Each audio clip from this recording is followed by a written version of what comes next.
It took me years of mistakes, losing hundreds of thousands of dollars, and spending countless hours refining my process to create this course. Now, I've distilled everything that I know into a simple system that anybody can follow. I spent years thinking I was a great trader. Meanwhile, the markets, and especially my P&L, told me otherwise. We're talking hundreds of blown accounts, dozens and dozens of payouts denied, getting scammed in every way imaginable, and of course, the sleepless nights staring at charts, watching my bank account get closer and closer to zero, while worrying more and more that I was part of the 95% of traders who should just quit and get a normal job. Look, I've made it far in the 5+ years that I've been trading, but let's just say I didn't start that way, as you guys saw. Chances are that the struggles you have right now are the similar struggles that I've had in the past. Tell me if this sounds familiar.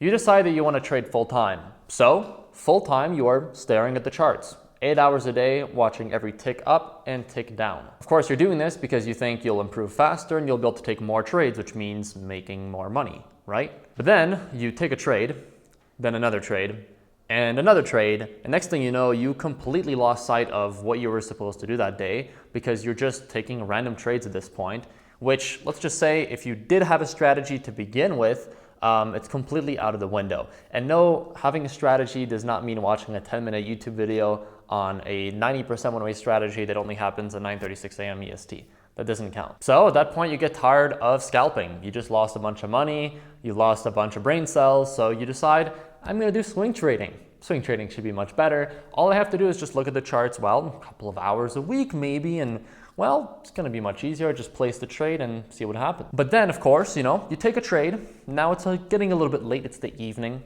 And before you go to bed, you just want to take a quick look at your charts. Just check how the trade's doing. Couldn't hurt, right? And you notice, oh shit, I'm kind of getting close to stop loss. What should I do now? And now you're thinking, was this trade even good to begin with? Why did I even take this trade? You don't have any notes. You obviously didn't journal anything. So you're kind of just like, shit. So now you're in bed, staring at the charts, wondering, maybe, I don't know. Let me just go to my laptop. Let me just check my computer really quickly. There's bigger charts anyways there. Let me go and see. Next thing you know, a couple of hours have passed. Instead of going to sleep, it's now 2, 3 a.m. You're staring at your charts and you end up closing the trade for a small loss because you overthink the entire trade. And then you finally go to sleep, really annoyed, really tired. Guess what happens? You wake up, you're tired. And then, of course, the first thing you do is check the charts. And the trade you just closed the previous night ended up going into massive profits and hitting your original take profit. And now you're feeling really annoyed.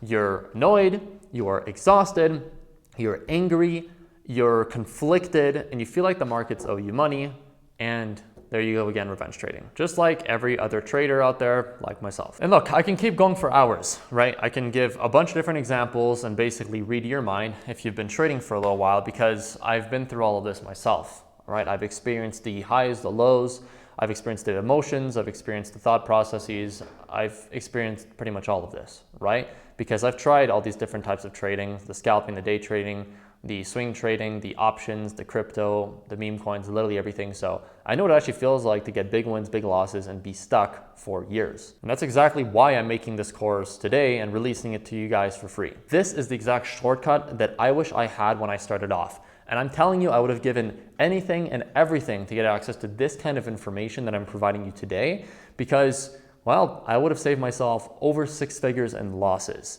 If you want to get more information on my story and on pretty much how I lost all of my money and all of my parents' money, you can watch the video on my YouTube channel called How I Made Over $2 Million in Trading. But at this point, you might be thinking, okay, Seb, so why should I watch this 4-hour-long, video, this 4-hour-long free course? How does this differentiate from other people's, videos, free stuff, or even paid stuff out there? Well, here's the thing. I made this specifically so that it works specifically to you. This is not like a standardized test. This is not like a general bit of information, copy and paste. My goal is to teach you how to think, not what to think. By the time that you finish watching this entire course, you will know how to spot BS. You will know how to actually spot your own trades, do your own analysis, and even create your own strategy from scratch. That is my goal with you, not to give you some copy and paste information, because in the end, that's what most people do, and well, most people don't succeed. If you're a total beginner, you're going to have a complete foundation. We're talking about terminology, we're talking about charts, strategies, and so much more, even strategies for getting funded, right? What even is funded trading? I cover all of that, the best prop firms, how to actually pass these accounts, how to get payouts. And then, like I said, so many more things that you'll just have to watch to see for yourself. I even include completely free access to my custom coded automated trading journal, which means once you're ready to start to take trades, whether that's on demo, in other words with fake money, or with real money, you're going to have all of your trades automatically synced to a journal that makes it very easy for you to see your general results, add notes, and improve your trading in real time. So look, if you're brand new trying to understand how trading even works, or maybe you've been at it for a few months, but you can't seem to be consistent or really profitable in the way you'd like, or maybe you're making 1 to 3K a month and you're trying to pass the 5 to 20K a month barrier. Maybe you're using your personal capital, or you're not able to get funded as much as you'd like. And at that point, maybe you're just ready to take it full time. Say, fuck the job, I'm already making money, I just want to scale things up. Or, I mean, if you're really at a high level, you want to scale up to 6 figures, all of that is covered inside of this 4-hour free course. And of course, you can skip to any section of the course anytime you want, so that of course, if you are not a total beginner, you can skip the beginner section. And if you're looking to just get information on how to scale up to 6 figures, you can just go straight to the end. There's over 60 short videos in this free course, which are spread out over 4 sections with 5 topics each, and 3 subtopics per topic. So I recommend that you watch this entire free course not on YouTube, but on the link which is in the description, because it's split up into bite-sized videos. It makes it a lot easier for you to watch it. And the reason why I have to do this is because YouTube doesn't really allow you to upload like 60 videos all in one. I'd have to make like 60 videos uploaded, put all into a playlist. It'd be annoying. So it's a lot easier for you to just click the link in the description to watch it that way. You can save your progress, and in the future, I'm gonna add more videos to this, which is not possible on YouTube, so you'll get access to those as well, and the free trading journal and many other things. So maybe at this point, you're wondering, who is this guy and why should I even listen to him? Well, my name is Sebastian Gannett. I am 23 years old, and I'm originally from Quebec, Canada, so my first language is French. Then I learned English and now Spanish. Reason why is because I'm living in central Mexico now with my girlfriend and our Chihuahua. I started trading a little bit over 5 years ago, and I'm making about 5 figures a month just from trading every single month. You can watch this video titled "My Trading Strategy is Boring but Makes Me About 27K a Month" in the link in the description, or just go to my YouTube and you'll see all the other videos. You can of course watch this if you want to know more about my strategy, the kind of trades that I take, and of course see proof that I'm profitable. But enough about me, because in the end, just because I'm a good trader, just because I'm profitable, doesn't mean anything. It doesn't mean that I can actually help you. It doesn't say anything in terms of me being able to help you or give you the right education. There's a big difference between being a good trader and being a good educator. So let me go ahead and just share some results with you. Not just my own, but what I've managed to do for other people. Peasy, a 19-year-old trader, went from complete beginner to making over 45,000 USD in profits in his first month trading. All it took was him getting into funded trading and him to start to understand how to actually build his own strategy and follow it. So all I really had to do was give him the right foundation. Then I helped him get funding, apply a strategy, journal his trades, and refine. And just like that, he was able to make 45K thanks to funded trading on futures. And of course, you can see proof for everything that I'm saying. There's a full interview on my YouTube channel, which goes into all those details. It's a playlist called Students Results /interviews, and you can find it on my YouTube, or once again, link in the description.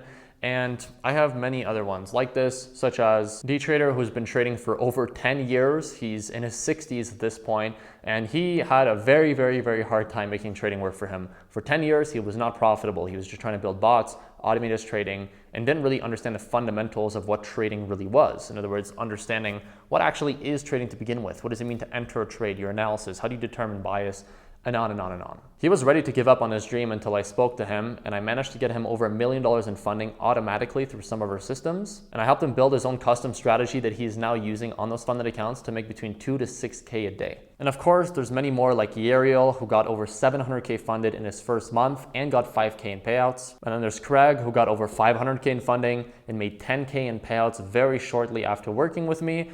And this is after losing 6 figures over multiple years through crypto bullshit. And Pathos, which is my favorite because, well, for multiple years, he's been trading, trying to get funded at different prop firms like Apex Trader Funding and TopStep. And as soon as I started to work with him, all I had to do is look at his journal and realize, holy shit, dude, you have insane numbers. He's hitting consistent 4R, 5R, 6R trades, but he kept messing up his execution. So I reviewed everything with him and I helped him optimize. And that way he was able to get 200K in funding and then multiple 50K accounts funded in futures.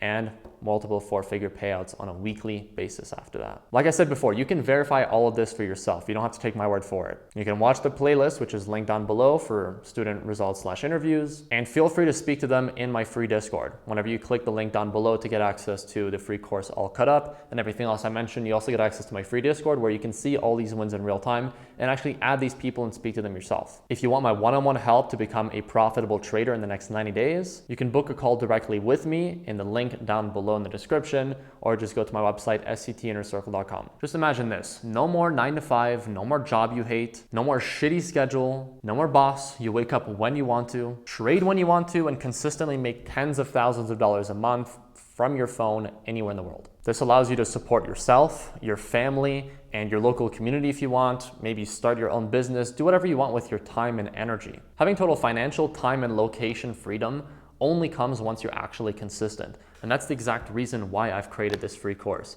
And this is the first step for many of you to actually get there. Once you see this, you'll never look at trading the same way ever again. My goal is to teach you how to think, not what to think. Just remember that. And of course, you only get what you put into this. So don't treat this like another free playlist that you put it off for tomorrow that never comes. This blueprint changed my life. And not just my life, but also my girlfriend's life, my mom's life, my dad's life, everybody around me's lives. And I'm trying to make an even bigger change. And this can also change your life if you put in the effort. I'd also highly suggest watching the other videos on my YouTube channel to complement the free course, because I go even deeper into other topics such as funded trading, how to backtest and turn backtesting into profits, and of course, so many more things. So take a look at my playlist, $5 Million Trading Advice. Once again, link in the description, because there's tons of videos in there and I'm constantly uploading every single week. With that being said, let's get right into it. What's going on, everyone? I hope you're having a great day. Let's just get right into it. I don't want to waste any time. It's time to get straight into the sauce. Let's just talk about, well, the beginning. So, understanding the trading basics is really important. You need to understand exactly where to start and what trading even is, because if you don't have the right expectations and you don't really understand what trading actually means, in other words, if what you think trading is just maximum leverage on, a cryptocurrency account or 10 lots just because you can on MetaTrader, well, you're already off to the wrong start and it's going to take you much longer to become profitable. So let's just start off with the purpose of trading, as I think it's probably the most important thing for us to talk about right now. Now, the first thing is, trading is just all about speculation for profit. It's kind of like poker in a way, kind of like gambling, but in the end, for the most part, you're trying to predict what's going to happen in the future based off what's happened in the past. In other words, using technical analysis, fundamental analysis, etc. We'll go over all that in a moment. But anyways, it's basically just the act of speculating on the movement of an asset to just try to make profit, right? Hopefully not blowing all of your money. That's where risk management comes in, right? It's not about predicting perfectly. It is about predicting in a sense, but you don't want to have 100% win rate. First of all, because it's not possible. And second of all, because if it were, well, let's just say you and I, we wouldn't definitely hear about it. It's probably some random Chinese quant analyst that would be aware of that, and he's already made his billions. Anyways, market diversity. It's also quite important to be aware that you can trade lots of different things. It's not just about you trading, Alphabet stock or trading Tesla stock or Microsoft or Nvidia, or it's not just about trading NASDAQ or just Bitcoin and all these other coins. You can trade a lot of different things depending on what works for you based off your goals, your time, and in the end, just personal preference, to be honest. I've seen people make lots of money with stocks, with futures, with Forex, with prop firms, personal capital. So with that being said, this kind of brings me to my next point of this being a probability game. Like I said, you don't have to be right all the time. You're trying to basically predict the future. There's no one, I think, that exists out there that can predict it consistently all of the time. And with trading, you'd have to predict the next couple of seconds, minutes, hours, days, weeks, depending on how you trade. What matters the most, guys, is that you make more when you win versus when you lose. If you were to lose and you lost, let's say $100, right? And then whenever you win, you make $300, you're in a good position. But if you make $100, 100, and then whenever you lose 500, you're putting yourself in a really, really bad position and you'll most likely fail as a trader. So what does this bring us to? Professional skill. Trading, like I said earlier, is not about just randomly placing trades and hoping that it works out, maximum leverage on a news day or something. What matters the most, guys, is that you understand trading is a professional skill. If you were to want to go and become a doctor, you wouldn't just think like, oh yeah, whatever, dude, like I've given CPR once before, easy peasy. You going into university would be aware this is very serious. I'm investing a lot of money to go into university. I'm going to need to become better than 90% of people to actually actually become a doctor and to get into the right hospitals, to get the right patients, to get the right pay. And you're not going to second guess that. If anything, right now you're thinking, why are you talking about this? It's obvious. But with trading, most people, they think, well, whatever, dude. All I need to do is just put money into an account and I'll make money. They don't think about however much money they're going to have to spend to actually learn trading, to get the right coaching, to actually lose money in the markets. Like, that's what they call market tuition, is that you basically lose a bunch of money taking trades in your first couple of weeks, months, years, depending on how long it takes for you, until eventually you figure it out and you become profitable. So just be aware, it's not a get rich quick scheme. This is a professional skill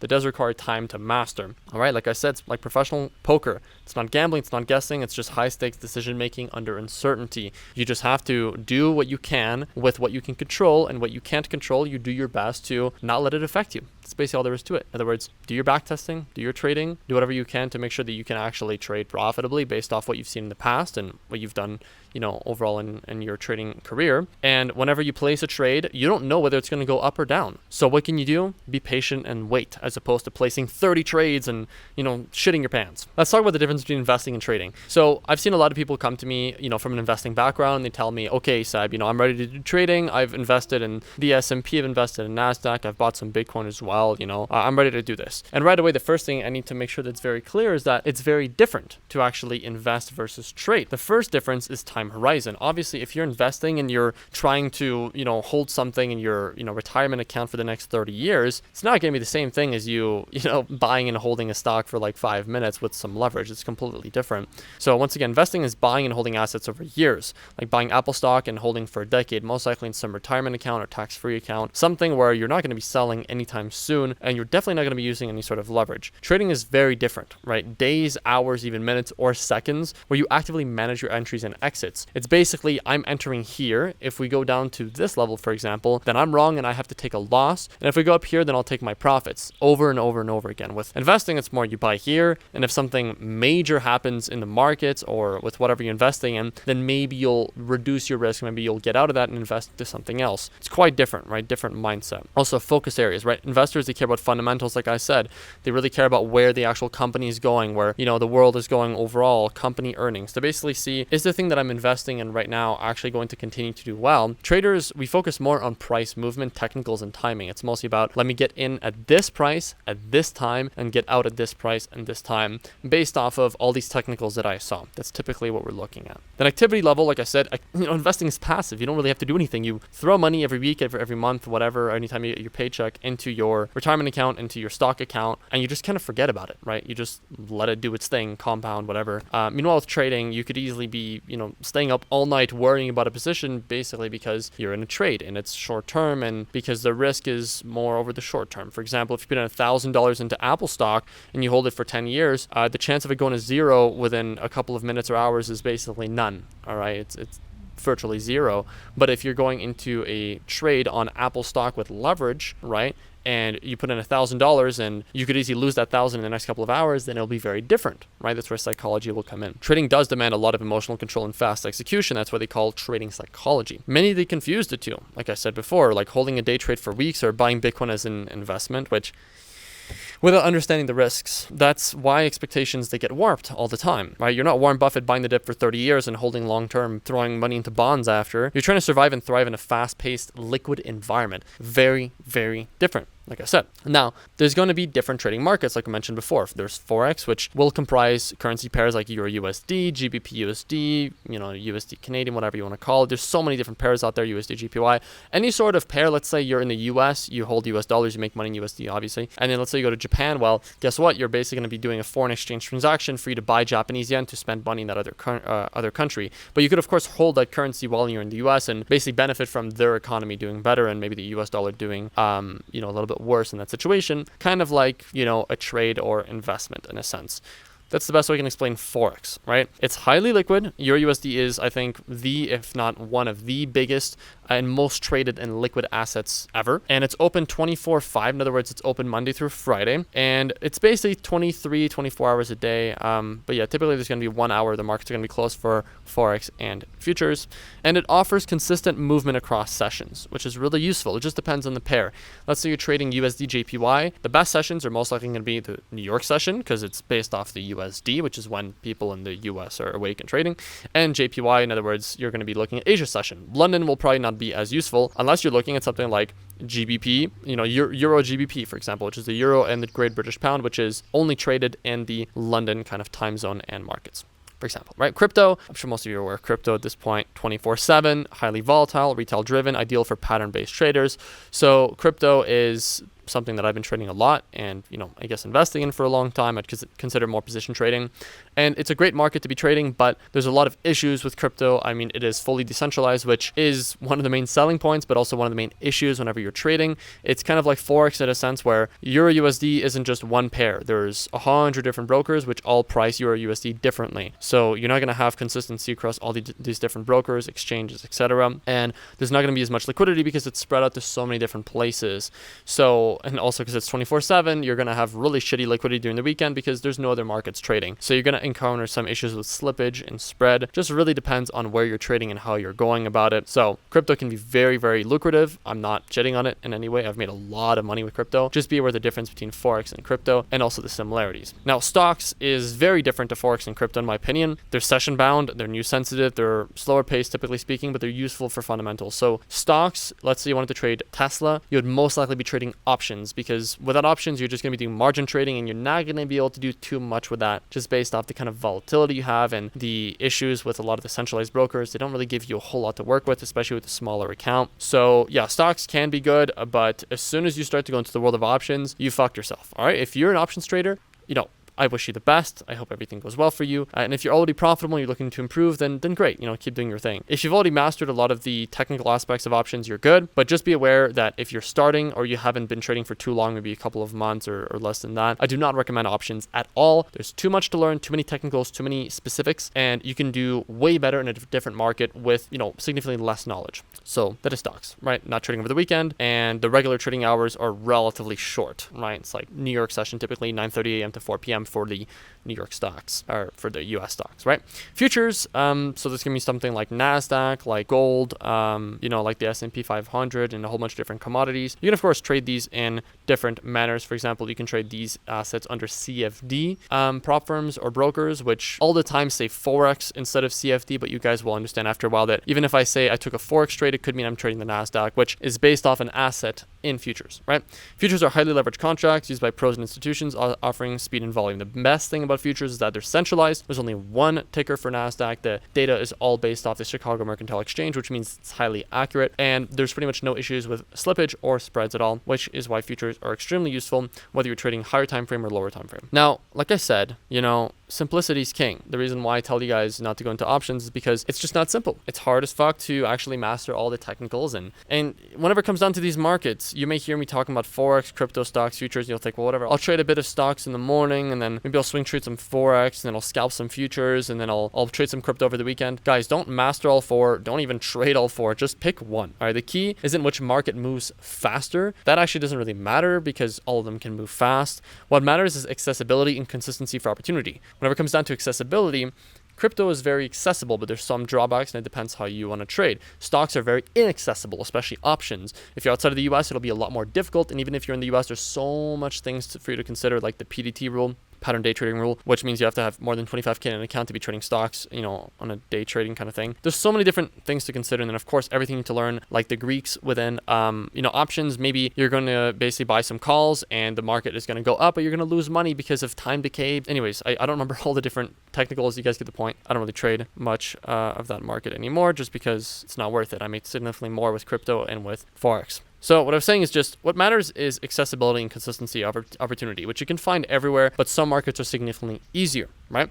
I trade mostly crypto and Forex. And whenever I say Forex, I mean stuff like the NASDAQ, which is an index, which technically comes from futures, but goes into CFDs, which I basically say Forex. A bit complicated, but you guys mostly understand. Or if you don't worry about it. It's fine.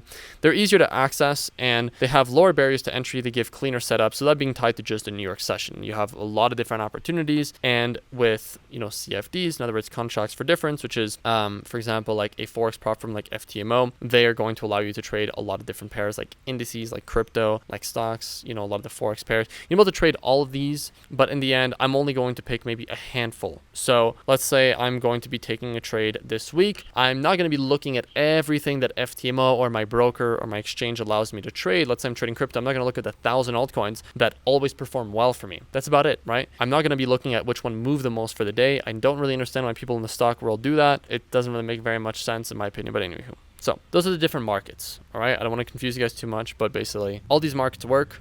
Everything works. Trading is not this works and that doesn't work.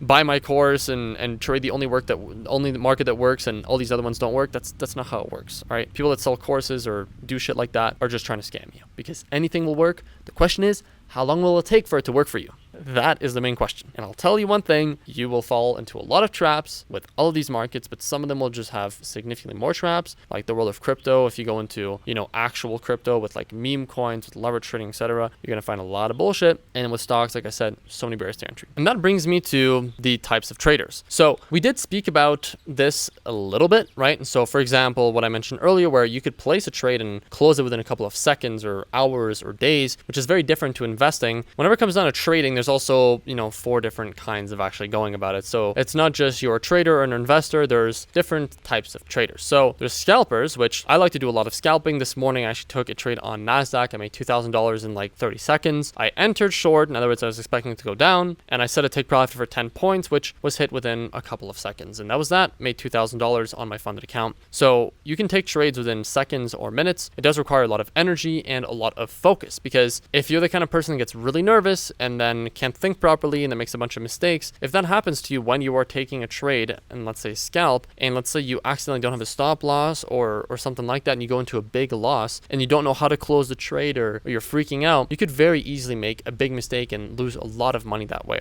right? So that's the only downside with scalping that comes to my mind, is if your personality doesn't actually work well with that kind of trading. If you're a very nervous person, or if you're just if you just saw a YouTube video and you're just trying to copy it for some reason, which that never works, by the way, just don't do that. Well, scalping is definitely not going to be a good place for you to start, which is why I don't really recommend scalping to start off. I recommend more day trading, which is similar in a sense, but you're closing the positions before the day ends. It's a balanced approach. So you're not just holding for a couple of seconds or minutes, you could be holding for a few hours. Maybe you enter right around 10 a.m. and you close right around 3 p.m. Not because you're trying to hold the trade for a certain amount of time or anything, but just because that's just when you actually entered and that's when you exited. Just an example, right? And the main thing with day trading is you're able to, for example, let's say you have a job. Maybe you wake up around 7 a.m. and you clock in your job at 8 a.m. Before you even clock in your job, or as you're kind of like going to the office or whatever you're doing, you could easily check your phone or your computer beforehand and you can place a trade, and then you could just check on your phone and just see how the trade's doing, or just wait and let it do its thing, and it could play out throughout the day. Maybe you come back home, the trade is, in profits or something like that, and you close it yourself. That would be a day trade, right? So you're just closing before the day ends or before the session ends. That's just about how day trading works, and it's really not too complicated. And it's going to be a lot easier to manage than a scalp, because your stop loss is going to be a bit bigger, your take profit may be a bit bigger, and you're going to hold it for longer, which means if it takes you a couple minutes to figure something out, it's not going to be as big of an impact to your profit or loss. With scalping, a couple of seconds could be the difference between a $2,000 profit and a $5,000 loss. I am not kidding. Now, swing traders, we hold for days to weeks. Right, it requires patience and less screen time. Now, why do I say we? Because I'm a swing trader, a scalper, day trader. I do pretty much everything. I've traded for 5 years, so I have a lot of experience trading different markets. Now, with swing trading, what I really like about it is that you have very little pressure. You could enter anytime, any day. You just enter, you wait. It could take a week, and the markets could be flat, could still be towards your entry, could be a bit into a loss, and the next week into a profit, and then a month later you hit your take profit, or it could be within the same day, depending on how long it takes for the trade to play out. If the markets are very volatile, a swing trade could turn into a day trade, but a day trade should not turn into a swing trade. Now, if that didn't make sense, what I'm saying is, if you're expecting a trade to take a bit longer, but it takes less time for it to play out, it's great, actually. It just means the markets had more volatility and you're able to get more trades in. Right? But if you're supposed to, right, if you set yourself a rule to close a trade, let's say at 4 p.m. when the markets close, and you don't because you're in a bit of profit and you want more profit, in other words, greed, or because you're in a loss and you don't want to take a loss, you remove your stop loss or something like that, and then you hold it overnight, you've broken a rule, and no matter what happens, whether you get a profit or a loss, you are creating a very bad habit. And in the end, it's going to come to bite you in the ass, whether that's immediately with that trade or in the future. So just remember that, guys, a scalper day trade should never become a swing trade. It's one of the key rules. in trading. Trust me, I've done this before and it's not worked out very well for me. All right, good 6-figure loss over multiple years by doing that mistake. Now, position traders is holding for weeks to months. It's more of a passive approach.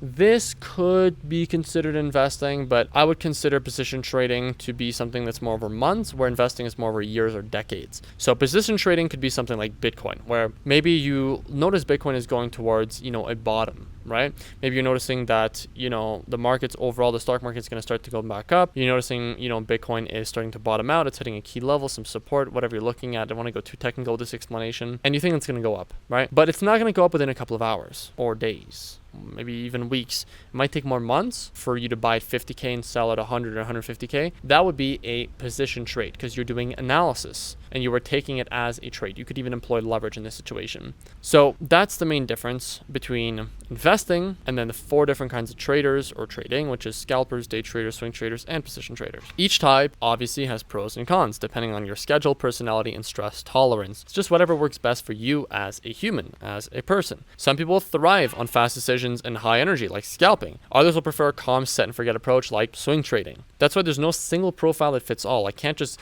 give you a strategy and say this will work for everybody, because that's just not how it works. Your schedule might be different. Your personality might be different. Maybe you're going to be in a different place in the world and it's going to be more complicated for you to be trading the way that I trade, right? That's why I prefer to teach how to fish versus just giving you fish, because there's no fucking point for me to give you fish if you're allergic to it or if you don't even like it. But if I teach you how to fish, you'll find the right fish that works for you. In other words, no matter where you're in the world, no matter what age you have, no matter what kind of person you are, you will be able to succeed with trading if you have the right foundation, right? If you're taught properly, if you're taught how to think, not what to think. What to think is a lot of YouTubers. They say, Bitcoin's gonna go up, MACD's always gonna work, or, like this fair value gap is always gonna give you 90% win rate. That's what to think. It's not how to think. How to think would be, this is what the structure of a fair value gap is. This is what the true market movements are over a decade. And these are the reasons why these markets move that way, so that you can employ that not only on that asset, but on any asset in any asset class in any sort of strategy, right? You're able to take it as a framework and apply it however you like. This is basically what university is meant to teach you, but these days university is garbage. So SEC University. That's why there's no single profile that fits all, right? Instead of labeling yourself, test each style and just see how it feels. That's the most important part. Scalping is sexy, but it can be very exhausting, all right? Because scalping, you could take 100 trades in a day. In other words, you could come into your markets, you can go in front of your computer at 8 a.m. and you could come off at 5 p.m. and having stared at the chart the whole time, placed 1,000 trades and just died by 1,000 paper cuts of commissions and fees, let alone the losses. Now, swing trading may look slow, but it can be deadly consistent. Typically, you'll have a higher win rate with swing trading, but you'll have less trades. There is no best, just the best for you. And that's the most important thing for you guys to take away from this. Now, common trading myths versus reality. I love talking about this shit because I'm sure most of you, whether you've been trading for 0 days or for 100 days or 1,000 days, will have heard of a lot of these different things or have thought of these different things. For example, number 1, well, Shab, trading is easy money. It's super fucking easy, man. It's not, all right? It's a skill that punishes ego. Trading is not easy money. If you think trading is easy money, you're about to get the worst reality check of your life. The worst reality check. And the worst thing that can happen for you is that you start the trade and you actually make easy money for the first couple of days or weeks of trading, because it'll set the wrong expectations. If you put in $1,000 into an account and you turn it into 5,000, you're going to think you're the best and that trading is easy and that every time you place a trade, it just turns into gold. Next thing you know, the whole account that you have, the whole 5,000 is gone in an instant. Bro, it's not easy money. It's fucking difficult, okay? Very, very difficult. Once you know what you're doing and you have the experience, it does become relatively easy. Of course, I can be on a flight to Dubai, with my phone in hand, fucking airplane Wi-Fi, place a trade and make $5,000 within a couple of seconds. Of course, that sounds easy, but it comes from years and years and years of experience and trial and error. Now, another thing is you can automate everything. Now, you cannot automate everything. No, discretion is needed and bots will never be able to replicate humans in that aspect unless you're a quant trader. Obviously, I'm not stupid. I know there's bots which are able to make a lot of profit, but if you think you can just buy some bot or get a free bot and hook it up to your MetaTrader 5 account, some EA or something, and expect to grow your account 10% a month or 10% a day, I'm sorry, but you're getting scammed, all right? Or you're just wasting your time. There's no point to doing that. Because look, guys, just think about it for a second. Think about it. If that worked, why isn't your grandma buying you a new Lambo every month? Why isn't she making $1 million a week? Because if it really worked that well, if you can make 10% a month, 10% a day consistently, from some sort of automated trading strategy, why isn't everyone doing it, right? And if you had been doing it for a year and you had it start with $1,000 based off compounding interest, you would be a fucking billionaire, dude. So that's not how it works, okay? If it did, it'd be great.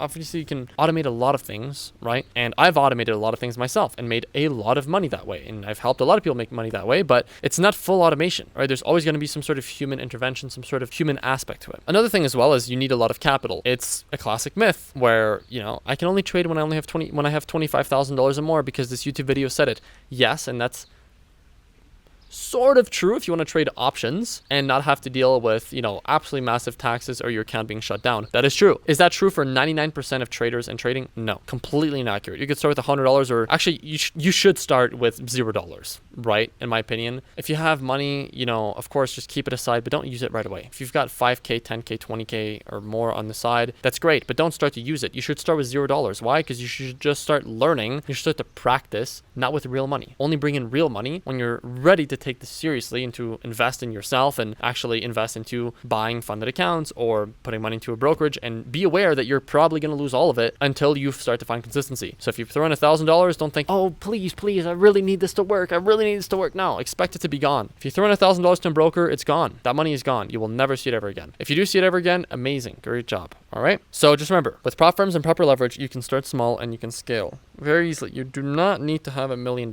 Now, another thing, I just need one winning trade. This is more of a meme coin thing, or if it's not just a meme coin thing, then I pray for you guys because that's really bad. But I know in the world of meme coins, for example, it's going to be, I just need to find the coin. I just need to get early enough and hit 1,000x trade, and all the other trades and all of the other accounts and all the money that I've lost will all come back to me, right? Even though I've lost 20 grand over the last year, if I just hit one trade with $1,000, I'll make $1 million, right? And I'll be good. Okay, you could hit one winning trade and be retired, but is that trading? Is it trading for you to bet, and hope that one single trade will make up for all of your losers, not just over the week, but over months, years, and make you a significant amount of money? That's not trading, okay? Trading is about long-term repeatability, not just one lucky shot, because one lucky shot is gambling, and gambling is not good.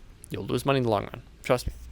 Most beginners, they lose just because they believe Instagram more than they believe the market. What does this mean? This means if you're looking at Instagram, looking at Twitter, looking at YouTube, and you're not understanding anything, you're not being taught how to think, whenever you're looking at the market, in other words, the charts, and you're taking trades, doing your analysis, you're not going to listen to the market. You're just going to be listening to those YouTubers. You take a loss, you go to YouTube, as opposed to going into the markets and figuring out what went wrong, journaling, continuing to backtest, and improve your edge. If trading was easy as flipping $100 into $10,000 every week, we'd all be on yachts. All right? You're not here to gamble. You're here to learn a serious freedom creating skill. With that covered, let's get into trading lingo and concepts. Starting off with the key trading terminology. The famous, the big ol' candlesticks, all right? There is a difference between a candlestick and a chopstick, my guys, and it's honestly not much because a candlestick pretty much is just a way to represent what price is doing. So maybe some of you guys have seen these like stock charts where, there's like a line and you see it going up or going down. Yeah, it's basically the same thing, except just a bit more information, a bit more detail in terms of what's happening every day, every hour, every minute, every second. Gives you an idea where we're actually opening, where the high was, where the low was, where the close was, all within a certain amount of time, which is really cool. It's very, very useful. And without that, you're gonna have a really hard time trading. So the sooner you get used to that, the better. And honestly, the best way to do it is just to go in TradingView, candlestick charts, and just start looking at them. All right, start studying the bazonkers out of them. Next one's gonna be pips, points, and ticks. This is also really important because if you're gonna be looking at a chart, let's say the NASDAQ chart, you're going to understand whether you're looking at pips, points, or ticks and what that even means, right? For example, if your USD were to go from 1.1 to 1.1010, then that would be a 10 pip move up. If, let's say, NASDAQ were to go from 20,000 points to 20,010, it'd be going up 10 points. And there's 4 ticks per point. And so that would mean that it would go up 40 ticks, right? So 10 points equals 40 ticks. It's pretty simple, honestly. And I mean, with some markets, we just say dollars, like Bitcoin went from $100,000 to $110,000, the 10% move up and 10,000 points, basically. So it's all a little bit different with each market, but it's all basically the same thing. Honestly, nothing too complicated at all. Leverage and margin speaks for itself. Leverage just allows you to control a big position with a small deposit. The deposit's your margin. So if you have a $100 account with 10x leverage, then you would basically be able to trade with $1,000, right? But you do have to be considerate of stuff like liquidations and margin calls because those are definitely not very, very fun. Then spread, this is your worst enemy. Basically, if you're going to be in a trade and it goes, let's say, it goes against you and it comes close to your stop loss, but it doesn't quite hit it. Thing is, if there is some spread, many markets will have like Forex markets or CFD. So maybe if you're trading NASDAQ on a CFD broker or a Forex prop firm, maybe you're trading Bitcoin on a crypto exchange, you might be in a situation where you technically don't hit your stop loss, but there's a little bit of spread, which will unfortunately actually take you out of the trade as if your stop loss was hit. So it's a real pain in the ass. It's basically the cost of trade in a sense. It's the difference between buy and sell, between the buying and the selling price, right? The brokers pocket that, and the reason why there's larger spread at times is because there's just less trading. So if there's a lot of trading, like billions and billions of dollars of volume all the time, there's going to be very little spread. Then stop loss, take profit, speaks for itself. Stop loss stops the losses. It protects you from blowing up. TP is where you take profits. It's basically where you're exiting the trade and actually making profits, where you're hitting your target. Once again, this stuff is a little bit technical, but as soon as you actually see an action, you're good. It's very, very simple stuff. It's just a little initial hump of what the heck even is all this. Kind of getting into a new hobby and you see people using all these acronyms and you don't know what they are. Give it a couple of days and you'll be all up to speed. All right. The main thing is don't just leave yourself clueless. Ask questions when possible. And honestly, ChatGPT, I'm not going to lie, is going to be your best friend because you can just ask anything you want and it's going to give you the answer. So yeah, just don't try to memorize all these and make a cheat sheet. You'll get through it sooner rather than later, especially if you're using TradingView on a daily basis. Now, trading chart, right? This is a little example of a squiggly do chart, basically what a line chart would look like. Let's just break it down, all right? So you guys are not just staring at it and like, what the fuck even is this? I don't know how to fly a plane type shit. TradingView, honestly, is just the best. So there's key chart elements in terms of time frames. You have the 1 minute, the 15 minute, the 1 hour, the 4 hour, the daily, just to name a few. There's so many more. All of them just show a different story. So the daily means that every single candlestick that you see is going to represent 24 hours. All right. So if you were to zoom out on the daily, you'll basically be seeing months of price action. If you're in the 1 minute, you might only see, a couple of hours of price action because each and every one of the candlesticks is 1 minute. Really cool stuff. Then candles, green just means buyers in control. In other words, we're going up, and red, it's sellers. So green equals we're going up, red equals we're going down. You can of course change the colors. Mine are set to basically black and white just to remove the emotions and to simplify things, because too many bright colors is usually not the best whenever you're making strong and quick decisions as a scalper. Volume, it shows your trading activity intensity. Basically just shows how much volume or how much trading is happening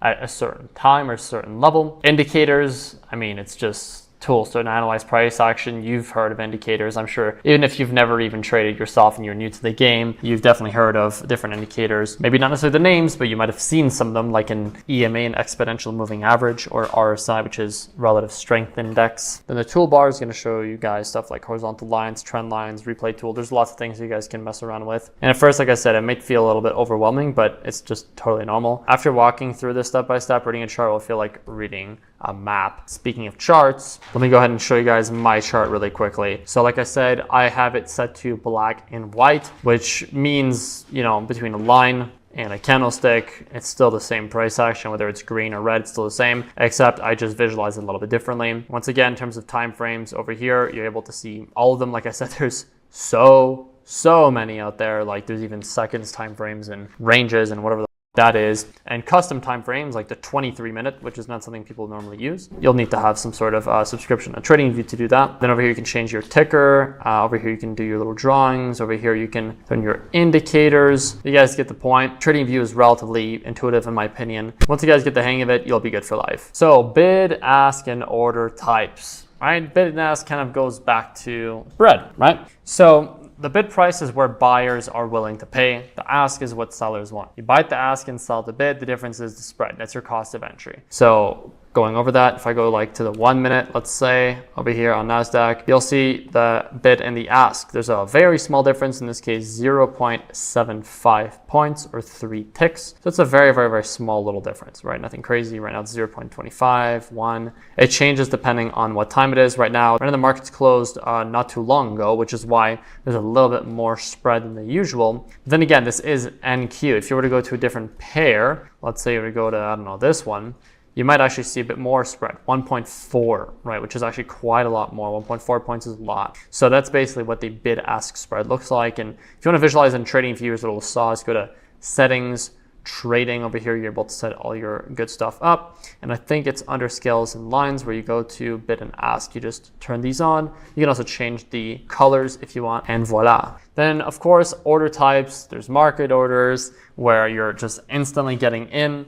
There can be a bit more slippage, but then again, it is the fastest way to make sure you're getting into the markets, and limit orders are a little bit different. These ones, you set the price you want and it only fills if the market reaches that. It's like putting in an offer on a house and waiting for acceptance. All right, always use a limit order if you're trying to sniper level. It's gonna be more controlled and you're gonna make sure you're getting in as accurately as possible. And use a market order when you need to get in, right now, or out, of course. So just to visualize this, if you were to go over to trading panel, paper trading, and you were to go over to the trading panel, which is gonna be Shift T for me, you'll see there's market and limit. If I wanted to wanna get in right now, I click market, and just like that, I'm in the markets. It's that simple, right? If I wanted to, let's say, get out with a limit order, I could use a take profit, where I'm not getting out of the trade right now. I'm only gonna get out if we go over here for a profit. Could also totally be a limit order for me to set my stop loss down here because I'm not getting out right away. Right, I'm waiting for it to either go up or go down. That's it. If I were in this case to want to just exit right away, I could exit, but I'd be exiting for a loss. So if I were to click on close position, close, you'll see we're getting out right away, which is a market order. To enter a trade with a limit, you could just set it, let's say down here, buy. And right now we are not in a trade. There's no trade at all. There's no risk. We're just waiting for price to go down like 1 point over here from 546 to 545.14. If it were to go down in here, then we would be entered into a buying trade, which means that we would be in the markets, right? Which is different to, let's say, me getting in right now. Market saying, "Good, I just want to get in right now," right? Hopefully that makes sense. It's probably the best representation I can give you guys, and this is totally free to do. You guys can practice this anytime you want with TradingView. Now, common trading phrases. Some of these, honestly, you just get used to after a while, and there's 100 more I could pull up here. Like I said, don't try to just memorize these and go to ChatGPT and ask for the 100 most common ones and write them down. Honestly, you'll just get used to them. And as you hear things that you don't understand, just go ahead and find a way to figure out what that means, whether it's you're asking somebody, whether you figure it out yourself, whether you ask some sort of search agent. Trust me, you'll figure it out soon enough, all right? RR is just short for risk to reward ratio. In other words, if you're to risk $100 to make $300, it'd be a 1 to 3 RR. Nice and simple. In other words, you're making 3 times whatever you're risking. Very useful little tool right there. BE just means break even. I think most of you guys can figure out what that means. Basically just no profit or loss on the trade. You're getting out where you got in. Drawdown means how much your account drops from a peak during a losing streak. So let's say your account was a $10,000 account and you were to have gotten $500 of drawdown. Then you would say, oh, I've gotten $500 of drawdown on my 10K account, which means I have 5% drawdown, for example, right? Equity just means it's your account value with open trades included, all right? So there's a difference between balance and equity. You do have to keep that in mind, especially when it comes down to prop firms. Once again, if you have literally any question, you can just figure it out in the moment, and after a while, you'll just get used to it. Funded account, it's an account provided by a prop firm where you trade their money. It's legendary. I love it. It means you don't even have to risk any of your own money, especially once you're funded and you get the refund for the fee you paid or even just a small payout. Strategy is just your system or method for entering and exiting trades, right? Strategy could also be used similarly to the word edge, which you might have heard in certain interesting scenarios, or maybe at a casino, right? Where people say the casino always has the edge or the house always wins. It just means that they have a higher percentage to win than you do. In other words, if you're trading, you have a strategy. In other words, you want to have an edge. You want to make sure you're ideally going to be making money. So whether that's through win rate, risk to reward, or something else, you want to make sure that your strategy actually helps you make money. Every term here will become second nature once you use it 100 times. Don't try to memorize, just apply it and make it part of your daily life. Here's a couple of real examples. We entered a Euro USD long at 1.1 with a 10 pip stop loss and 30 pip take profit. It's a 1 to 3 risk to reward, right? So that's a full sentence to a lot of these different examples. Once again, you could literally just throw this into ChatGPT and ask, what this means translated to human tongue. We placed limit order at support, it got triggered, and we managed the trade to break even after we moved 15 pips in our favor. All right, I can actually visualize this happening. It's kind of funny. Our drawdown was 2.5% this week, but we netted positive thanks to 2 solid setups. If you don't understand 100% yet, don't stress. Repetition fixes everything. And once again, you can just use any sort of search agent or LLM, and it's going to help you a ton. Now, guys, let's just talk a little bit about how trading works, because I think most people kind of forget, I don't know, like how trading works. They just think, oh yeah, buy with 100x leverage or maximum margin and make money on NFP type shit, but that's not how this shit works, all right? What actually moves price? Lots of different things, like seriously, a lot of things. And let me just start off by saying, I am not going to pretend to know what actually moves price. Any human that doesn't actually work with the banks or the actual stock exchange in a very, very deep level does not know how the market moves, okay? Somebody's trying to sell you something that, saying that they have a secret the banks don't want you to know, or they have some sort of secret algorithm or trading strategy, which is like, I don't know, overriding whatever systems that the algorithms have and the markets have. You guys get the point. It's bullshit, okay? Basically, as traders, all we're doing is we're just looking at the charts, at least whenever you're a technical analyst, and we're just trying to find patterns, and we're trying to find data to prove that we're able to make money if we just keep doing the same thing over and over again. That's all there is to it, all right? You don't have to understand why the market is going up today or going down today. Just find a way to make money. So with that tangent being over, supply and demand is one of the easiest ways to explain it, because it's just explained that price moves due to imbalances between buyers and sellers. In other words, if you wanted to buy an apple right now, all right, stupid ass example, let's say there's 10 apples available at this merchant's, at the market. Motherfucker has 10 apples. You want to buy an apple, and he says, okay, I'm selling it for $1, man. Here you go. You buy the apple at $1. Then a bunch of people see you buying the apple, say, okay, I want to buy the apple. But now there's only 9. So the guy's like, whoa, I need to raise the price a little bit. Now it's $2. And then as he runs out of apples and there's only 3 left, now he's selling them for $10 each because there's just not enough apples, right? He's just making sure that the supply is actually in proportion to the demand. So what that could look like for stocks or for crypto or for anything, if a lot of people are buying something, the price is just naturally going to go up because people want to sell higher. All right, if you own, let's say, 1 Bitcoin and you sit at $50,000 and you don't want to sell here, but a bunch of people want to buy, naturally, they're going to try to say, okay, well, fine. You don't want 50K? How about 55K? You'll think, not bad, but higher. And then they say, okay, I'm going to buy your Bitcoin for $60,000. If that works for you, then you'll sell it. That's where supply and demand comes in. Think of that, but just millions of times per second, because it's mostly robots at this point moving the markets, right? So yeah, it's not just about the charts either. It's also about sentiment, fear, and greed. If, overall people are running out of money, or they're just like a state of fear, they're just going to sell a bunch of their shit. And if people are not willing to buy, it's just going to go lower. Or it could be news with interest rate decisions or narrative shifts where people view things in a different light. For example, I don't know, whenever Elon Musk got absolutely, wrecked in the last year, I feel like a lot of people started to sell their Tesla shares. They even started to sell their Tesla cars. And that can make people that are invested in the company actually just want to sell. So yeah, anyways, that's just general supply and demand. Beyond the charts as well, most beginners are going to look for patterns, not understanding the fuel behind the move. An example would be when CPI numbers are better than expected, the USD pumps.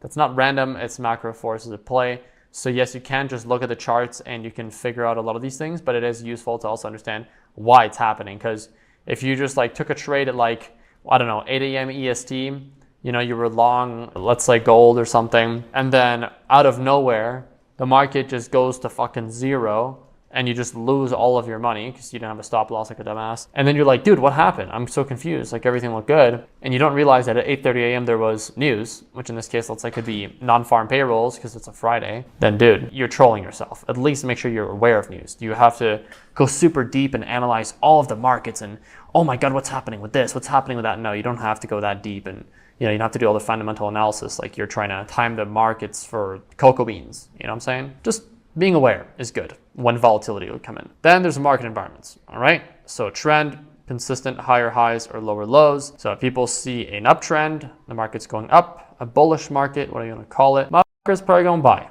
all right? Range would be a basic price bouncing between two levels. So let's say Tesla stuck between 200 and 220, been stuck for 3 to 4 months. That'd be a range because it's just chilling.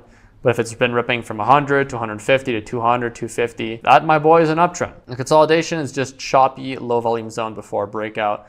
So a range and consolidation is kind of similar, but you can consolidate within a range and then you can consolidate slightly out of a range before a new trend is formed. Really quickly, I may as well just show you guys what this looks like. Best trader of all time. Look at that, guys. We're trying to buy and this thing's going up. Just kidding. So over here, if you're looking at NASDAQ, trend is pretty damn clear. This is the daily. So what we're looking at in this case over the whole chart is almost a year, 391 days, back to October 2024. I digress. If you're looking at, let's say, this move, right, from this to this, you can see we had a downtrend, right? Because we were going down. We went down, in this case, about 26% over 50 days. So down, down, down, right? But then if you're looking from this point, right, all the way over to this point, this would be an uptrend, right? Over the last 120 days, we've been going up and up and up. If you were to zoom in though into certain areas, right, you could actually find ranges though. So in this case, you were kind of in a range over here because you're mostly just going sideways, right? You weren't necessarily going up or down very heavily. Go up, down, up, down, up. Once we're starting to go down more heavily, then that's more of an actual trend. And then a consolidation could just be a little chill out period before we actually go higher. So in this case, we are in an uptrend, right? We're pushing up, pushing up, pushing up. And then over here, you can see we had a small consolidation.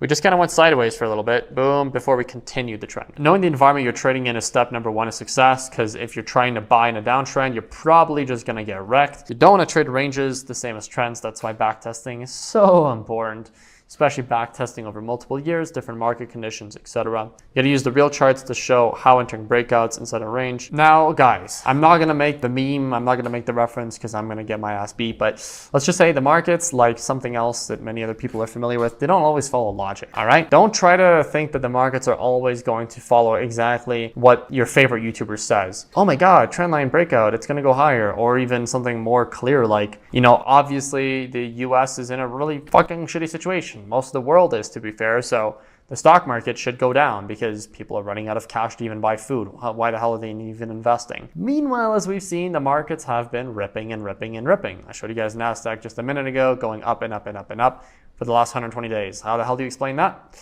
Well, once again, it doesn't always follow logic. So just stop trying to expect it to behave logically because you'll just get angry. All right, it's not a clean machine. It's something that's meant to actually troll you as much as possible because you and I are retail. We are just an average Joe, which will typically not do very well in any sort of market because it's just not meant for us. It's meant for, Chinese quants, which have crazy bots, which are able to do thousands of trades per second and able to make money off inefficiencies, or massive hedge funds, which actually know what the heck is going down, in the back end for whatever the hell they're investing in. So it's a big difference, all right? Price will often break key levels just to liquidate you. And it's not because your analysis was wrong. It's just because your stop was predictable.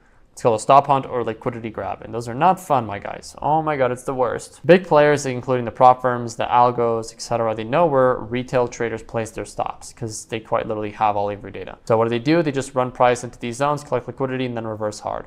It's a classic trap. Price tap support, you buy, it dips just enough to take you out, then takes off. Now, let me clarify that it's not necessarily that they're literally looking at your stop. I don't want you guys to become schizophrenic like ICT. It's not that they're literally watching over your account and thinking, yeah, this guy, I'm gonna liquidate his ass. Sometimes it is relatively the case, but it's more of a macro, a lot of people, thousands of people, or at least there's millions of dollars liquidity in one spot. We're gonna run this, especially whenever it comes down to sketchier brokers, prop firms, exchanges, etc. They will do this, especially the B-booked ones. In other words, where you're trading against them. Not good stuff, but don't worry about it too much, guys. Just figure out where you're being stopped out, back test, and find ways to avoid it. It's that simple, and make sure that your numbers are still adding up positively, and just meditate a little bit when that happens. It's okay, guys. There's always one more trade you can take. Your job is to recognize the game and position around liquidity, not inside of it. Once you see this, the chart starts making a lot more sense. It's all about backtesting in the end. Rule of algorithms, all right? And the market makers, all these guys, and no, not Enigma, all right, not ICT. Most of what you see on the chart is not driven by retail, all right? Typically, it's not at all, actually. Not even 1%.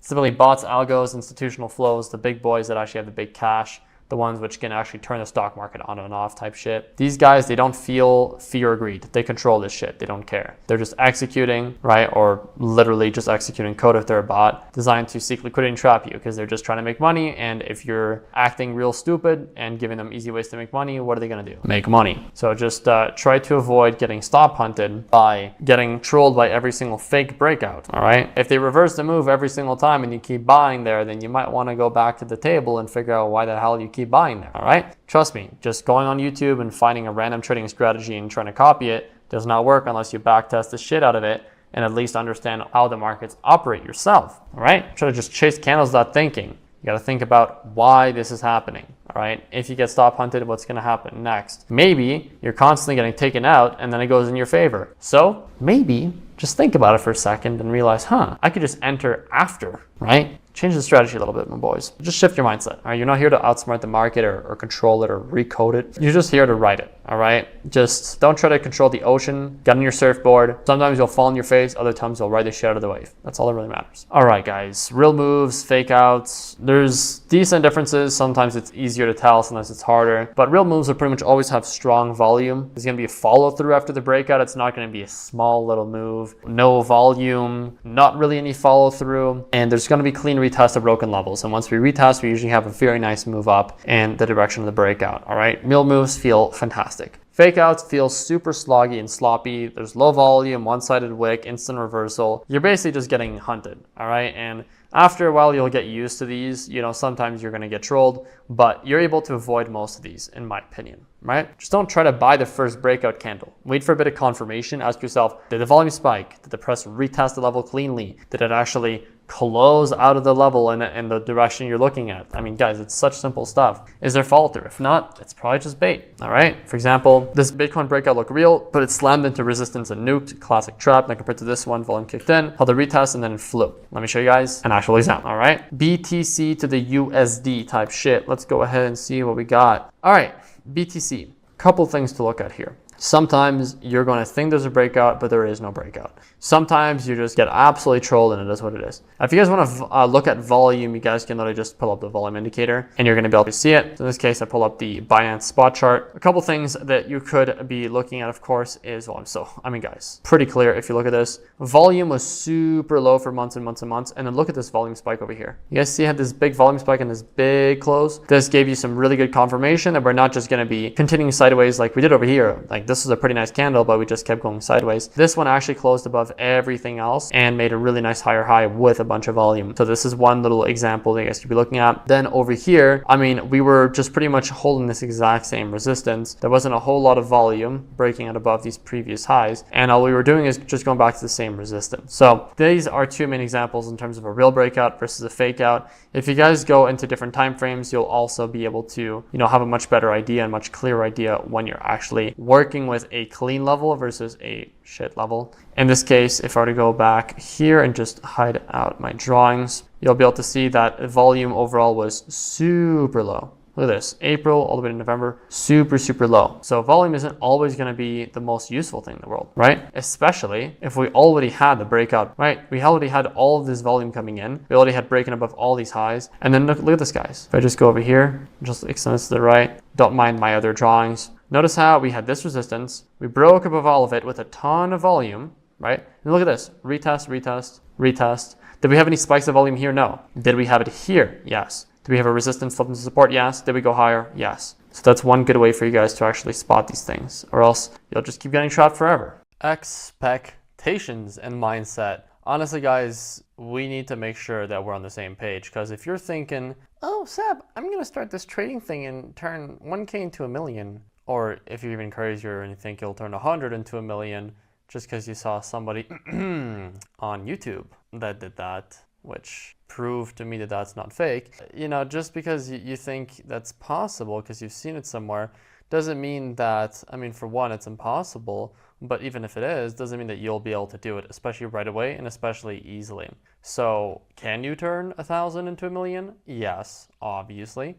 And there's stories who have done this, but it's kind of close to gambling, realistically, because you have to push and push and push to the point where you do have a pretty high risk of losing everything in terms of your balance. So is that gambling or is that trading? It's more gambling. If you were to do it in like a really safe way to like turn 1K into $1 million, it would take you a lifetime of trading, like with decent risk, right? Like slightly higher risk. So yeah, not exactly easy unless you were to use a couple of different tips and tricks that I have. Like prop firms, for example, where it'll help you get to $1 million faster, maybe in a few years, but it's not like you throw $1,000 into an account and it turns into $1 million magically from a couple of trades, all right? So yeah, most people that try to flip 1K, they blow it up within just a few days or a few minutes or maybe a few weeks if they're lucky, because they're risking 10 to 20% per trade or 50 or 100%, which doesn't even make any sense. That's really insane. So yeah, if you want to turn $1,000 into something serious, it should be through multiple prop firm accounts, consistent compounding, and smart scaling. You need to have a clear plan that's reverse engineered, and you actually have data to prove that what you're doing is working, and you're constantly reviewing, or else it's gambling, basically. So yeah, let's actually talk about how traders make money, like real traders making real money. There's different ways, but I personally prefer the getting funded route. It's the fastest path for beginners. There's no need to gather up $50,000 for yourself in the bank and then throw it into some sketchy exchange or brokerage and hopefully not destroy all of it because you forgot to place a stop loss and you traded at 2 a.m. type shit. Just prove consistency and you can trade with somebody else's capital, and next thing you know, you'll be risk-free. Right? You can, of course, grow your own capital, throwing your money into some sort of brokerage and scale it. It is slower, but it will give you full control. This is where you want to eventually end up. Although I do prefer the hybrid model, where you use prop firm payouts to build your personal account, to diversify and scale smart. In the end, even if you have, let's say, $1 million cash, I don't necessarily recommend just completely avoiding prop firms. Let's say you started with maybe $10,000 and now you have $1 million where you can throw into a brokerage. I'm not saying just stick to prop firms, but I'm not saying just switch to your own capital, because if you have a prop firm account, let's say you have $1 million of funding, you've made a bunch of money, why would you close down those accounts for no reason? Those are completely risk-free. So just keep trading on them. Oh, but Seb, I don't want to be so focused on different accounts and it's so much work. It's not a lot of work. Just set up a trade copier. It'll take you literally no work at all. And with a lot of these, all you need to do is just grab a couple of trades a month and you're able to make significant amounts of money to cover whatever expenses you have, whatever investments you want to make, and to keep fueling your personal account where you'll be able to compound the gains. So I digress. There's no reason not to use prop firms. And your timeline, in terms of the first 3 to 6 months, I would say just lock the fuck in, demo, journal, refine, make sure that you're, actually have a clear plan. You understand the basics of trading. That's why we're making this amazing free course as well. So you guys have those basics so that you know exactly what steps to take depending on where you're at. But yeah, make sure you have a clear strategy, data for it. Make sure that you actually demo trade that you journal properly, that you refine as much as possible, and you just keep trading so that you can actually properly get your funded accounts passed and get payouts. And whenever I say demo, I don't just mean randomly taking trades. What I mean is following the plan that you made based off of how you're going to be utilizing it. What does that mean, Seb? It literally just means open up like a TradingView paper trading account, load up however much you would be utilizing in a prop firm challenge, let's say 50K, FTMO account. Understand what all the main rules and limitations are and just simulate it, bro. Simulate it. Like just trading the real markets with your strategy until eventually you, quote unquote, pass phase 1 and quote unquote pass phase 2. Will you blow the accounts a couple times? Maybe. Once again, you're starting out and it's way better than you blowing hundreds of dollars in challenges or even thousands down the line for literally no reason, right? But if you've done it 3 times, you managed to pass all the challenges and basically quote unquote scale up the payouts, then why don't you just buy a challenge at that point,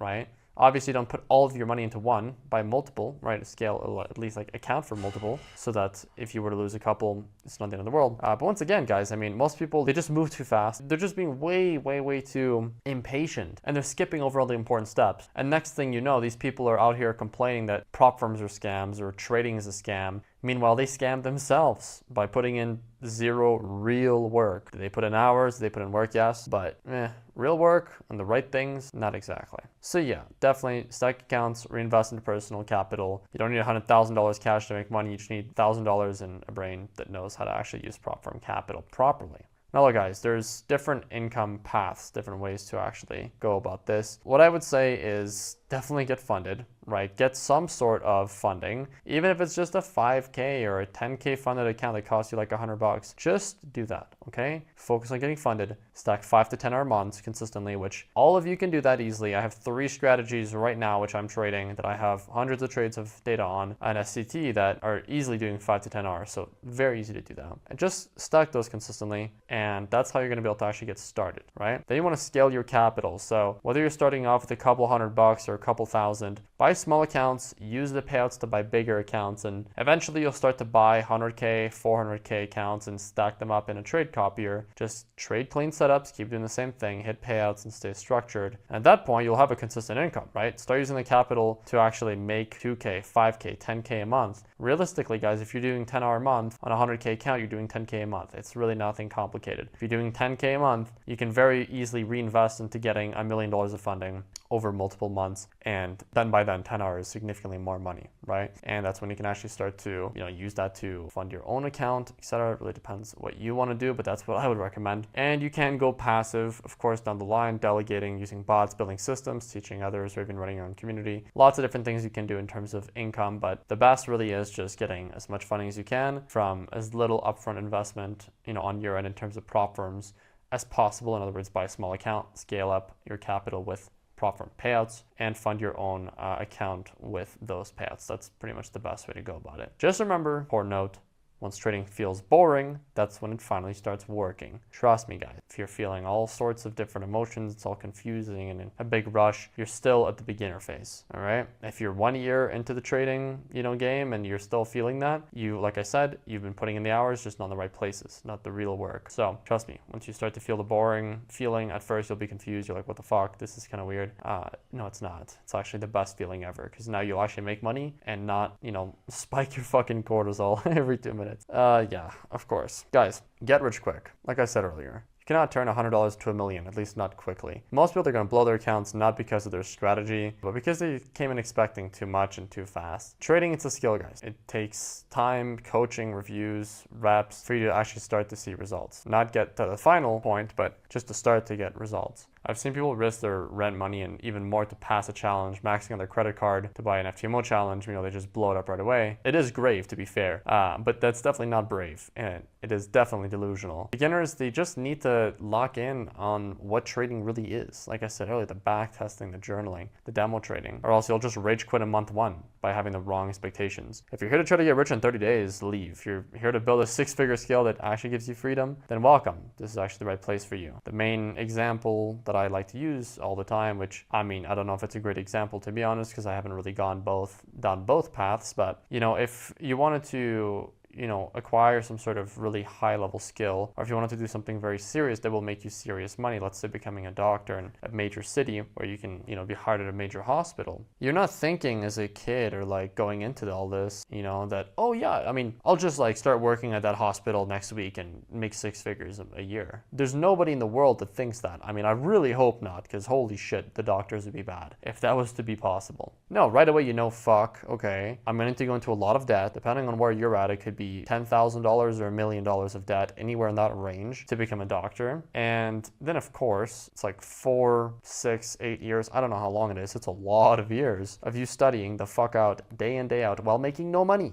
Hundreds and maybe thousands of hours for all I fucking know. Like I said, I'm not a fucking doctor, right? Thousands of hours unpaid where you are actually knowingly, quote unquote, losing money. You are in the red every single day because you're going more into debt for your education. And then once you've actually done all those years and everything else, it's not like you're instantly printing right off the bat. You might get a decent job, but you're still just starting out. You're still just getting the real experience, actually operating patients, dealing with the stuff, etc., whatever, right? And then eventually down the line, you start to make more money, and that's when you start to recoup the massive, let's say, 6 figures of fucking debt that you have, and start to actually make decent money and do your own thing. So let me ask you this. If it takes, let's say, 5 to 10 years for you to actually start doing decent, getting decent results with, let's say, higher education, doing something like becoming a doctor or some sort of high-level engineer, whatever you want to call it, then why are you thinking that within a week you can become rich trading? The reason why is because you don't see people on TikTok, YouTube, Instagram every single day spoon-feeding you, telling you, oh yeah, bro, I became a doctor last week, buy my course to become a doctor. Nobody,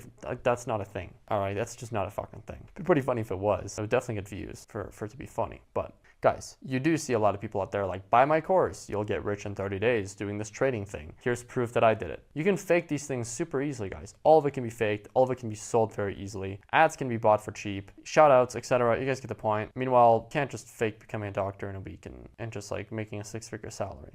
It's just not that simple. You can maybe glorify it, make it look really cool, which I think that'd be great, because that'd mean there'd be more doctors and we definitely need more. I digress. I think you guys get the point. Risk-adjusted returns. All right.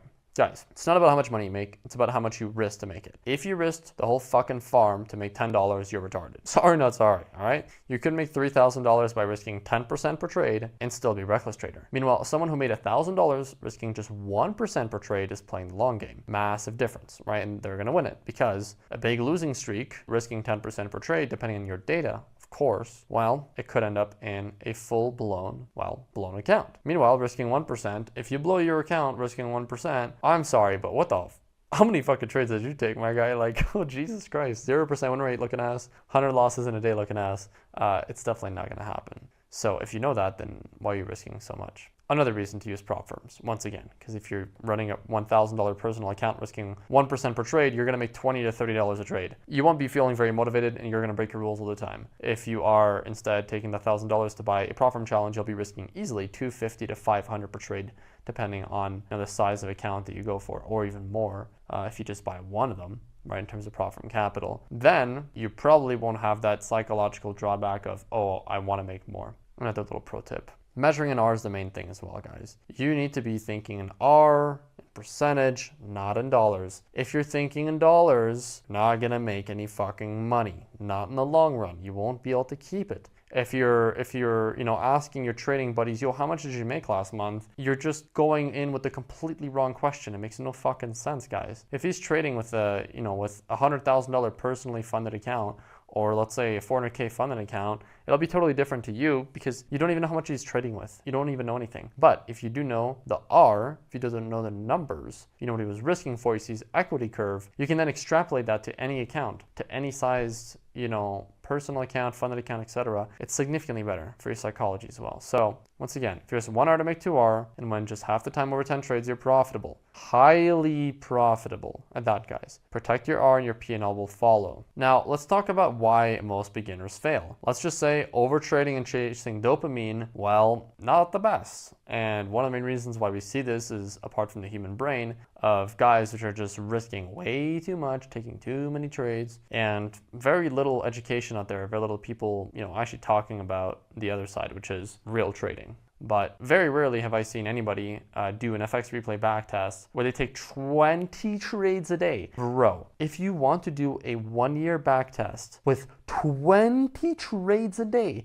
that is 7,000 plus trades. 7,000 fucking trades in a year, bro. How long will it take to backtest that year? Let me tell you one thing, it'll probably take a fucking year or longer. So what's the fucking point? You'll never backtest it, aka you'll never succeed. All right? Every trade will become an emotional hit, and I'll just give you another reason to take another trade. All right? Motherfuckers are addicted to pressing buttons. This is why overtrading leads to fatigue, burnout, and confusion, and most of all, burnt money and lost, hope.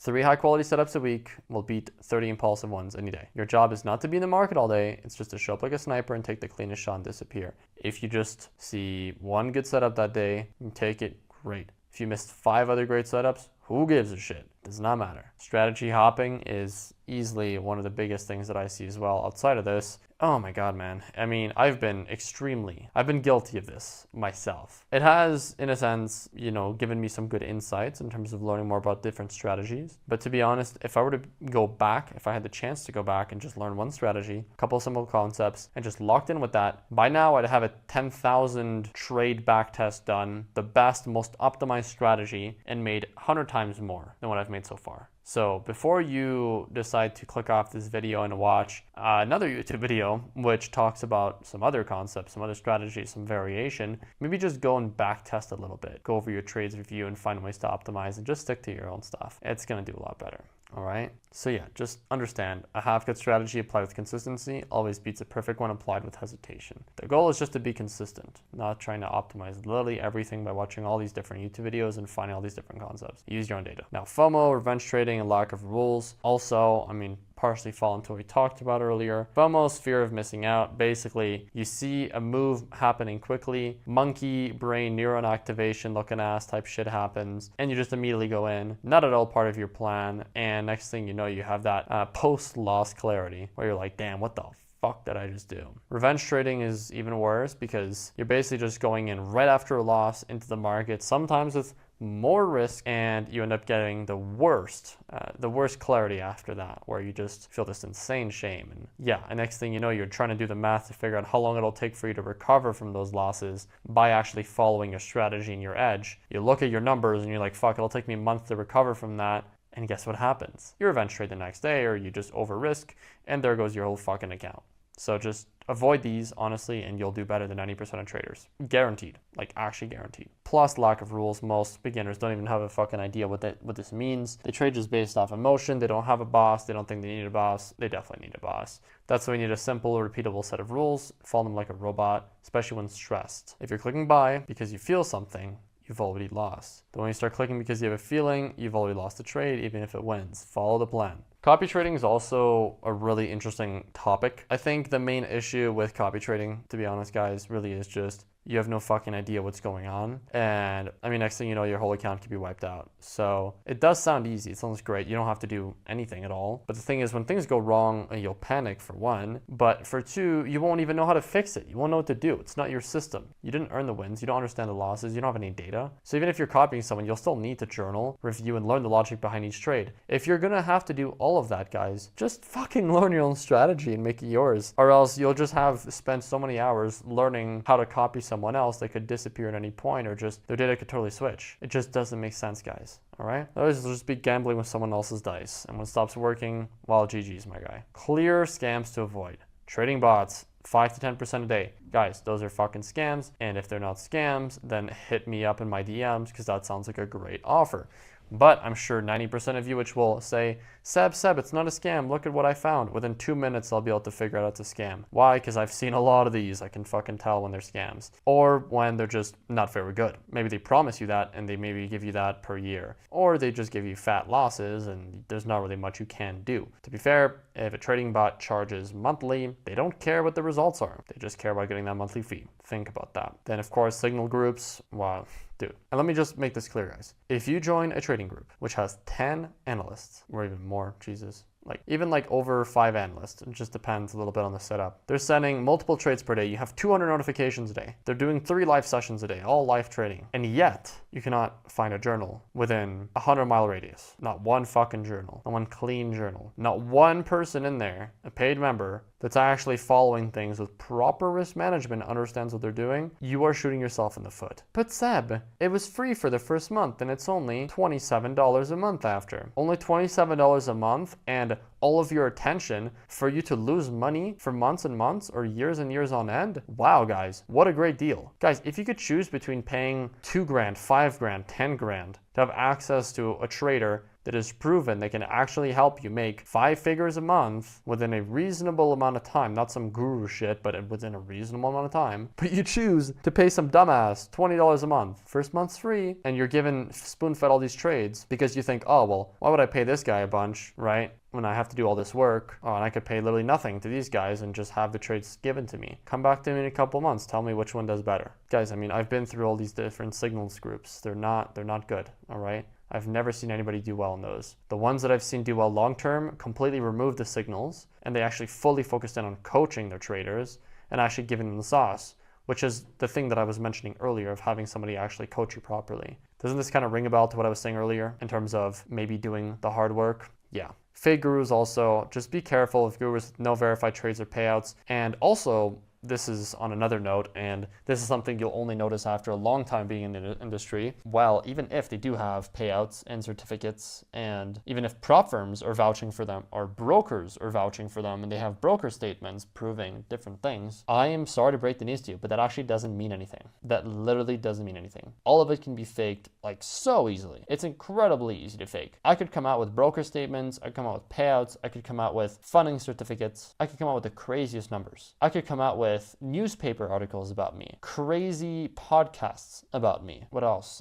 Like prop firms vouching for me. I could do all of that this week, and I would get a lot of attention, no doubt about it. And it would only be the few, very, very few people, those which are basically researchers and guru exposers, that would actually notice that all of it's been paid for. How hard is it to make your own prop firm, right? Or buy out a prop firm. Not fully, but, just a little something so that you have some sort of power. Becoming a co-owner, behind the scenes, of course. How hard is it really to get a news article or some sort of publication online about you? How hard is it to fake these things? It's really easy, guys. Even with a broker, just get an affiliate deal, that's it. So just remember this, difficult to know who is actually a real trader out there, or who's real, period, because in any industry, it's very easy to fake things these days, all right? Sometimes it's more obvious than others, but with trading, it's very weird. So if you're ever unsure whether somebody's legit, All right, maybe you're unsure if I'm legit. Maybe you're unsure if some of your favorite traders or whatever are legit. The only question you need to actually ask yourself, right? The only like two main questions would be one, do they actually know what they're talking about? Are they actually talking true facts that can be backed up? Or are they just like spouting nonsense and talking about the end result? In other words, like Lambos and dream cars and crazy vacations.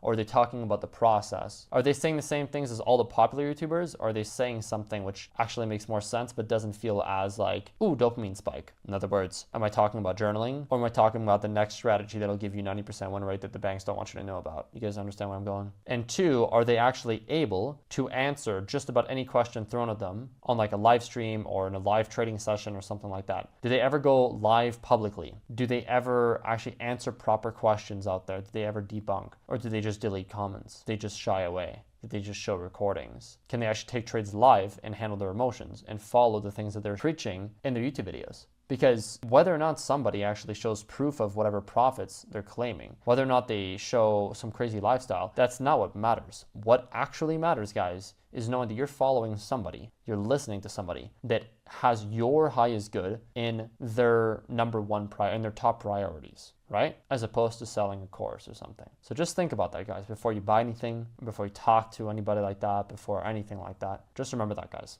All right? I want to take care of you guys. I want to make sure you guys get the right sauce, that you guys are not fucked, because I've been fucked so many times. It's not fun. All right? And you can succeed. Each and every one of you can succeed and will succeed if you put in the effort. Trust me. All right, that whole statistic of 95% of traders fail is true because 95% of people are dumbasses and don't put in any work. It's not just 95% of traders fail, it's just 95% of humans are dumb as fuck and don't do the right things. So yeah, you can very easily beat the competition and become top 5%. Tangent over. I love my tangents. MLM schemes.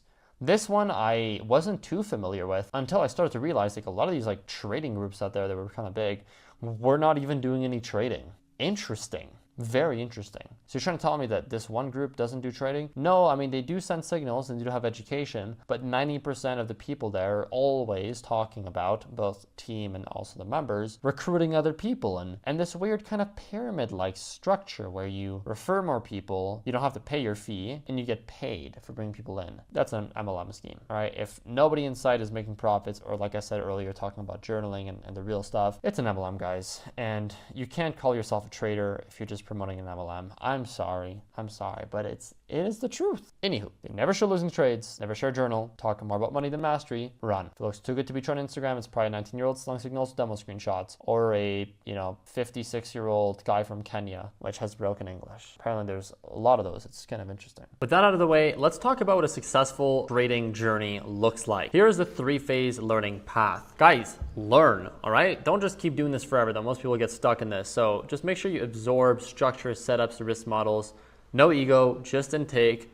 Grab whatever information that you can so that you start to bathe in the trading sauce. There's no way for you to learn anything in life unless you get super deep into it, especially if you want to go all the way with it. If you wanted to start tennis, watch tennis videos, hang around people which play tennis, go play tennis, listen to anything that's tennis, right? Fully focus on it, fully bathe yourself and surround yourself with that kind of information so that it becomes part of your daily thoughts and it becomes easier for you to actually start to have these breakthroughs and understand exactly what it is that it'll require you to do to start to improve as a trader, tennis player, whatever example you guys want to use, all right? So just make sure that you learn and learn and learn. That's number one. Execute. Most people get stuck in the learning phase and they never really go into the execution phase properly. So you start off with demo trading, then live with small capital, journaling every trade and tracking how you're following your rules. That's the key, guys. You learn, you execute, and then you optimize. Also, so important. Most people, though, they don't even get to optimize. They just stay stuck and learn and bounce between learn and execute. It's not good, right? If you guys get into the optimization side of things, congratulations, you're in the 3rd phase. You have data and you're tweaking your edge based on proof, not feelings or YouTube comments or random tweets you're seeing. You need to make sure you don't get stuck in optimization jail. You want to make sure that you're executing on the live market and that you're optimizing in a productive way, not just, looking over every candle and trying to figure out exactly how you can get one more R per trade. It's great to optimize and to find ways to improve your edge and make more, but you can get stuck in a position where you're kind of just stop taking trades completely because you're thinking, I need to optimize everything. And I saw this one thing I could optimize. And next thing you know, you haven't traded for a month and you really didn't get any sort of conclusion. So just make sure that you do actually have the learning phase, that you learn what's most important.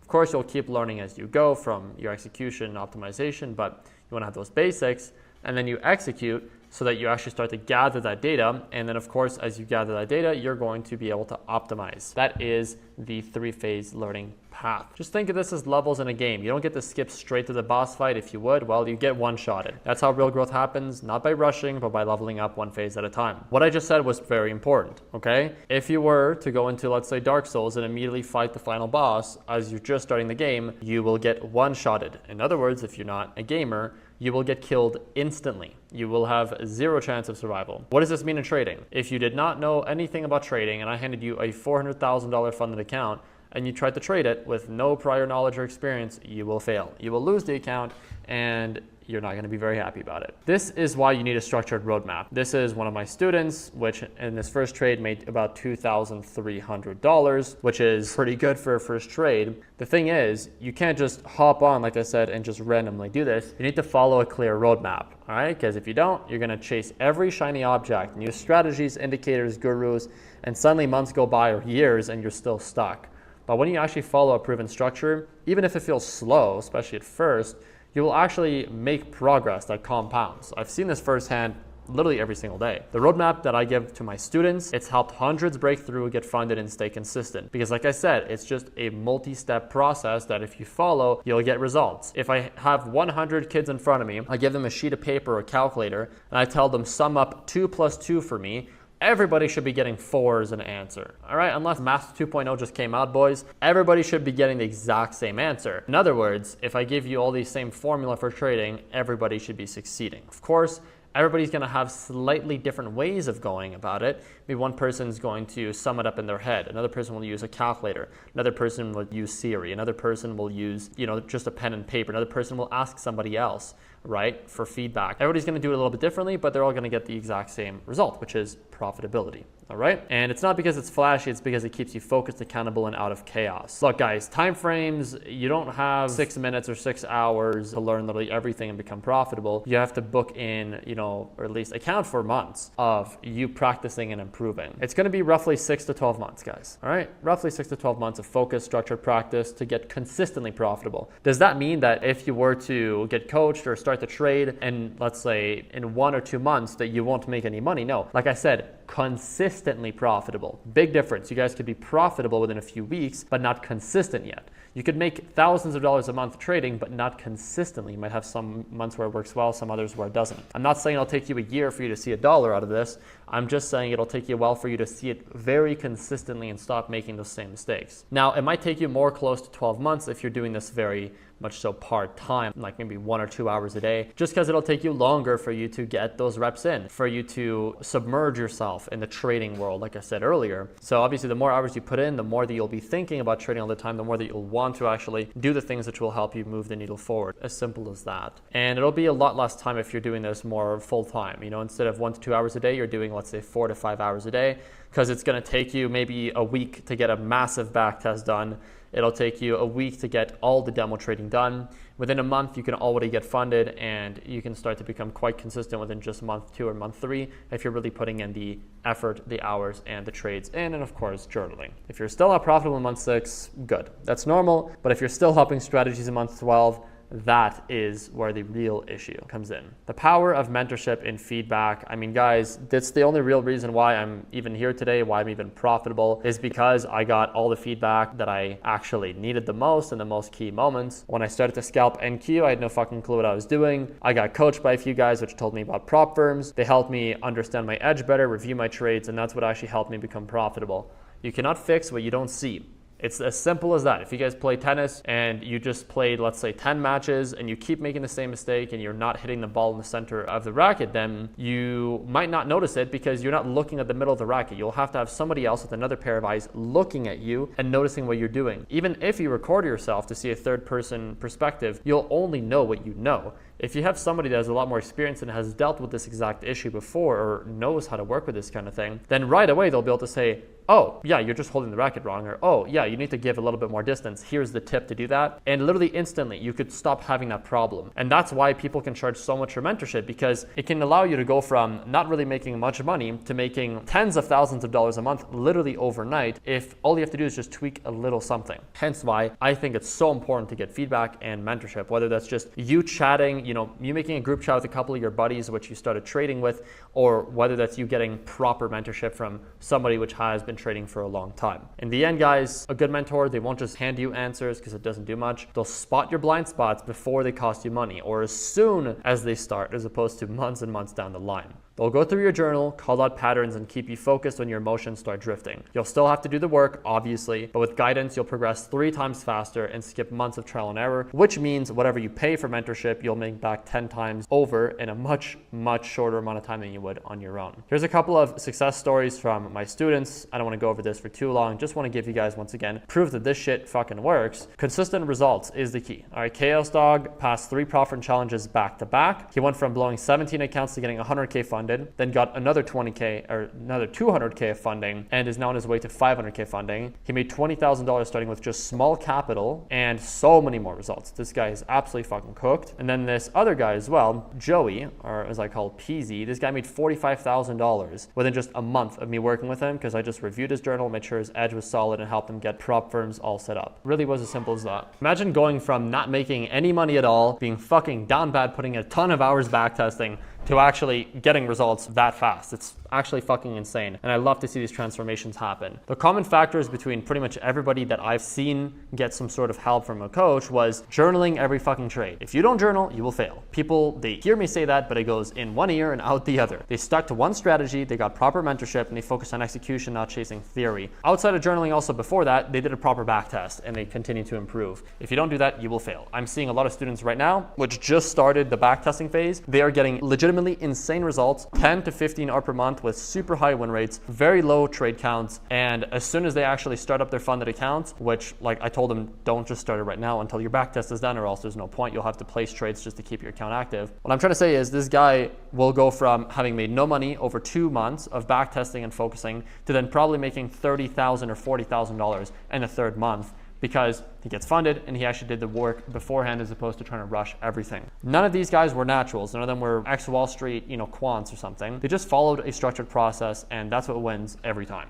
All right, my friends, let's talk about the foundations of a strategy. Not strategy, but the foundation, okay? Starting off with the components of a trading system. Now, guys, Forex, crypto, stocks, there's all sorts of different asset classes. You're getting to choose your market and, of course, your session. Forex trades 24/5, more like 23/5. It's structured, great for clean setups and tighter risk. Crypto is going to be 24/7, super volatile and ideal if you like fast moves and trend following. Meanwhile, stocks, they're limited to certain hours and often react to news. They're more passive but harder to control. The trading sessions for Forex, the best volatility usually hits during London and New York Open. Just really depends on the actual asset you are trading. For crypto, the easiest moves often happen on weekend pumps, Sunday CME gaps, or Monday New York Open dumps. Know your market, know your session, and line them with your strategy and schedule. My personal favorite for indices traded on CFDs, which I would basically consider Forex, something like NASDAQ or even Euro USD, is going to be right around the New York Open. You get a ton of volatility and you're able to play opening range breakouts very easily. You're able to play liquidity, smart money, etc. Just about everything works, so I'm a big fan of trading Forex, indices, right around New York. But London's also phenomenal. Now, when it comes down to entry criteria, your strategy will start with your entry model, obviously, right? How to get into a trade? You enter. What you need to see before hitting buy or sell. Just start simple. Look for clean visual patterns like support or resistance rejections, order blocks, which are basically smart money concepts, breaks of structure, then layer in confirmations, right? Things like candle wicks, engulfing patterns, or volume spikes.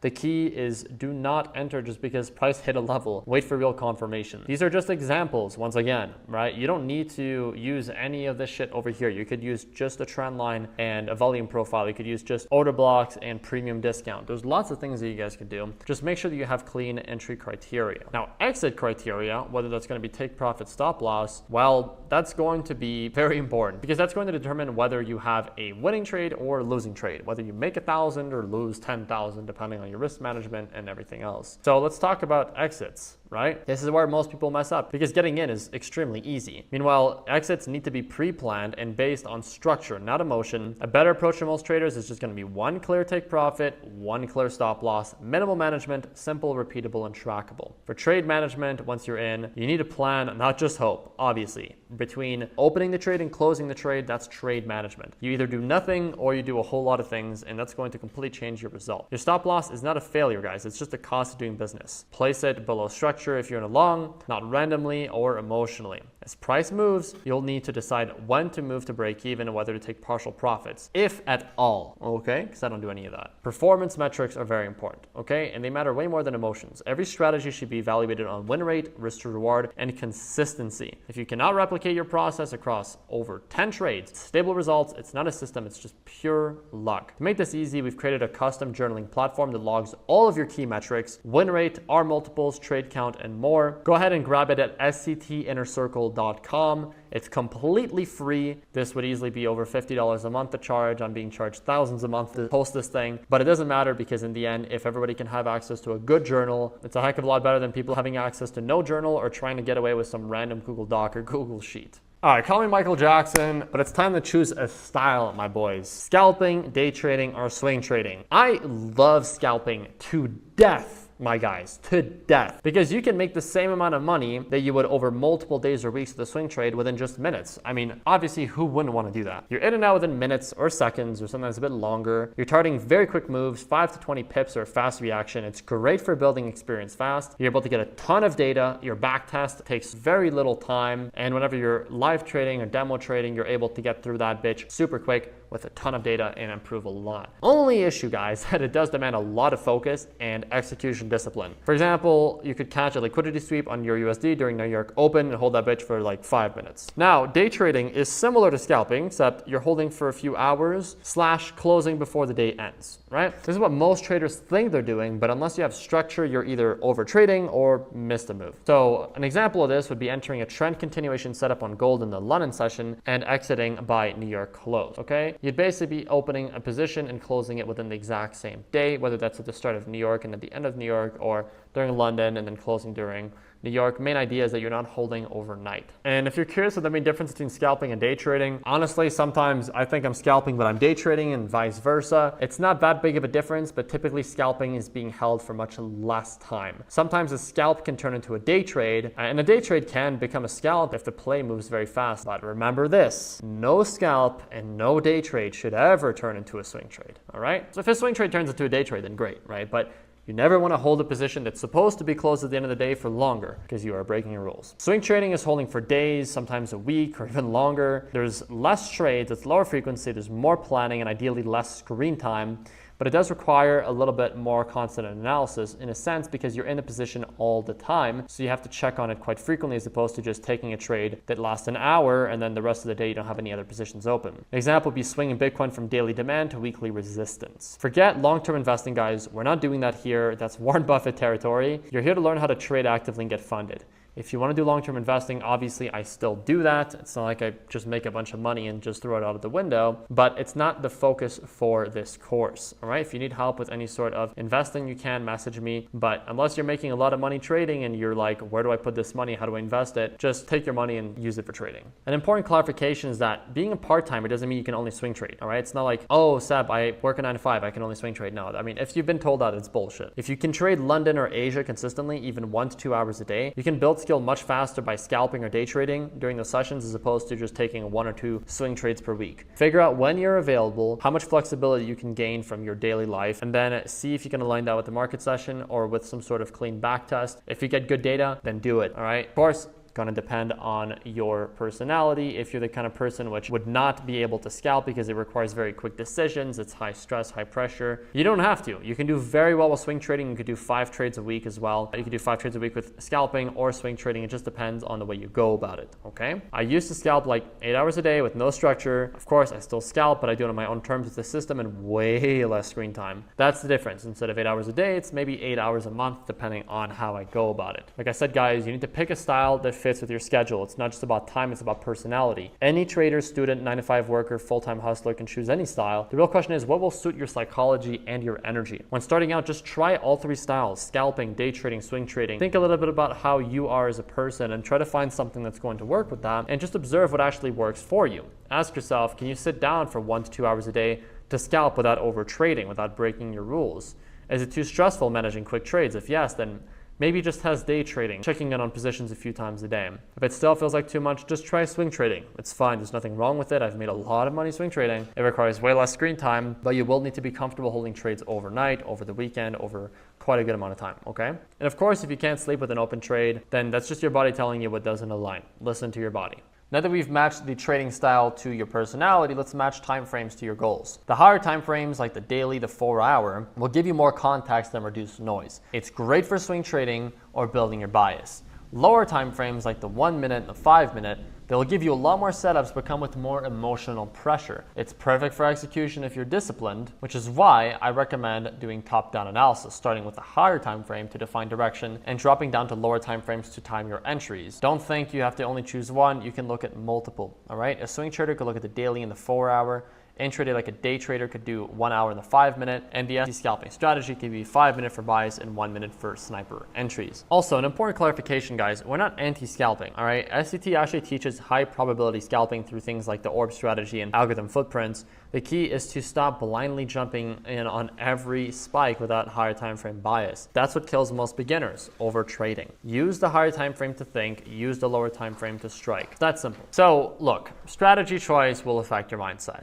It is what it is. We're human. Scalping can feel like a rush, but it often leads to dopamine addiction, fatigue, and emotional burnout. Trust me. It does not feel good when you just took 30 trades and blew your fucking account. You feel tired, depressed, and you don't know what to do. Swing trading will give you a lot of breathing room, like a lot, but you'll need patience and trust in the process as opposed to just randomly closing out the trade at some point just because you felt like it. Your strategy needs to match your personality. If you're anxious, scalping will wreck you. If you're impulsive, swing trading might just save you. Let's compare a couple of trading methodologies. Retail is trend lines, indicators, and basic SR, support resistance. Simple to learn, but reactive and often lacks depth. ICT is, institutional concepts like the power of 3, liquidity grabs, and market maker models. Precise, but can feel overwhelming. In a similar way, SMC focuses on order blocks, market structure, and balance, similar to ICT, but often cleaner, more practical on modern Forex and crypto charts. Everything is going to work, and there's 20 other things I could mention, like harmonics and God knows what else is even out there. So let's not get into all of that. My main point is that different models can work under different strategy types. Blending isn't bad if your back testing validates it. Remember, guys, everything that I say all the time can always be brought into question or refuted with a proper back test, okay? For example, we use simple trend following strategies for most accounts just because of their mechanical nature. They're easy to repeat, execute, and scale. We also use reversal strategies based off SMC for certain accounts, of course, as these are more intuitive and discretionary. And honestly, they satisfy that inner artist who likes to play with the charts and adapt creatively instead of being robotic all the time and just, okay, 5 minute candle close, stop loss here, take profit here. It's not as fun in a sense. And of course, I'm not saying trading needs to be fun. I'm just saying if you can make it fun and make it very profitable, do it. Anything can work if you have data. Just don't blindly mix theories, validate it, master it, and scale it. Let's talk about risk and money management. Capital preservation will always be your biggest priority, guys. What we do as traders is managing risk. Nothing more, nothing less. It's all about survival first. Profits can come later. You're risking 10% per trade, you are not trading, you're gambling. Unless, my boy, you got the craziest stats I've ever seen in my whole life. Or you're doing some sort of crazy challenge, which you'll know, once again, is a bit closer to gambling. Your number one goal in trading is not to win big. It's not to get one crazy big trade like a meme coin, motherfucker. It's to stay in the game long enough to win consistently. Your capital is your seat at the table. If you blow it, well, the market won't give a fuck what you've done. All right, it is what it is. Setting your percentage risk per trade is key, all right? But the thing is, everybody says, risk 1%. You've heard that shit everywhere, the 1% rule. Never risk more than 1% of your account per trade. Sure, I mean, good. It's common advice, it's useful, but let's be real, it's just guru fluff without context. It's just bells and whistles.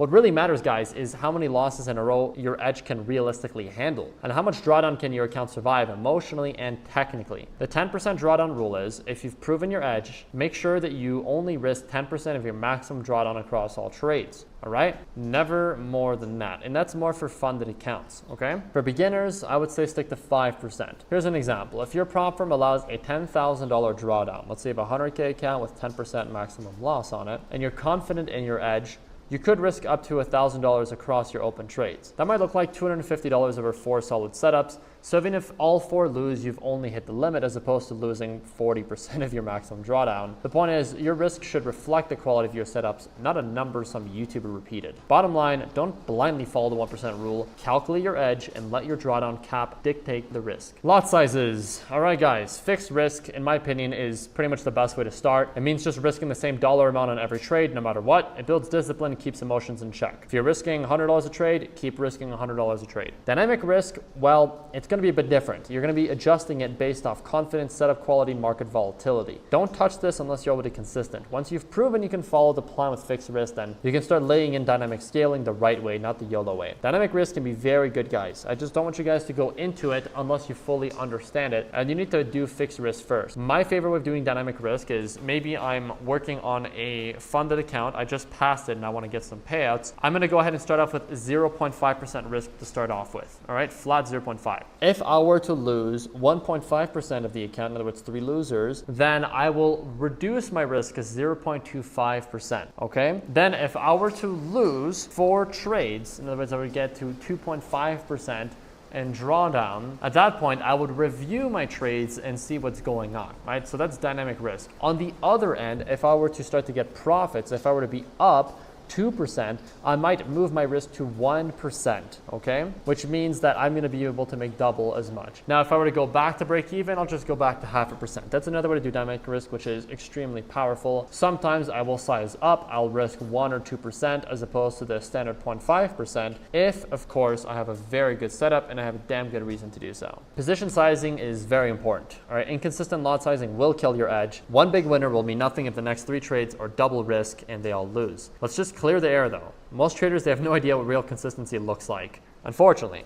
In crypto, you'll hear something like, oh, well, yeah, dude, I'm on Bybit. I only use 10x leverage with 10% margin. Duh, I mean, that's what I've always done. Or for Forex, which I'm sure most of you guys have heard this, well, I always risked 50 pips to make 200 pips with 1 lot always. Dumbass shit. For futures, I trade with 2 minis with a 60 tick stop loss and 80 tick profit every time. It doesn't make any sense, guys. There's no flexibility. I never understood it, guys. I mean, you see those MetaTrader screenshots with 30 fucking open positions of 0.01 lots, 0.05 lots, 0.1 lot, and then 0.5 lots, like 30 entries, you know, giving them a bunch of profit. I'm like, dude, just take 1 fucking entry, dude. Calculate your risk accurately, because if it goes against you, you're gonna blow your whole account. It's all bullshit, all right? None of that means a damn thing unless you've got hundreds of trades to prove your edge, and more importantly, you're not gonna be doing that whole 30 fucking entries in a back test, so why are you doing that in live markets? But it's not even based on market structure, okay? If a valid swing low is 23 pips away, and you always use a 20 pip stop loss, your setup, like, it literally doesn't fucking make any sense, guys. It's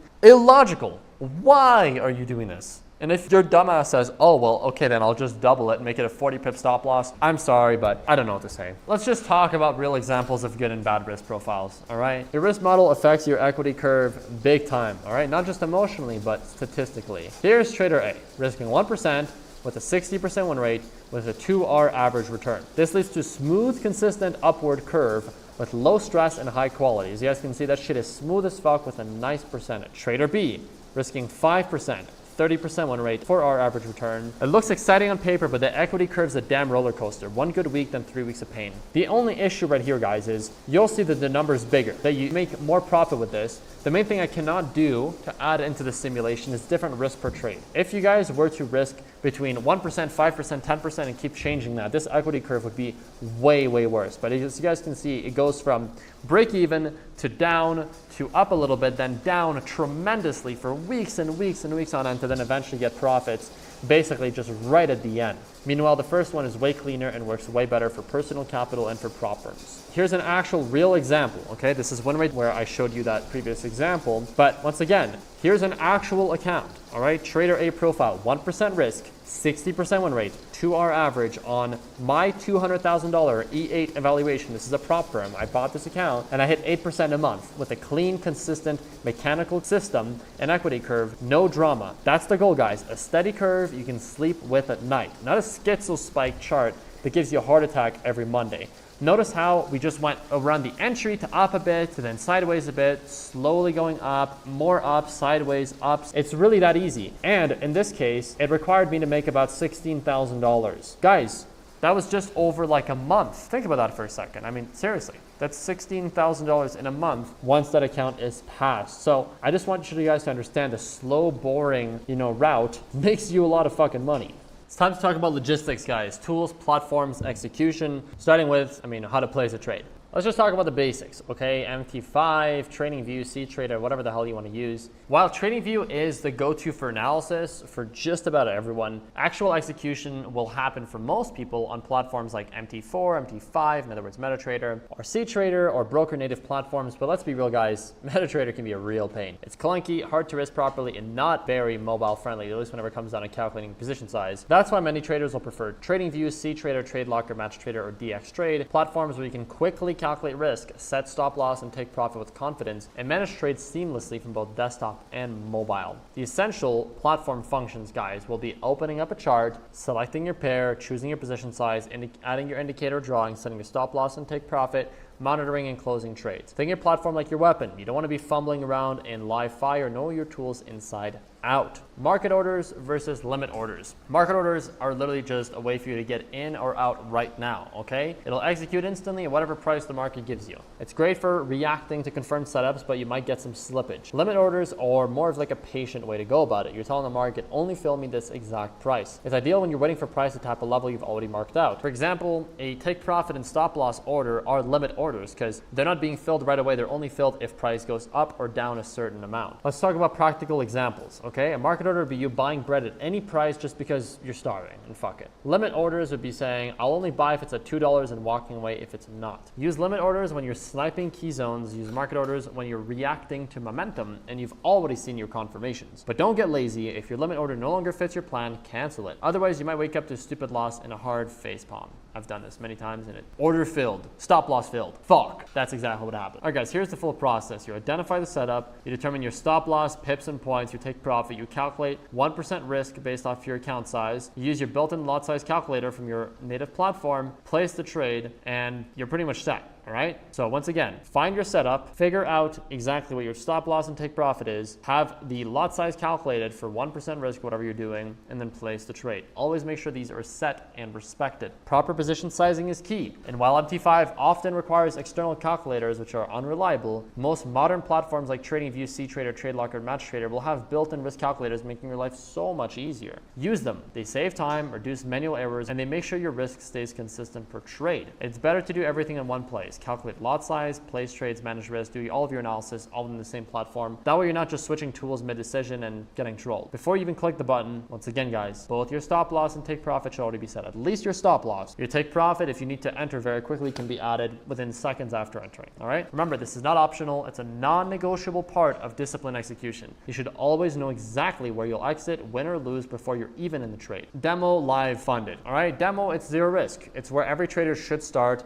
and you must treat it like it's real money to build real habits. Live is going to be with your own capital. When you're ready, you start small, micro lots, tiny risk, just to feel the difference emotionally. Funded is going to be through prop firm capital. You pass their valuation, follow the rules, and split profits. Here's an account progression strategy, guys. Don't rush into live or funded accounts until you're consistent on demo. That is your trading ground. Funded accounts also come with special rules like drawdown limits and profit targets, but instead of memorizing every possible restriction, just study the FAQ of the specific prop firm you're planning to start with, and that's literally it. Whenever it comes down to actually choosing a prop firm, I don't want you guys to jump between 2 to 3 or more. Just pick one, stick to it, get maximum funded there first, and then scale into another one if needed. All right? Choose one that's reliable and suits your trading style. FTMO will be the safest overall. If you're in the US, use E8 Markets. Breakout is solid for crypto heavy strategies. Easy, the best prop firm out there because they're A-booked and they can pay you out 20 times a day, guarantee payouts, make it very easy for you to pass, no weird rules. And TopStep works best for aggressive NQ scalpers and futures. You can get up to 700K funding with them. Consistency first, scaling later.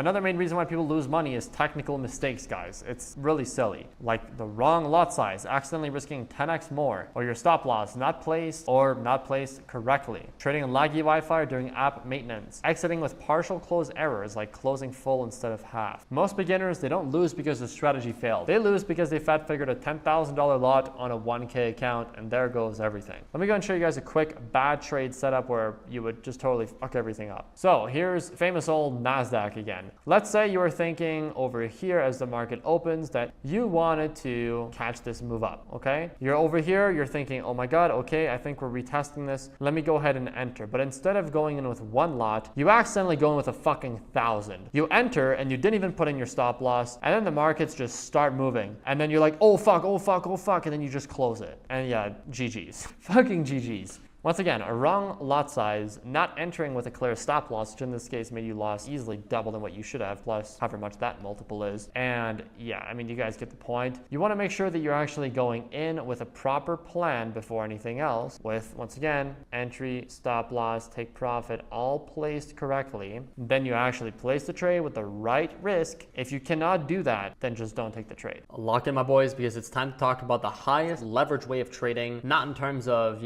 crazy risk, but actually by lowering your risk, and that is prop firms. Let's just talk about what even are prop firms and why they exist. Prop firms, they just let you trade with their simulated money. That's mostly what there is to it, right? You pass a challenge, usually by proving you can follow rules and staying consistent, and then you get access to a funded account. Most firms will actually let you keep 70 to 90% of your profits, which is insane. And this is how you can scale your income without needing 50K of your own capital. You don't need to be rich, you just need to be disciplined.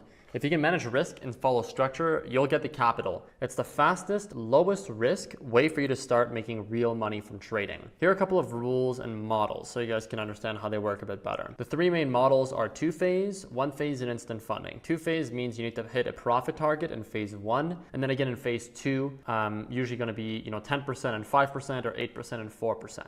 One phase means you only need to hit one single profit target, let's say an 8% or 10% target. The rules will be a little bit different, sometimes being a lot more annoying with a lot of these prop firms, depending on, of course, the one you're looking at. And then instant funding is exactly what you think it is. You're just paying to get access to a live account immediately. It is going to be riskier because sometimes there's more rules, sometimes less, it just depends. And you're going to be spending a lot more for the actual account. So here's a little example, all right? This is an example with the instant funding prop firm. That's just the name of the prop firm. Here's the 10K instant funding account, which costs you $440. In other words, you need to make well over 5% profits just to get a return on investment, and you're able to get your payouts every other week. Meanwhile, the two-phase 10K account will only cost you $89, which requires you to make less than 1% to get an ROI, and the payouts are on demand. Meanwhile, you need to make 10% in phase one and 5% in phase two. So things are a little bit different, as you can see, between these models. The main differences between them is obviously price. For the same account size, you'll be paying nearly 5 times more for instant funding. The evaluation phase, you won't have to deal with an instant funding, and with the phase two, and with the two-phase model, you'll need to pass 2 phases, which is typically going to be more percentage. There's also 3-phase models, which are crazy, require you to make quite a lot more. And then daily drawdown, right? Instant will have no daily drawdown. The 2-phase will have 5% daily drawdown. Also, it depends, on the prop firm, but a lot of the time you're only going to be able to hold trades over the weekend on phase 1 and 2, which might not be possible on instant funding accounts. Like I said, depends a lot on the prop firm. And then scaling plan, well, instant funding accounts in this case will have a better scaling plan, possibly also because you're not going to be able to get access to as much capital right up front. Payouts are on demand for 2-phase accounts, meanwhile they're weekly for instant or on demand depending on how you go about it. How do you choose the right firm,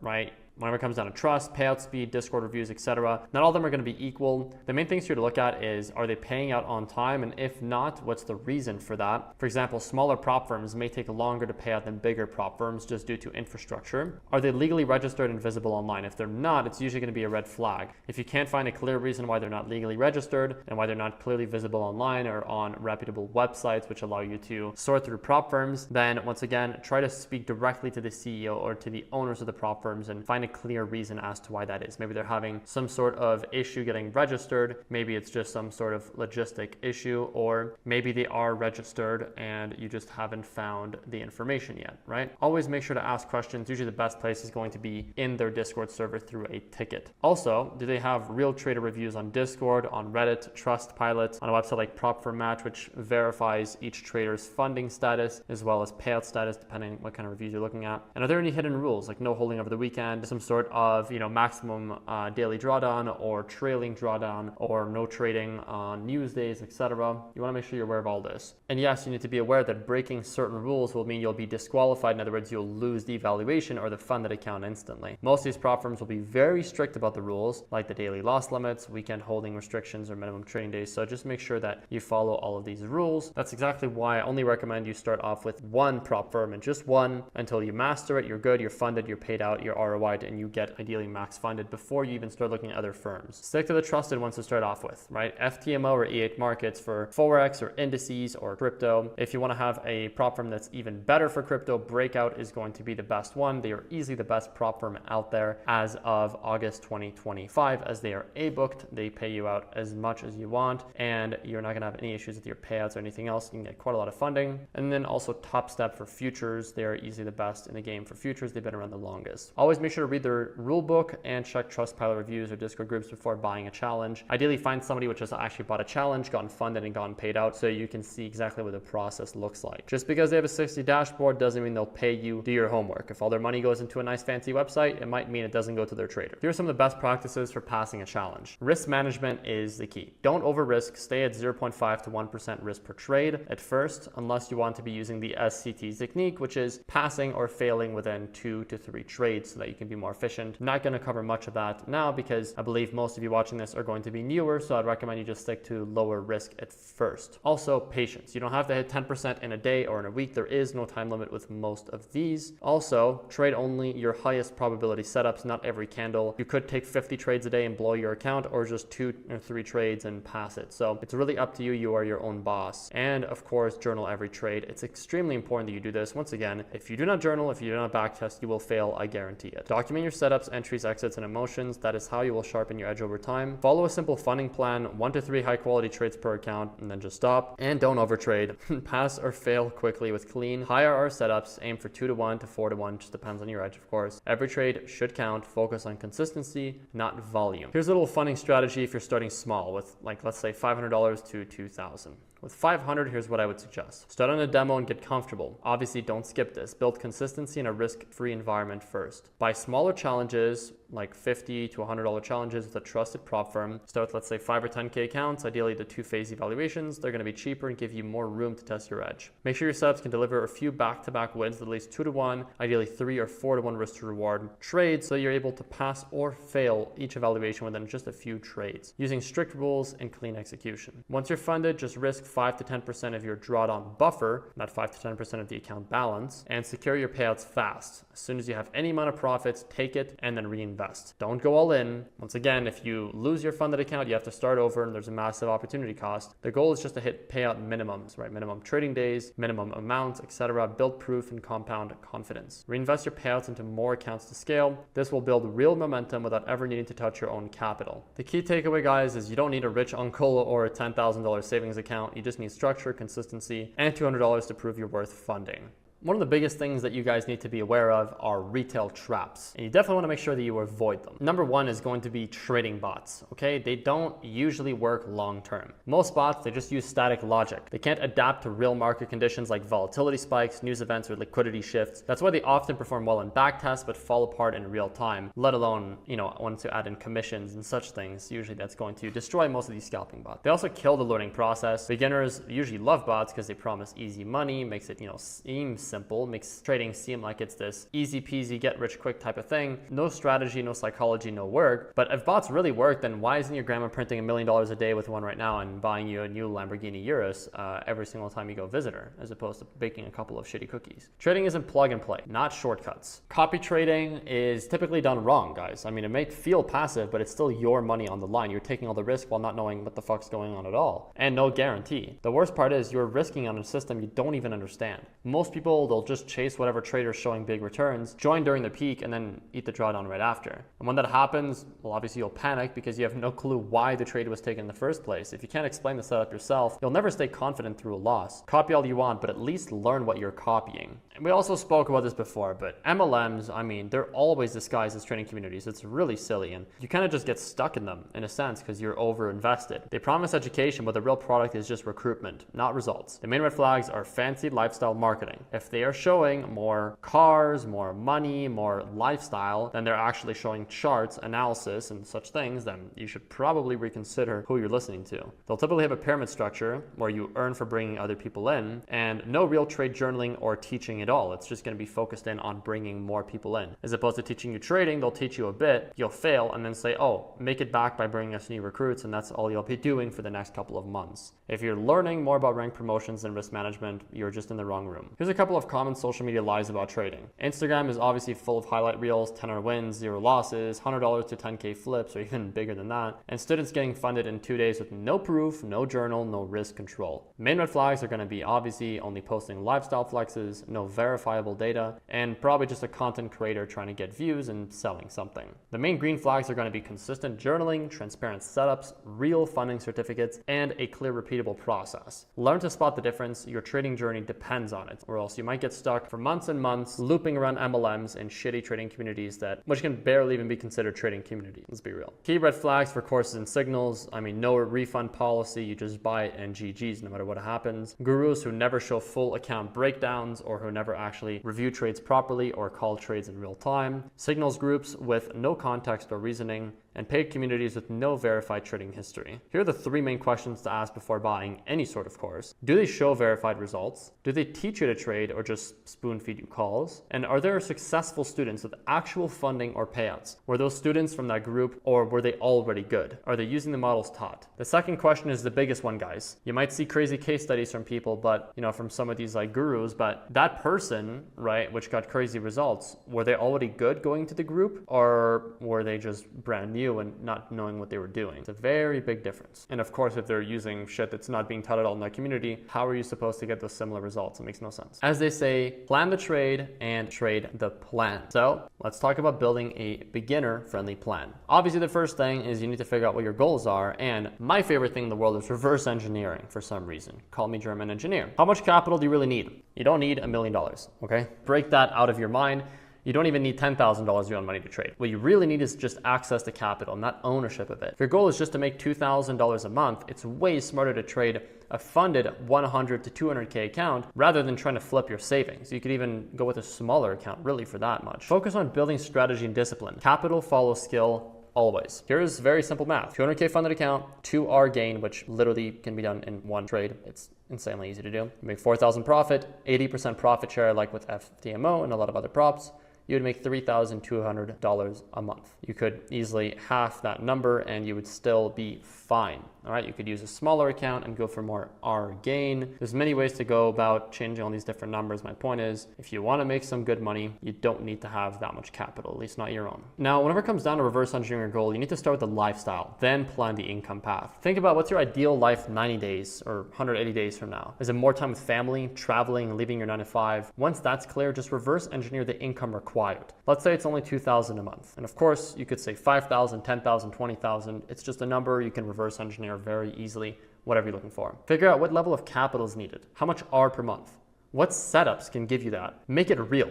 If I need 2K and I average 2 hours per week, risking 500 a trade, I need access to 25K in capital. This builds purpose into each trade and gives you clear, actionable day-to-day plan. Most people are just trading with no idea what they're trading for. This is gonna fix it. If you've got a full-time job, you can still pull 2,000 a month or way more, as long as your strategy fits your routine. The key is to trade in a way that adds to your life, not drains it. If you're working 9 to 5, just focus on the daily or 4-hour swing setups. If you're a night owl, you can try crypto scalps during the Asia session. Once again, just examples. The more aligned your style is with your rhythm, the easier it is to stay consistent long-term. Map your goal, strategy, routine. Here's how you create a 90-day plan to test your edge. Just challenge yourself, right? For the next 90 days, stick to one setup, one risk model, and journal every single trade. That's all you need to do. The goal is not massive profit, it's building discipline, collecting data, and spotting real patterns. Here's what you need to track: win rate, average R, execution mistakes, and weekly review using your trading journal. Forget profit for now, focus on proving that you can follow rules and log your process. And don't get fixated on hitting 50 plus trades. Some styles may only produce 15 to 30 high quality trades in 90 days. That's fine, it's about quality, not quantity. Creating realistic checkpoints. You need to set some milestones, not expectations. Here's just an example, right? Week 1 to 2, you could be learning the platform, strategy, and risk model. Week 3 to 4, you could be back testing to prove your edge has an edge. Week 5 to 6, you could be demo trading to make sure your back testing was accurate. And week 7 to 12, move to a small live account or low stakes challenge. This will remove pressure and build confidence. Most traders will fail just because they expect $5,000 weeks in month 1. Instead, if you focus on stacking small wins, the process is going to lead to profit. The only thing worse than unrealistic goals is hitting them with no system to sustain them. Beginner trading schedule. How many trades per week should you be taking? Once again, focus on quality. You don't need 20 trades a week to grow. You just need 3 to 5 great ones. Take more trades, it'll mean more risk and more room for mistakes, especially at first. Make sure to learn from each trade. Don't skip over each trade. Make sure you journal it. Make sure you're reviewing it properly. Take 3 trades, 1 loss, 2 wins at 2R, that's plus 3R. Clean and sustainable trading approach, as opposed to trying to make 1 trade make up for the past 50 million losses. And focus on steady growth, right? The sweet spot is quality over quantity. Small sample, clean data, steady growth. Here's how to create a routine around work and family. You don't need 8 hours a day to be trading, guys. It's not meant to replace your full-time job by trading you the same amount of hours. You just need structure, right? Here's a very simple routine you can follow. Pre-market prep could be half an hour, just journal, review charts, mark key levels, prepare everything, your environment, everything like that. Your trading window could be 1 to 2 hours. Let's say if you're scalping or day trading, trade during the session that fits your market, and then do an end of day review. Could literally just be 10 or 15 minutes. Log your entries and exits, take screenshots. All of this could be done in 20 minutes total or 3 hours. It really depends on the way that you're going to trade specifically. But I've done all of these things within just 30 minutes across the day, and only a couple times a week. So it's not like you need to do 8 hours a day. You can do 8 hours a month and still do very well. Even with a full-time job or family schedule, this will work if you're intentional. Use an if-then rule. If I work mornings, I prep at night and trade swing setups. The weekly reviews are super important, and it's how you do it as a pro. You open your journal, categorize trades, win, loss, break even. You look for patterns or losses coming from one setup, or you overtrading on Monday, example, and then just set one focus goal for the week ahead. I'm not going to show you guys the trading journal right now, but you guys can go ahead and see it at theinnercircle.com. You'll be able to get access to it there, see some of our trades, and start using it for yourself. Your growth doesn't come from the trade, it comes from the review. 1, not the trade. Sometimes the best trade really is no trade. Remember this. If you take a trade and it's a loss and you were not meant to take that trade, that's minus 1R or minus whatever you're usually risking, let's say $100 or $1,000. If you don't take that trade, it's the same as you making that money. Call it trading girl math, right? It's kind of like the idea of, I was gonna buy that, but I didn't, so I made money or saved money. It's the exact same idea, but it's actually very real in this case. NFP, CPI, and big news drops, they're gonna have extreme volatility and unpredictable spikes. So if you're gonna be trading around that time, maybe you can just wait to see if your setup is still valid after the fact versus just getting absolutely destroyed. Crypto weekends are low volume, random wicks, and no structure. I typically don't recommend trading during the weekends unless you're holding a trade over the weekend, because once again, that's also fine. If you're gonna be opening a trade during the weekend, be aware that maybe your broker won't let you. And if they do, maybe it's not necessarily the best idea. Make sure you backtest properly. If there's no clear setup, mark dangerous and use days in the calendar. You're not falling behind by sitting out. You're just staying in the game. Win by waiting, not by gambling. How do you win at poker, guys? Is it by betting all of your chips and then running out? That's how you lose, and guarantee that you'll lose. If you run out of chips on the table, you cannot keep playing. If your account goes to 0, if you blow your account, if you run out of capital to reinvest, that's it. So once again, be mindful. Here's the RRR framework. Every 2 to 3 months, take a no trade week to zoom out. Rest so you can recharge mentally.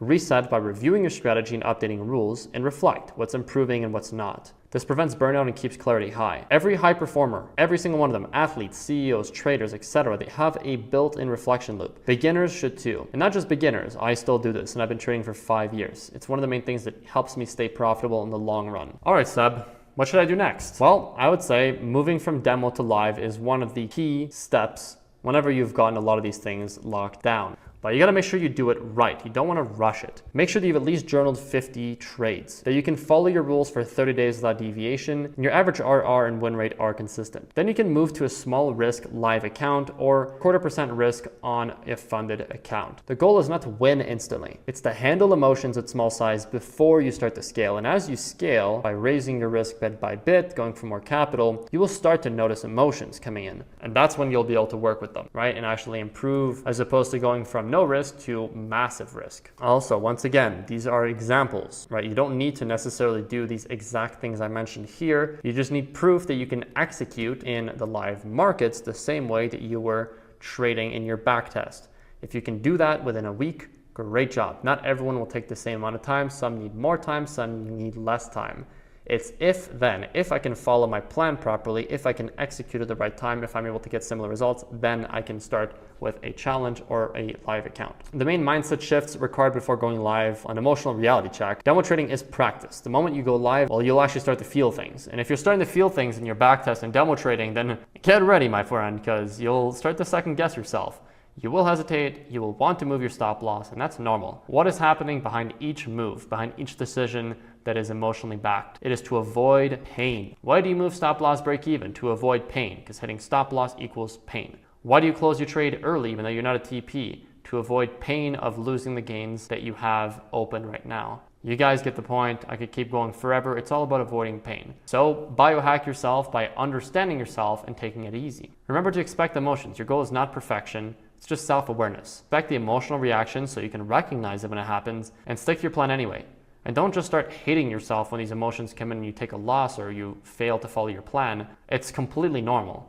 It makes literally no sense for you to start screaming at your 2-month-old baby when he falls, after the first time trying to start walking. It makes no sense at all. You need to encourage him, and you already know, of course, because you've done this before, that it'll take hundreds of times trying to stand up and walk before you can walk without falling, although we all fall every once in a while. You guys get the point. The right approach is to start small, using micro lots, focusing on following your plan, not making money, because your goal live isn't about testing your strategy, it's about training your mind. Here's what to look for in your trading journal, right? Your journal is going to be your roadmap to fixing mistakes and scaling up. From day 1 to day 1,000,000. Trust me, this is always going to be your best friend. Here's exactly what you should review after each trade. Did you follow your entry criteria or did you force it? Was your stop loss placed based on market structure or just somewhere safe? Once again, all of this should already be done in your back test. So if you're seeing these issues and you're demo trading or live trading phase, you need to go back to the drawing board and figure out what's going on. Did you stick to your trade management rules or did you panic early? And what were you thinking and feeling before and after the trade?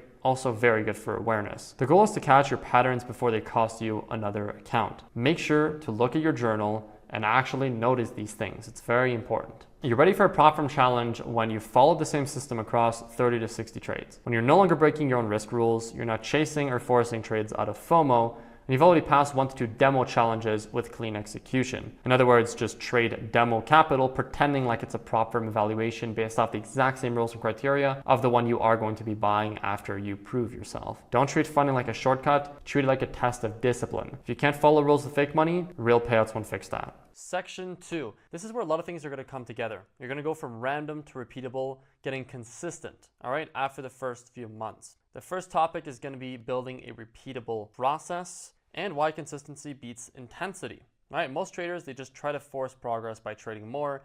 They just think, well, if I just take more trades, I'm going to make more money.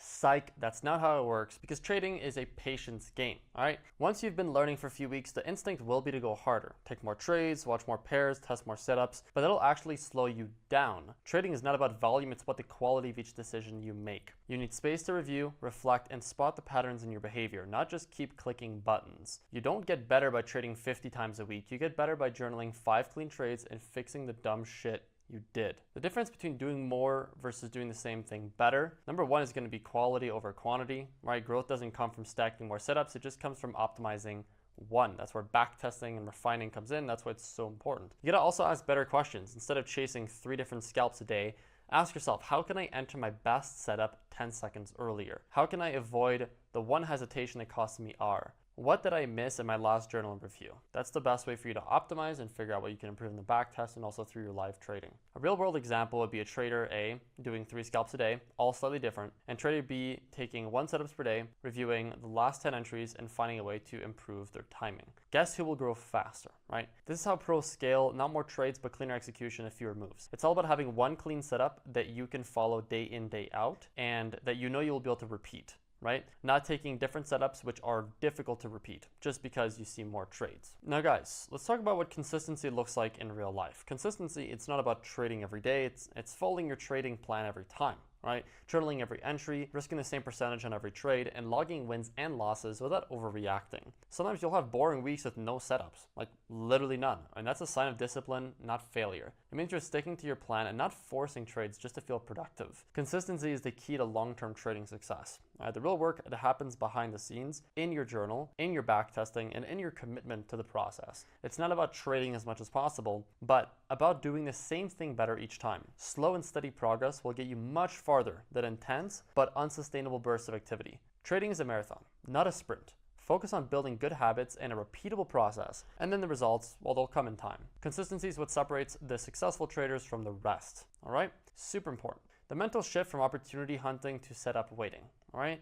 Opportunity hunting would be just glued to the charts all day, constantly looking for something. That's what leads to over trading, right? Or you enter your setup and you're staring at it for hours, waiting for it to hit TP or SL and, stressing out over every tick. It going, 10 points away from your take profit and then reverses back to your entry. Now you're wondering if you need to manage the position versus just letting it do its thing. Setup waiting really just means when your system is clear, the best setups, they feel obvious. You're not hunting, you're filtering. And you don't need 10 trades a week. You just need 2 that follow your rules and compound cleanly. Obviously, it could be 5 trades, 6 trades. What matters the most is for you to actually be following your process and not forcing anything, basically.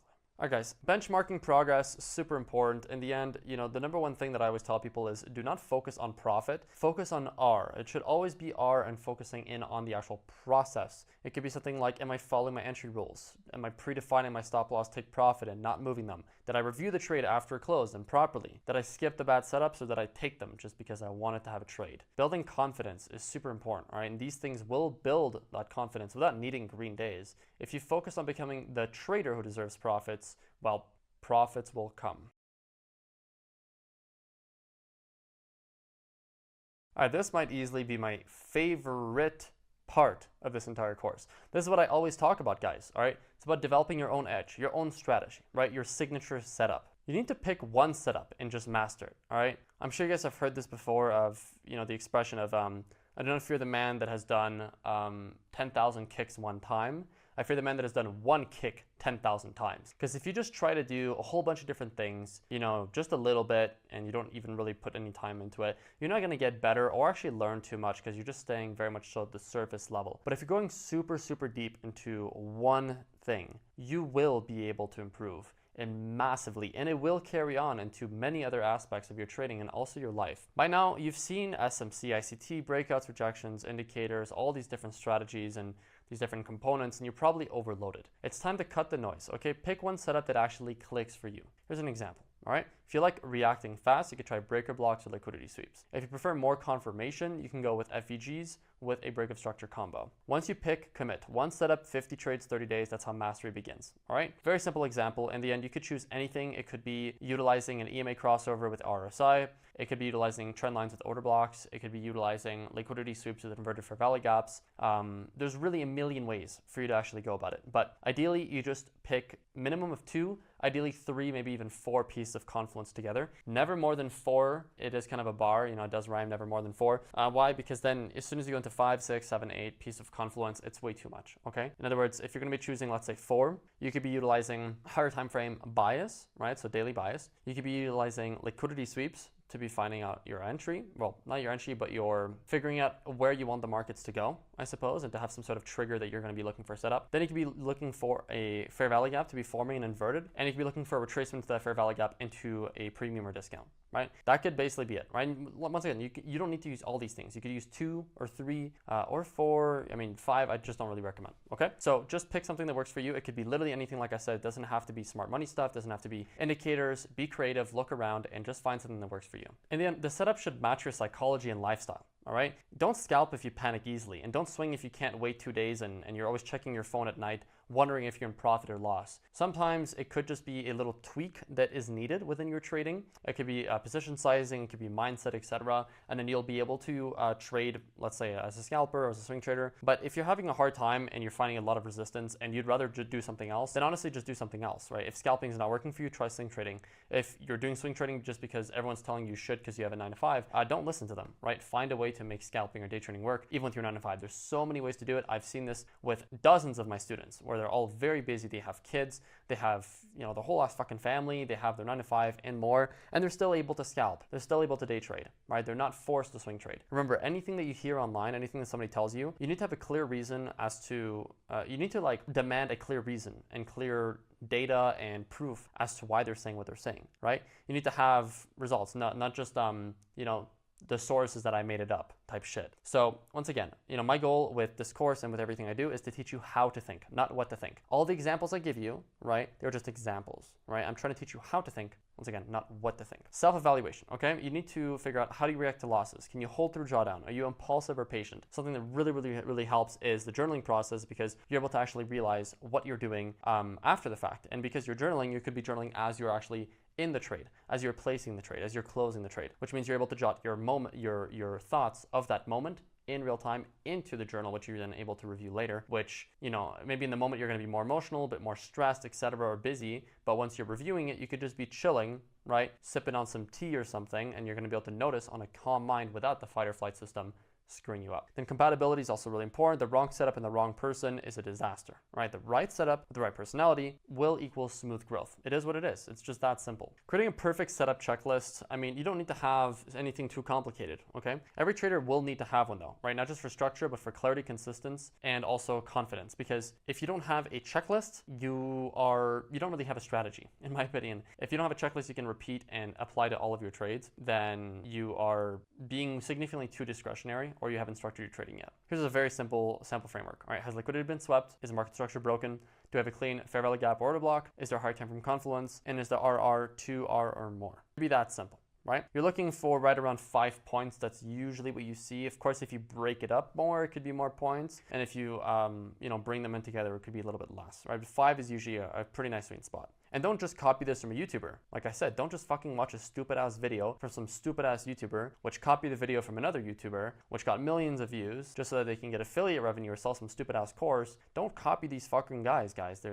They are, for lack of better words, retarded, okay? And, well, they're not. They're really smart because they're making money off you guys, but I don't respect that, okay? You guys get the point. Teach you how to think, not what to think. So once again, don't just copy what they're saying. 90% win rate strategy the banks don't want you to know about. That's a bunch of bullshit, guys. The banks don't give a fuck. They do not care, bro. Like, it's not because you watch this guy's 10-minute YouTube video that you're gonna trick the banks and be profitable. Like, think about it, okay? So once again, don't just copy this strategy, right, or this entry checklist or whatever that you see on YouTube without clearly testing it yourself and actually understanding each and every point. So important, all right? Start with a basic structure and then back test it. Track what works, what fails, and where the edge is weak. As you log trades and refine, your checklist will evolve into something custom built for your strategy and psychology. That is how you build a real edge, not by memorizing someone else's, which you even have proof that it works. All right, here's how you back test your setup, right? Manually via tools, right? Finding historical examples. You could scroll back on TradingView and find 20 to 50 clean setups. I would not consider this necessarily back testing. I consider this more studying, right? Because you're not actually just going to be seeing the bars playing in real time. Logging everything is super important, right? You need to mark your entry, stop loss, exit, and result.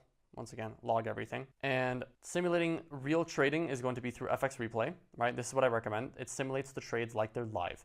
If you don't use FX Replay, you need to find something that's equivalently as good, but why do that when FX Replay exists? It's literally the best thing out there. So just use that. It's going to give you everything you need. Internalize patterns, right? This will help you internalize structure and eliminate emotional guessing. In other words, the more that you backtest manually, all right, I don't recommend any automatic backtesting because it's not going to be useful unless it's going to be doing all the trading for you. So manually backtest, you will see the setups, you will see everything, and once you were trading the live markets, it's like you have all this experience already, right? It's basically you actually live trading a whole year in terms of actually seeing the charts, which, like I've said before, seeing the charts, being able to do technical analysis is not the whole story. There's other things. So why spend years, only handling part of the problem, which is technical analysis, when you could sort it out so much faster? In a month, you can easily have a 200 trade back test that's heavily refined in your own strategy. Why don't people do this more often and actually build their own strategy and become profitable that way? Because people are lazy. They don't want to do it, or they're not aware that they can. Because all these YouTubers, they don't really talk about doing it like that. They talk about all these little shortcuts, the holy grail, shit that makes them seem more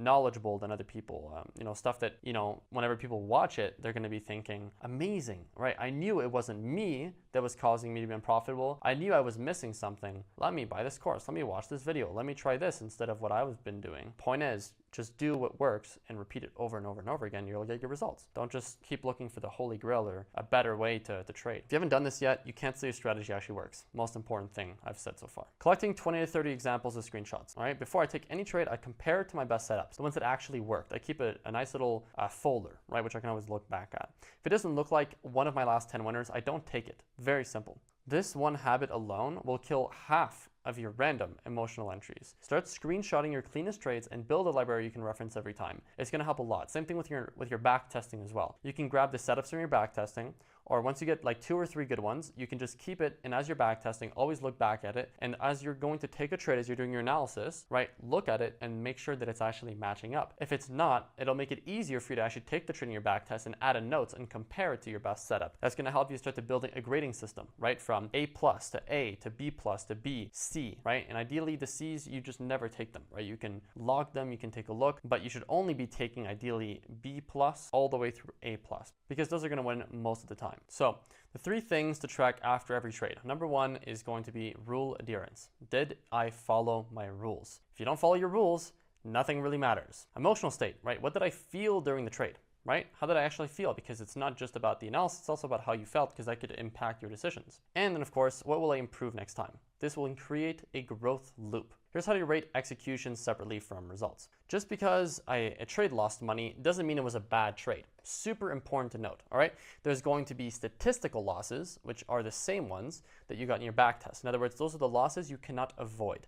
Remember, a 50% win rate doesn't mean half the time your edge is working, the other half it isn't.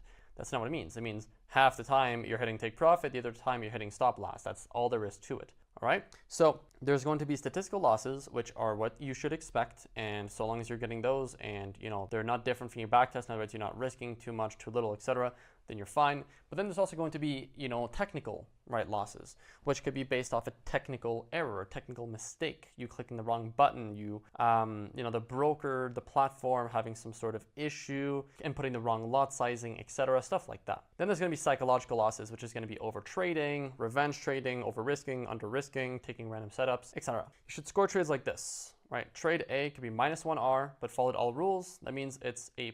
Trade B could be +2R, but entered emotionally, in other words, F. Over time, this builds identity as a process-driven trader, as a professional, not as a person that's just randomly taking trades. So you do weekly reviews with setup patterns, all right? At the end of each week, you can review how many setups match my plan, what mistakes repeated, was my win rate in line with expectations? And then set on one focus for next week, right? Like only enter after liquidity sweep confirmation based off of what you reviewed. It's really important for you to do this because if you're not doing this, you could be caught off guard with a really bad month, all right? Or you could be realizing, you know, reviewing the whole month that you made the same mistake over and over and you could have fixed it significantly sooner. Or there was one thing which contributed to your winners that had you used that for your losers or for more trades, you could have gotten significantly better results, right? And in the end, if you're doing this, then you're going to be able to improve significantly faster and make sure that your back-tested results are always going to be translating into your live results. And you'll be able to always refine, right? You're going to find ways to improve. And if you find major things which help you improve, whether that's timing, the type of indicator you're using, the strategy, the setup, etc., then you can go back to your back test, keep trading live, of course, because your data is still good, you're still profitable, right? But go back to your back test, make another session, or go through it and then see how your results would have differed. Right? How different they would have been had you changed things. And you can notice, hey, before I was doing 12R a month in my back test over let's say a year, but now it's actually at 16R, which is a huge difference, right? Just by going over what you've already done and just reviewing the setups properly. That's why you need to back test well, because if you review back test and you can't actually do this like optimization process with your full back test, which should have 100 to 200 plus trades, then you're not doing it right? You don't have enough screenshots, you don't have enough data, you haven't used the tags properly enough, the confidence meters, the text box, etc.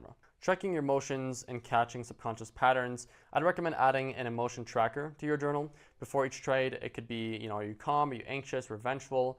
Over time, patterns will appear. Overtrading will happen after a losing streak, usually. And this will help you self-correct behavior before it wrecks your accounts. After a trade, you know, proud, angry, FOMO, there's so many different ways that you can actually journal this, but this is a super simple way of doing it. And you're gonna be able to notice how you feel at the first trade of the day, entering and closing it, second trade, third trade, fourth trade, if you ever do take multiple trades per day, something for the week, right? And so this is what you're gonna be noticing, right? During winning streaks and losing streaks, you're gonna have some of these patterns coming up, and at least being aware of it is going to help. Okay, 30-day improvement plan. One setup. Like I said, focus on mastering one single trading setup. Do not overcomplicate it. One risk model. Maintain consistent position sizing. Do not change it. Daily journal. You need to document every trade and decision. Review every week, right? Analyze patterns of performance. And then, of course, one lesson learned each day. You need to always be reviewing, refining, and then finding ways to improve your trading, especially in your first couple of months. Treat the next 30 days like a funded trader in training. All right, as if you're applying to manage billions of dollars at an actual hedge fund or something, right? On an actual prop floor where they're going to be paying you a salary, we're going to be paid based off of commissions and your performance, and you need to actually take this shit seriously and build yourself up so that you get the job. If you think about it like that, you're going to treat this like a professional. Once again, if you get this right, funding is next. So let's talk about back testing and journaling.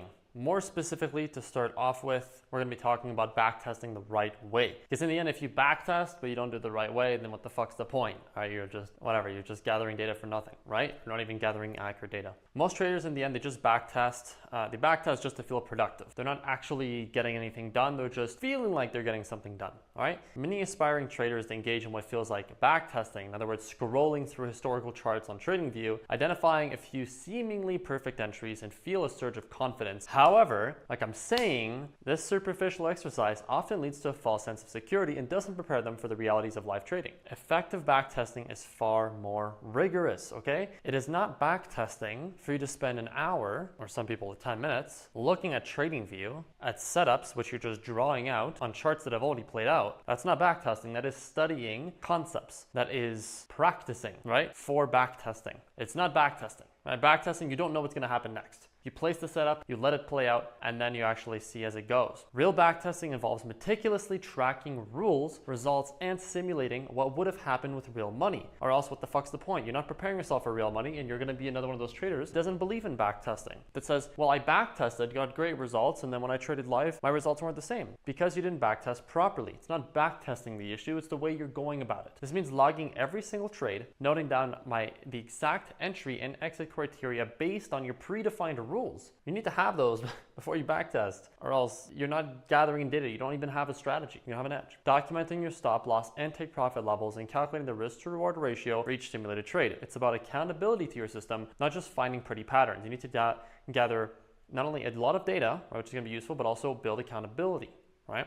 Crucially, backtesting is not about being right in hindsight, because there's no point. Whenever you're trading live, you're not trading hindsight, you're trading live. You're seeing what's going to happen next. So you need to simulate those conditions. Anyone can identify winning trades looking backward. Of course, who can't? The goal is to objectively assess how your defined edge or strategy performs over a significant sample size, typically 50 to 100 trades or more, right? 200 is my personal sweet spot, but until you get to that, right, you need to do some raw back tests, and you need to get to 50, then 100, and by the time that you're there, if everything is good, then you get another 100, and you're gonna be extremely confident that your edge is gonna be good over multiple years, all sorts of market conditions, and you're gonna be very, very, very ready to go into demo. Very ready.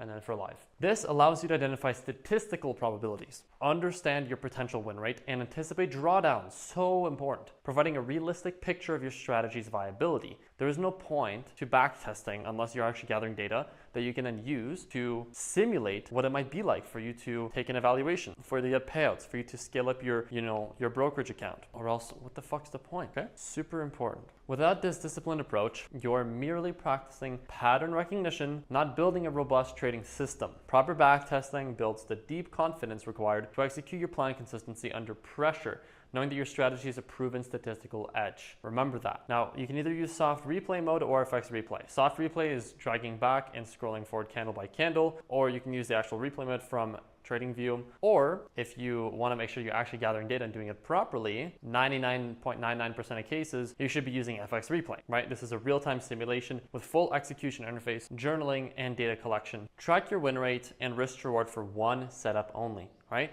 Just choose one setup. It could be break or block after liquidity sweep in the log.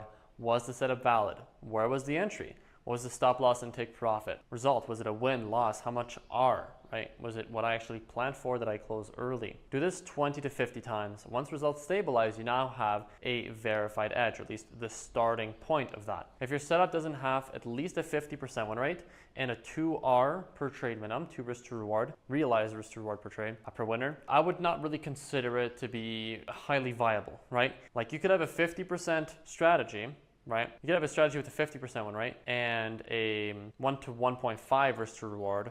It's just not going to be as good, right? Now, yes, technically a 1 to 1 risk to reward with a 60% win rate is still profitable. It's fine. But after 5 years of doing this myself and drawing from decades of combined experience across my team, I can tell you this, you were way better off aiming for at least 2 to 1 risk to reward and at least 50% win rate. Why? Because it's going to be easier in your psychology. Your equity curve is going to be smoother, and because it gives you more breathing room during drawdowns. Bottom line, don't just track for fun. Track to verify that your setup actually pays. It's very simple math, guys. You can ask ChatGPT if you want. Literally just ask it with a 50% win rate, right? What is my probability of getting, 5 losers in a row, 10 losers in a row? And then ask it again with 60%, 70%, 80%. You can ask it to make a big ass table for you. When you have a 50% win rate, the odds of you getting 5 losers in a row is highly likely. With 70% win rate, it is unlikely. Big difference, okay? And if you were to have, let's say, 50% win rate and a 1 to 1 risk to reward, and you get 4 losers in a row, it's going to take you 4 winners to get that back, which 4 winners in a row is pretty difficult, right? Especially for a 50% win rate. Meanwhile, 4 losers in a row is very easy to make, not because of the statistical edge, which yes, that is definitely probable, but also because you can make technical mistakes, psychological mistakes. So it'll be easy for you to get losses and hard for you to make it back. Meanwhile, 50% win rate with 2 to 1 risk to reward per trade means you just need 2 winning trades after 4 losers to make back everything you lost. That's exactly why I recommend 2 to 1 and 50% win rate at least for psychology and to get out of drawdowns. Bottom line, guys, don't just track for fun. Track to verify that your setup actually pays in the long run. Remember, guys, diversity is super important with trading, right? Most traders, they're only going to be testing in trending markets and then wonder why they're losing in consolidation, right? For example, opening range breakout strategies are very good in trending markets when you can actually trust a breakout or breakdown. Meanwhile, a lot of smart money and ICT strategies are going to be very good in consolidating conditions, right? In sideways markets. Why? Because we're basically taking out a high, grabbing liquidity, then typically making fair value gap or inverting one, and then going lower down into another liquidity zone, all within one range. Of course, if you have like a bit of range and then a big move, right, you can catch a massive risk reward play with smart money stuff, but you could also do it with a simple opening range breakout at that point. So you can use different edges for different market conditions, right? There's nothing wrong with having more than one strategy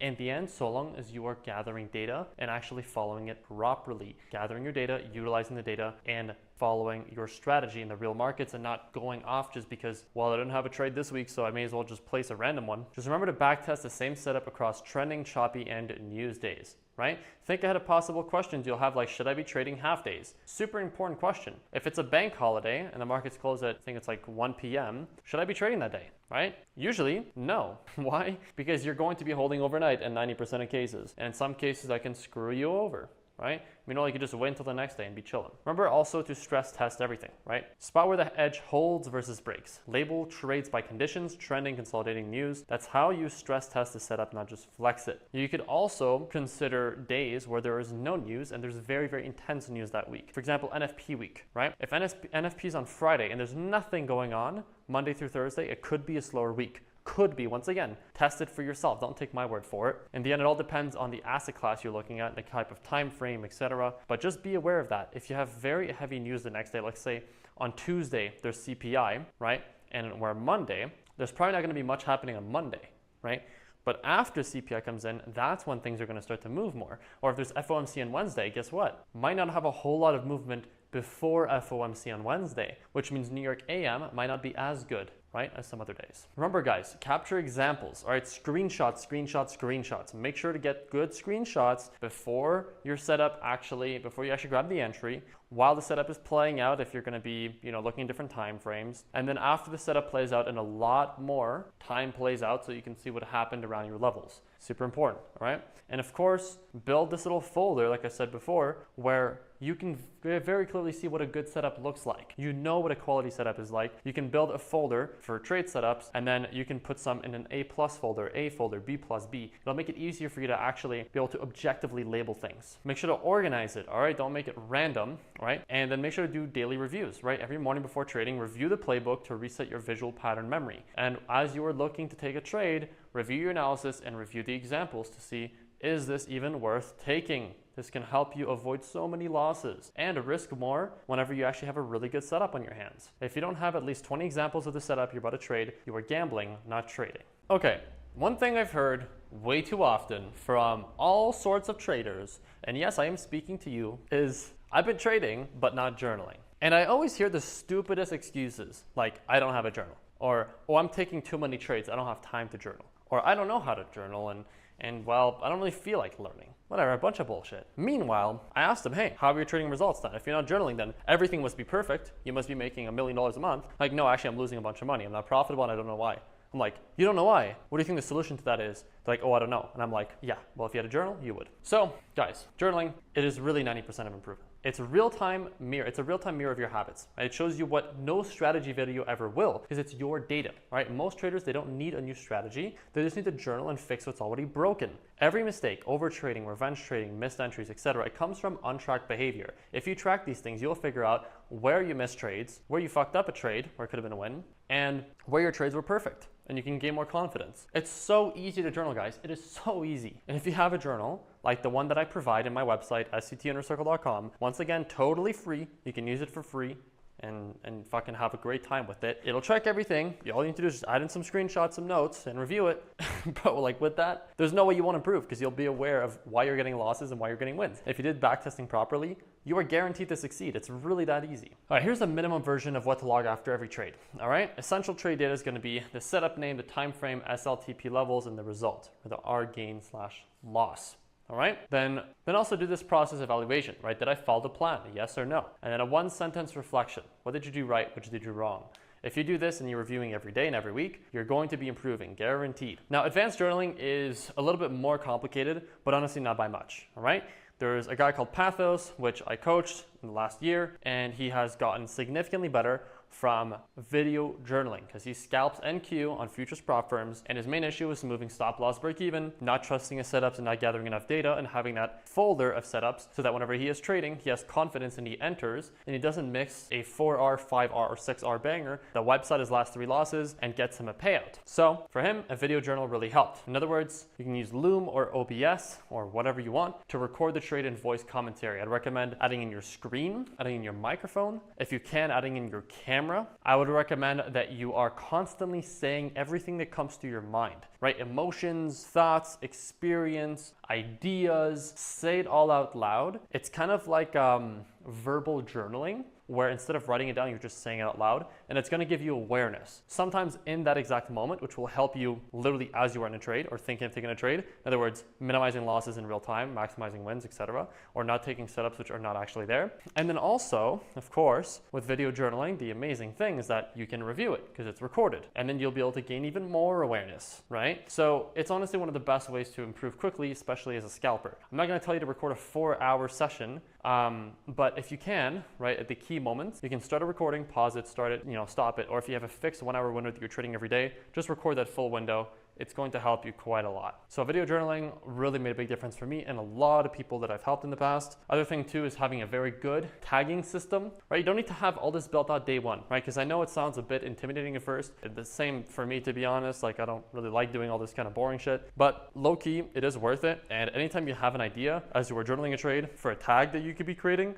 or something you could be improving, you just create the system as you go. It'll take you 2 seconds, and next thing you know, 1 to 2 months down the line, you'll have 10 tags, a bunch of videos journaled, and a bunch of notes, and your shit's gonna be significantly better. Also, regular reviews is super important, right? Review the videos on the weekends to analyze their execution. This will become a library of your evolution, which is invaluable for performance. This is another thing too. Trading is a you versus you game. If you are comparing yourself to other people and their results or something like that, it's not gonna help you. If you are comparing yourself to you, let's say a month ago, you review your video journal a month ago, compared to today, you'll realize, oh shit, I didn't make these same mistakes. I'm actually improving. And here I got a win, which made me 3R this week, as opposed to a month ago, where I didn't even take the trade because I didn't have confidence. And if you keep doing this, you will improve. And naturally, you're gonna be passing accounts, getting payouts, and scaling up your brokerage accounts. Once again, guys, so many excuses. Time, right? I don't have time. Just journal immediately after each trade. It'll take you 2 minutes. And if you have an automated journal like the one that I provide for free on my website, you can literally just have it automatically sync. You just click the sync button. It'll automatically sync it as soon as the trade is closed. And then you can just add in your notes, add in a screenshot. All the boring shit is done, right? The actual entry price, stop loss price, the entry time, all that stuff.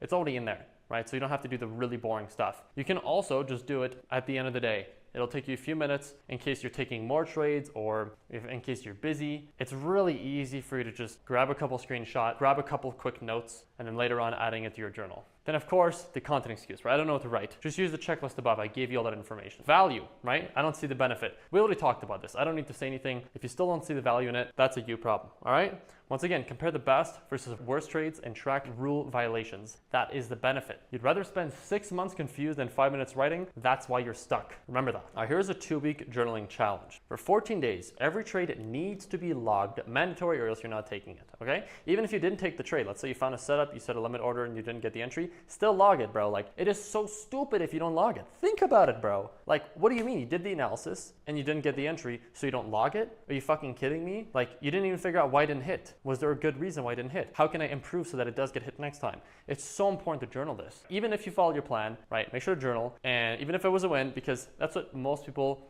don't even journal usually. And that's why they don't have any fucking confidence. If all you do is journal losers and you being a dumbass, how the fuck are you ever gonna get confidence, bro? You need to journal all of your wins, right? Write down, I did a fucking great job. I followed the plan. No. Add it all to your folder. You will build confidence that way. Instead of always just shitting on yourself and thinking, oh man, I fucking suck. I keep revenge trading. Like, think about it, guys. Think about it, right? That's why your trading psychology is not good, because you're not putting the pieces in your favor, all right? Because transparency builds trust with yourself, all right? After 2 weeks, do a full review. And also this, data doesn't lie, all right? If you're tracking things, it will not lie. You could, of course, lie to yourself in the journal, but your account is not gonna lie. The P&L doesn't lie, right? So the more honest you are with yourself, the easier it's gonna be for you to actually follow your plan, right? And not fucking lie to yourself in real time and say, there's a setup here, even though there isn't. After 2 weeks, just do a full review, all right? Where are the most mistakes? What setups win the most? What time of day leads to bad trades? Or which day, right? Once again, just review. Most traders are shocked by how obvious the patterns are once they write them down. All right, here's how you review like a funded trader.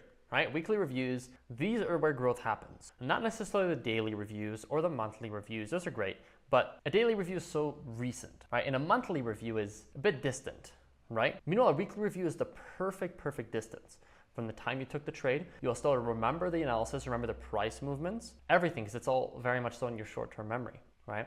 Performance analysis. Every Sunday, review your week, okay? It could be at the end of Friday, it could be Saturday, Sunday, okay? Like I said, just because I say a date or a time or a number, who gives a shit? All right, I'm giving an example, right? Make it work for you. Don't think, oh, Seb said Sunday, but I'm busy on Sunday, so I guess I won't do it. Just make it work for you, all right? Review the wins, the losses per setup, the execution mistakes, and missed opportunities, right? Analyze the missed trades and the emotional patterns. Very basic way for you to start. Rating system, right? So you could be doing grade versus execution. Having a rating system is also important, so you could grade them based off of the setup, right? Was it clean and valid?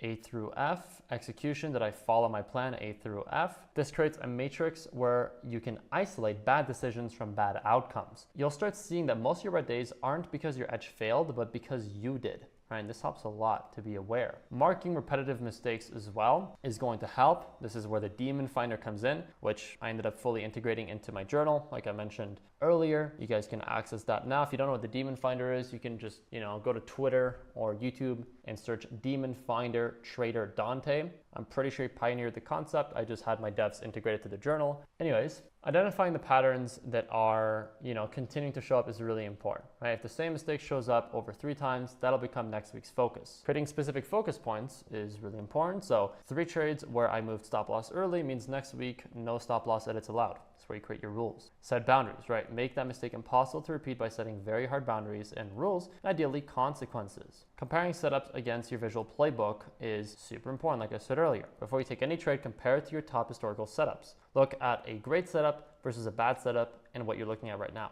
Compare them and it's going to help a lot, right? If this week's trade doesn't match the structure, confluence, or clarity of your past trades, it's probably not worth taking, all right? You don't need a complex system.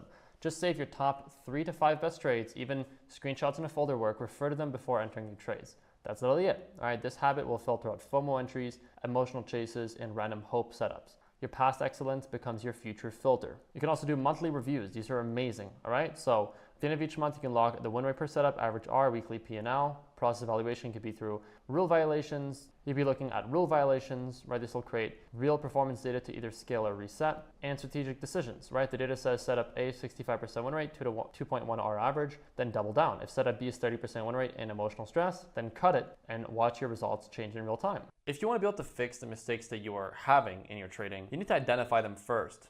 or else what are you even going to fix? So let's talk about spotting patterns in your losses, because that's usually where you can improve the most. All losing trades will typically fall into only 3 categories, right? There's a bad setup, right? When your trade didn't meet your criteria, but you took it anyway. There's bad execution, when the setup was valid, but you managed it poorly. Or there's a good trade that just didn't work, right? When you follow your rules, but the market moved against you, right? You could basically just say it's psychological mistakes, it's technical mistakes, or it's going to be statistical loss, right? That's typically what it's going to be looking like whenever you're journaling. You can, of course, break it up a little bit differently, like I did over here, but that is generally, right, the type of losses you're going to be getting. You can start labeling each loss under one of these, and you'll instantly spot patterns. Most traders, they blame the market, but the truth is 80% of your losses come from either poor setups or sloppy execution. If you fix that, your results will change fast. And if you can review your past 30 trades and look at all the losers and see which one, which went into which category, and you notice, oh shit, had I just actually taken good trades that didn't work, in other words, managed them properly, took the right trade, and I didn't have bad execution, I didn't take a random trade, my win rate would be this much higher. I would have made this much more. I'd have gotten this many less losers in a row,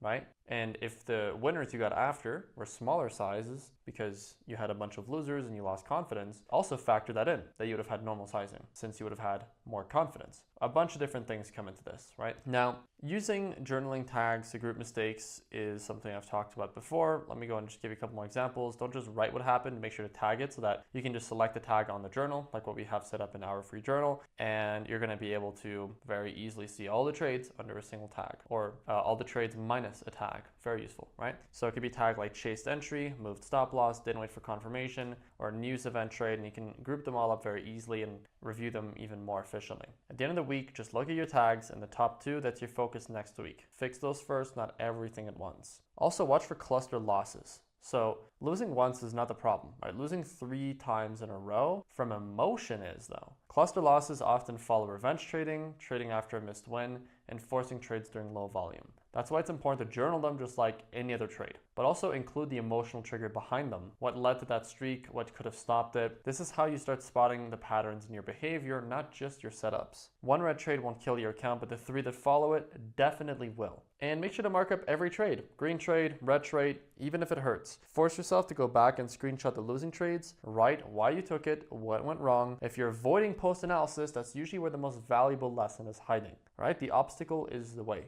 Where there is the pain, there is growth. Remember that. It's just for anything in life. If you're not journaling your losses, don't call yourself a trader. You're just gambling in silence. And also remember to separate losing trades from bad trades, right? Not every loss is a mistake. Ask yourself after every red trade, did I follow every rule? Would I take the same trade again next week? Really good question. If the answer is yes, that's a good trade, right? Losses are part of the game. If the answer is no, now you found the mistake to fix. All right, let's talk about fixing execution errors, all right? Most strategy problems are really just execution errors. They blame the setup, but the truth is they entered too early, stop loss is too tight, they closed the trade out of fear, they didn't wait for confirmation. One real example that actually happened today is one of our traders for our automation service ended up setting a stop loss for 16 pips instead of 20 pips. It was a very simple execution mistake, which costed us 4R, which across all of our clients' accounts is almost 6 figures. So whenever these types of things happen, it's really important to review it and not to just like brush it over and say, whatever, that sucks, hopefully it doesn't happen again. You need to actually look at it and figure out how can you avoid this in the future, right? Find a system, a solution, and whatever you can so that it doesn't keep repeating itself, especially if it costs you that much. It's important to create pre-trade and post-trade checklists, all right? Before entering, does it meet your 3 core rules? Is liquidity taken? Is there a clear structure? Once again, just examples. After exiting, did you manage the trade emotionally or by plan? Did you hold the TP or cut short? Trading is 90% checklist discipline. No checklist, no consistency, and no edge. Emotional triggers versus mechanical triggers, right? You need to make sure that you actually tag your trades emotionally, right? Fear can be closed early. Greed equals held too long. FOMO equals entered before confirmation as some examples. Over time, you'll see which emotion sabotages you the most, right? You don't need to be emotionless in the end. You just need to make the emotion visible. It's important to set some rules as well to override your bad habits. If you keep closing early, you can just set a rule of not being able to touch your stop loss or take profit after entry. In other words, no trade management. If you always overtrade on Mondays, well then just don't place trades before noon on Mondays. If these hard boundaries are guardrails, not restrictions, but it's really important for you to have these kinds of rules in place so that you avoid the mistake that you're making. And don't just make random rules without actual data behind it, or else there's not any point. Ideally, make sure you have a specific number in terms of how much it's costed you so that you're actually motivated to follow it. This is a beautiful topic, evolving your edge without strategy hopping. In the end, people that change strategy all the time are never really going to make progress. What you need to do is evolve the execution, right? If you stop switching systems every week, you're going to start to actually get good results with the system you're following. If week 1 you're doing ICT breaker, then SMC with FVG, then supply and demand. By week 3, the truth is most setups are fine, but the trader isn't. Fix entries, risk, reward, and risk, not the actual system. Review 30 trades before you change anything at all, right? Set a rule. No changes until you've logged at least 30 clean samples, because emotional changes equals guesswork. Strategic changes equals data driven. In other words, trading like a professional. If your win rate's too low, you could add more confirmation. If your risk reward is too tight, move stop loss to a cleaner level, but only after 30 trades. Also, create a mini sandbox to test new tweaks. Thinking of adding a new confluence or trying a tighter stop loss or a different entry trigger, cool, but don't risk blowing your entire system, right? Keep trading your main system that you have your data, and then also test the other one aside. Once again, keep the main one running, test the new one in a separate demo account, and run both side by side for 2 to 3 weeks, or once you have enough trades, track the results, compare. That is how pros evolve, not by nuking their strategy every time they get a new idea, but by isolating variables and staying consistent. Sometimes one setup isn't working, but the system is. For example, liquidity sweep reversal isn't working anymore, but the FVG continuation trades are solid. Don't click the whole framework, just remove the weak link. That is what optimization means. If your car tire is flat, you don't burn the whole car. Aside from the weekly and monthly reviews, quarterly are also really important. Every 3 months, do a full journal audit for your best performing setups, your highest R trades, your most common loss triggers, and which rules saved you the most. Use this to refine, not to restart. My system evolved not from YouTube ideas, but from real data over time. My data. All right, let's talk about setting effective trading rules. You need to actually set good ones, you need to follow them, and they need to be effective. Rules, they matter a lot. And even more than strategy does, as I've been yapping about for the last couple of hours. In the end, strategy without rules is like a gym membership without a workout plan. All right, you can collect all the strategies you want, but without clear rules, they're just noise. Rules are what make a strategy real.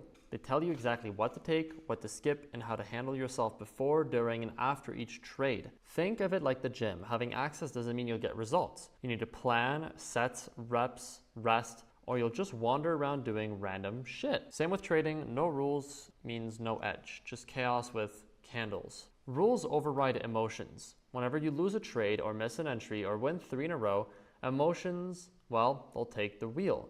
Rules will put you back into control though. That's what helps you actually follow your plan and not go on tilt and GG's everything. After 2 red trades, you can set the rule of no more trades for the day. If you miss your entry, you move on, you don't chase. If you hit 3R, you move stop loss to break even and take a partial exit so that you don't go on tilt when it goes to your stop loss, right? Rules let you trade like a machine, right? Even when you feel like a mess. The rules you follow during a red day define your future profitability. If you can't follow them during a red day, then there's no point. If you turn a red day into a green day by breaking your rules, it's not good. If you turn a green day into a red day, then that's proof that you need rules. Most traders follow rules only when things are going well. But the real test is how you behave when the market is frustrating, slow, or irrational. Create a rule specifically for bad trading days to protect your edge. Super important. Here's some trading rules. Trading rules also reduce decision fatigue, right? It's kind of like Steve Jobs wearing the exact same clothes every single day, right? Decision fatigue is a big thing we're dealing with because let's just say that the ancestors, from fucking millions of years ago or whatever, the cavemen, they didn't have as many decisions to make as us. Meanwhile, us, we have a million decisions to make every day. And then adding on, the fight or flight system is being activated with trading, it just makes things really complicated. That's why I preach creating systems which make your life easier, right? Like my semi-automated systems where you just have to place a trade, your take profit and stop loss is automatically put. You can have as many accounts under a copier. You can have your risk automatically set. You can have a maximum profit goal, maximum daily loss. You can set maximum trades per day, a trading window. These are things that just make your life easier, right? Rules could be like no trades between 12 a.m. to 8 a.m. EST, right? In other words, you can set yourself that rule. And like I said, you can actually use software which actually enforces that rule. Makes it impossible for you to place a trade during that time. You can also set a rule of only taking trades during London or New York Open. You can also just set it to only being able to trade during that specific time. Only trading 2 pairs so that you reduce chart scanning. A lot of people, they're always looking for new pairs every day, or they have 30 pairs they're looking at, and then as soon as the markets move a little bit, as soon as news hits, they get 20 alerts all at the same time and they don't know what to do, right? Why do I know this? Because that was me a few years ago, and it didn't work out too well. I would enter along on 10 pairs, not know how to manage them, and then all of them would hit SL and GGs, or all of them would hit TP, and I'd feel like a genius, triple my account, and the next day blow it. Makes literally no fucking sense. Less thinking means less second guessing, which means just better execution overall. Rules will give you confidence, right? When you've got defined rules and you follow them, even if you lose, your confidence stays intact. It actually grows, right? But if you break your rules and win, you'll feel guilty, which is not good. Confidence comes from obedience, not outcomes. Call me Bob the Buildings. It's time to build your personal rule book. Let's get right into it. All right, start with the non-negotiables: time, pair, and setup. These are the basics, the foundation. Make it very, very specific. Only trading BTC USD and ETH USD, only during New York session, only in 5-minute FVG continuation setups. Narrow your focus first, expansion comes later. Once again, just an example. Create entry checklist rules. Before you click buy, every setup needs to pass a checklist. Liquidity sweep, market structure shift, entry candle type, could be like an engulfing, right? Entry area could be a premium discount, and you could use high volume support. This is an example once again. Use tools like a visual checklist template or Notion document to keep this process consistent. And make sure you're tracking these entries through a journal or FX replay during back testing. So you're not just checking boxes, but validating them with real data. In the end, create systems that work for you. If you don't want to use something like Notion, use your Notes app. If you don't even want to use your Notes app, just use a fucking folder of screenshots on your phone, or a chat with yourself on WhatsApp, or something. It doesn't matter. Find something that works for you that allows you to be efficient and get the results that you want. In the end, today, there's a lot of people which think that the thing that makes people successful is the cold showers, the waking up at 6 a.m., the 15 minutes of meditation, the 10-kilometer run. That's not what makes people successful, right? And you don't need to do that. Those which actually are successful, they don't do most of that to become successful. They do that because they've become successful and they want to gain more mastery over their life or just get healthy, okay? Just remember that with trading, your goal is to, your goal is going to be different based off of what you want, right? But typically most people's goals is to make money. So however you're going to do that, well, doesn't really matter. So long as you're following rules, right? Not gambling, right? Just a little note. Remember that, all right? You need to have a clear plan and make it repeatable. Now, building risk management rules, right? It's not just about lot sizes. This also includes 1% max risk per trade as an example, 3R plus minimum target, stop loss at structure and validation zone, not random ass numbers, not 20 pips just because that's what I always do. That is not real trading unless you have a shit ton of data to back that up and to prove that that's actually working. But I'm sure that after you get hundreds of trades back tested and journaled, you're probably going to realize, oh yeah, wait a minute, a static pip or point or tick stop loss and take profit actually doesn't make sense. So I get stopped out and then it goes to my TP. And had I just added 2 more pips, I would have actually been fine by using market structure. Tangent over. SL/TP auto plan before the trade enters. In other words, before you enter, you actually know what your levels are. Before you click buy or sell, you actually know what's going to happen. You're not just randomly getting in and then figuring it out after the fact and then realizing, oh, well, I tripled my risk. I guess I'll just hold it and hope that it works. That's gambling, my friends. Gambling. All right? Okay. Trade management rules also. You can either do trade management or no trade management. I prefer no trade management, but I have managed trades before, all right? These are some examples where you can move stop loss break even after, let's say, 1.5R, all right? You can choose when to take partial profits, let's say 50% of 2R, and also what invalidates the setup mid-trade. These prevent you from randomly babysitting your trade based on fear or greed. Define also when not to trade, right? Because if you only know what to do when you're in a trade, then you're always going to be just taking trades and not even fucking knowing when you're supposed to sit on your hands, right? Rules are super important. Most traders will skip this, but it's just as important as entry rules. You need to be aware to avoid trading right before news events, for example, or not trading when you feel tired, angry, emotionally off, or skip trading during holidays or illiquid hours, right? Just remove as much of the trading as possible that is low probability. Some people take it too far, like some of the ICT fanboys say like, oh yeah, bro, never trade on a day where there's news. Oh, never trade on a Monday because it's the start of the week. Never trade on a Friday because it's the end of the week. Never trade on Wednesdays because there's FOMC. Never trade on Tuesdays because there's CPI. Never trade on Thursdays because there's PPI.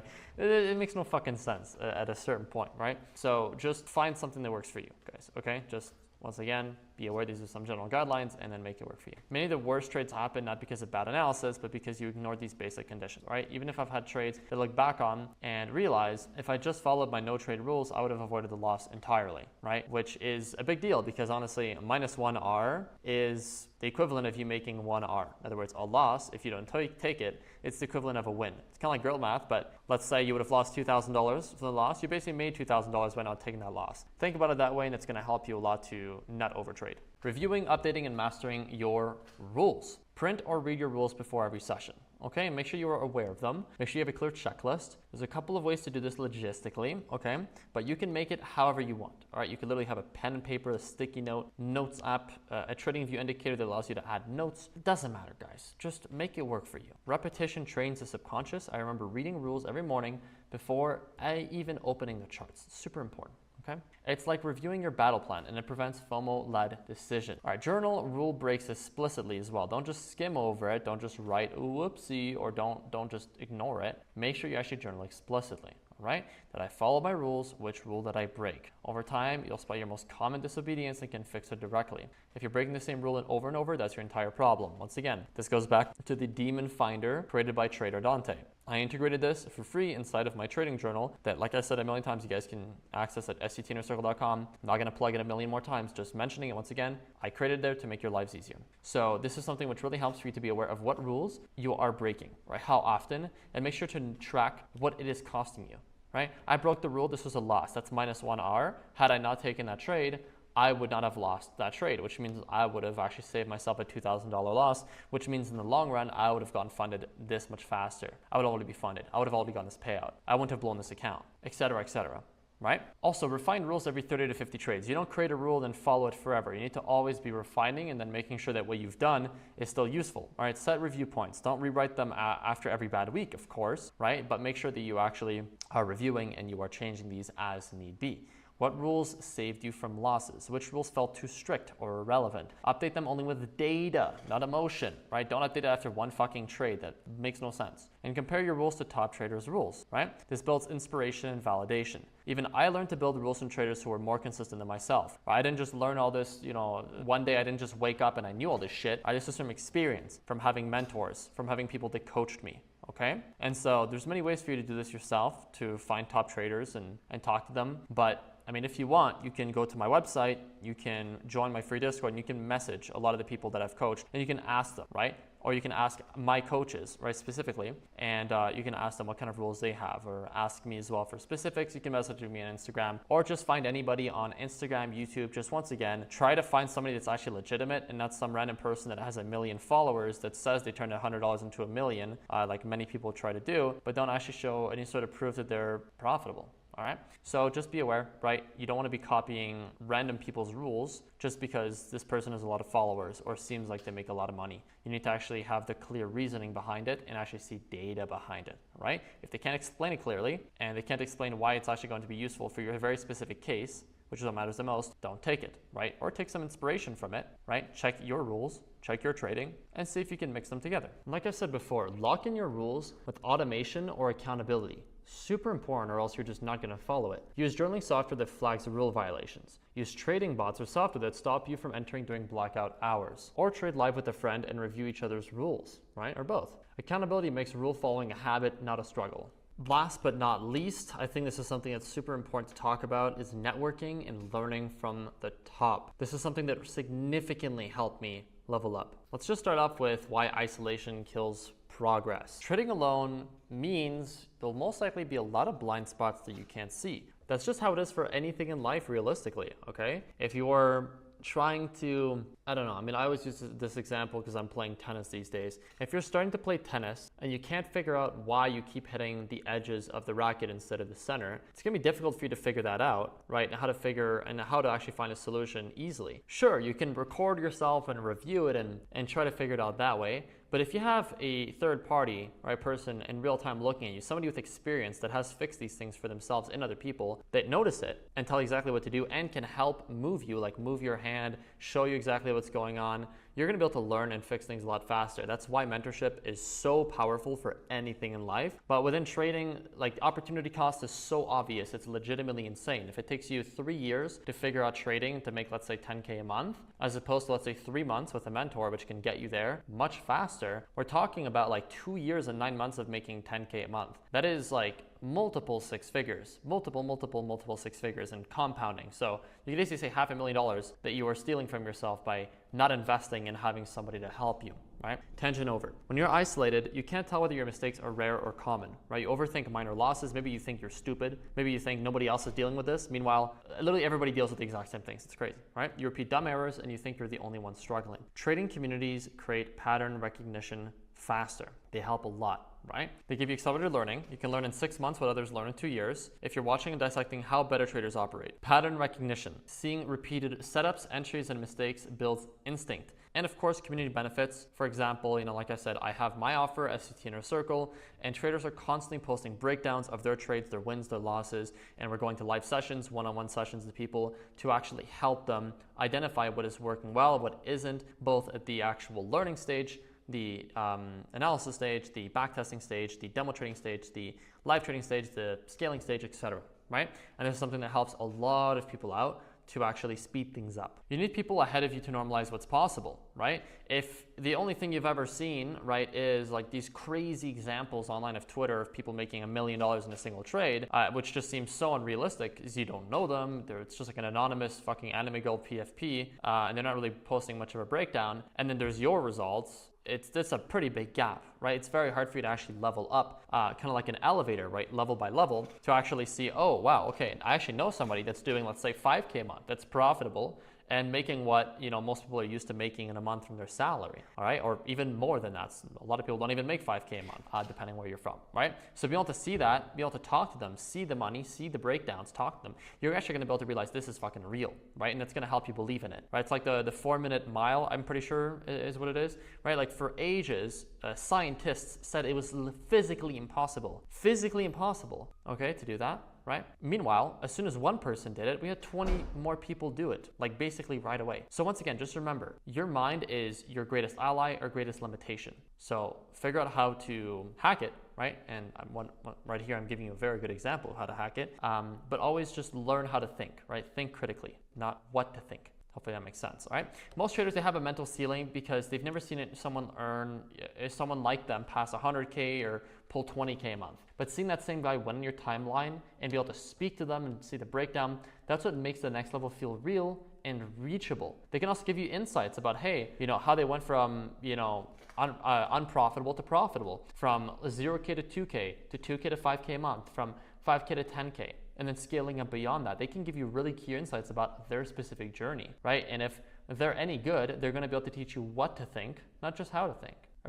They're going to teach you how to think, not what to think. In other words, feedback shortens the learning loop. Right? Journaling is great, but it's slow unless someone points out the real mistake. Here's a good example. Right? You thought the issue was entry timing, and a top trader says it was poor risk to reward selection. You don't need 1,000 reps necessarily, right? You just need the right correction. And then when you do the reps, it's actually going to mean something. It's easier to stay disciplined when others are watching as well. I mean, this is why I was talking about video journaling before. In the end, if you're going to be recording your entire session and saying everything you think, you will keep yourself accountable. But if you know you have to send that to somebody that's going to review it, holy shit, that's going to be tough, okay? And, aside from that, if you were to be in a group, right, and constantly be, having that accountability, they're gonna ask you, hey, how did your trading go today? You'll have to be honest, or else, what's the point of lying at that point, right? So when people you respect are watching, you will act differently, and usually in a good way. Sharing your trades publicly, journaling in a group, posting wins and losses, it forces you to level up. That social mirror keeps you honest. You stop doing dumb shit because you know someone will call it out. It's one of the fastest ways I grew early on, not trading alone, but in front of people I couldn't lie to.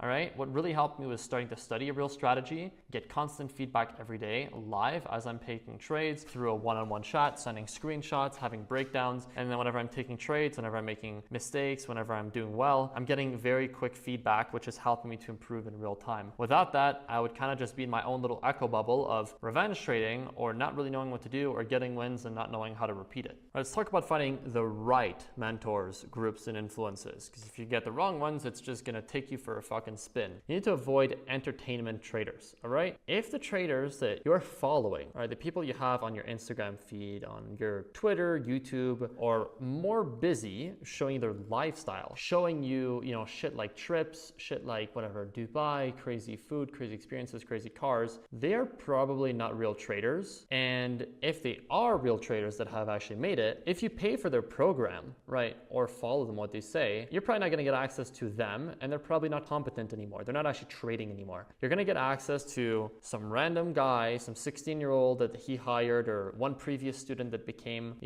one of their top coaches or whatever. That's probably not gonna be able to help you very much, okay? With some like very obscure refund policies. So there's no point in following these guys Because sure, they're showing you what's possible with trading, although realistically it's more showing you what's possible by selling courses. But anyways, I digress. My point is, it's not worth following these guys, right? It's better to actually follow somebody which is day in, day out, focused in on the process, so that if you ever do actually join their group, pay for mentorship or something, you will actually get access to them, ideally one-on-one, and they will be able to actually help you the way that they've actually managed to get themselves to their levels, okay? You need to also not only find proof that they are actually legitimate traders, in other words, they actually understand what they're talking about and they have reasons for the things that they say, but that they can actually help other people. I've had many people ask me for tons of broker statements, tons of proof, right, of my profitability, and even after I sent all of that, they still weren't satisfied, right? And it just didn't make any sense, because in the end, what's the point of me showing you how much that I've made when you would basically be asking me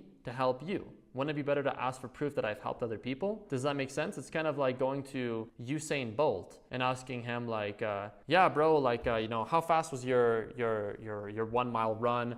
Show me all of your data, show me all your stats, like prove to me you could run this fast, like do it for me live, in the hopes of actually like paying him to have him help you, as opposed to just paying a coach which actually has experience in coaching people and actually getting them results. Because Usain Bolt's probably not going to be able to give you results, like I really doubt it, unless he has experience coaching people, right? I've met a lot of traders which make a lot of money, right? Guys that make 6 figures in a day and don't even fucking care, okay? And these people cannot coach. You could pay them $10,000 right now and they will not teach you anything, because they're not good at teaching, they're good at trading, okay? You need to find something that's good at trading and good at teaching, a nice harmonious mix. And typically you can find them on social media where they are good at actually explaining concepts of trading, not just good about, good at showing you a bunch of lavish lifestyle shit. Tangent over. Just because someone's loud or popular doesn't mean they're profitable, right? Key red flags to watch is no real track record, endless lifestyle content with no trade breakdowns, and consistent strategy hopping and talking about something new every single month. In other words, basically trend hopping, right, in terms of what's popular in social media. To just get views, to just get AdSense, to just get brand deals, to just get affiliate revenue, to just get course revenue. If you don't see them journal, review, and show their process, they're just performers. Make sure to join communities with both wins and transparency, all right? Look for screenshot proof of funding and payouts, right?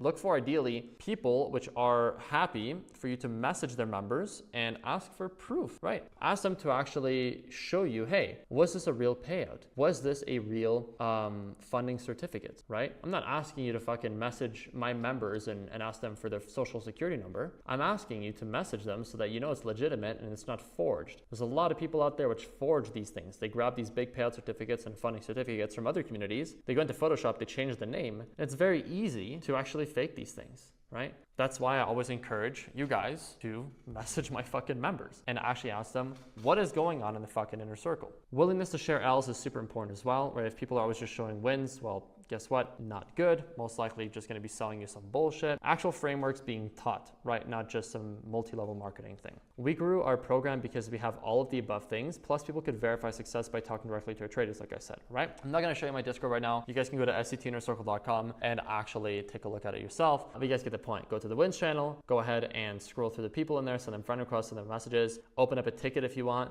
through the general support channel, and speak to us, right? Ask for whatever you want or speak to me on IG. And of course, consume from the top 1%, but apply your own filter. Like I said before, don't just copy them. Use advanced traders for structure, risk management, and then also journaling methods. All right, but don't blindly copy their style. You need to adapt it to your psychology, time zone strengths, strategy, and a million other things. Like I said, use it as inspiration. Learn how to think, not what to think. And I also mentioned this earlier. Look for traders 1 to 2 steps ahead, not 100. Don't try to message somebody that's making $100,000 a month if you're not even profitable. Okay, if you're at 50K a month and you're not able to break that, that level, then yes, talk to the guy that was stuck at 50K and is now doing 100K a month to figure out how he did it. Or if you're, let's say, 1K a month and you're slightly inconsistent, talk to the guy that's at 3K per month consistently, all right? There's so many ways to do this. If you're trying to go from 0 to 200K funded, you need to study the person who just did 50K, not someone pulling 2 million annually. That mid-tier mentor will give you immediate actionable guidance. What I've realized is I'm not able to help a beginner as easily as I'm able to help somebody that's a few steps behind me, all right? I of course have the frameworks to help people at any level,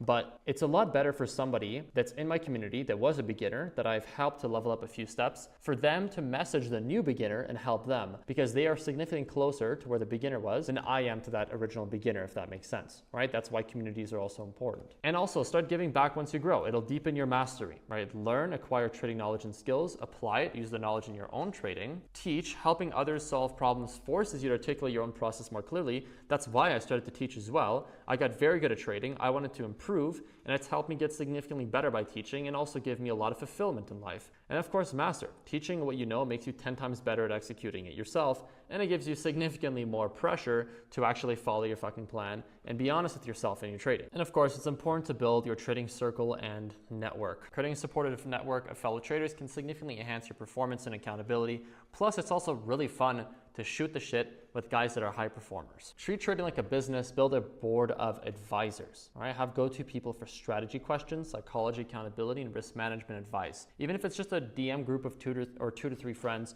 this helps you make smarter decisions. Host or join weekly review calls as well. Nothing keeps you on track like knowing you have to show your stats. Structure what went right this week. Where did I break rules? What's my goal for next week? Use tools like Zoom or even recorded Loom videos for accountability. You can straight up have your little group of friends, let's say 2 to 3 friends, in a Telegram group or Discord group or WhatsApp group, and you guys can just have a call once a week, go through your trades, go through your journal, go through TradingView, review everything, and then give feedback to each other. And it's gonna be a massive change for you. I guarantee it. It's significantly better than doing it on your own. Like I said, if you don't know where to actually find those people, you can message me. I can give you recommendations, or you can also join the inner circle, or you can find other communities and level up from there. Loads of different ways to go about it, but it is something that's really going to help you. Once again, if you are in the right communities. If you're in the wrong community, then you're probably going to waste time. Also, use Discord, Twitter, Telegram to connect, but filter ruthlessly because there's so much bullshit out there. Most public trading spaces are noisy. Here's a few tips. Lurk before you engage. Vet users by their breakdowns, not their bios, and stay away from signal channels. Right? Those are pretty much always a waste of time. Focus on education and process. If you want me to explain also why signals are a complete waste of time, I'll gladly do that in a YouTube video, or just DM me and I'll gladly explain it. It's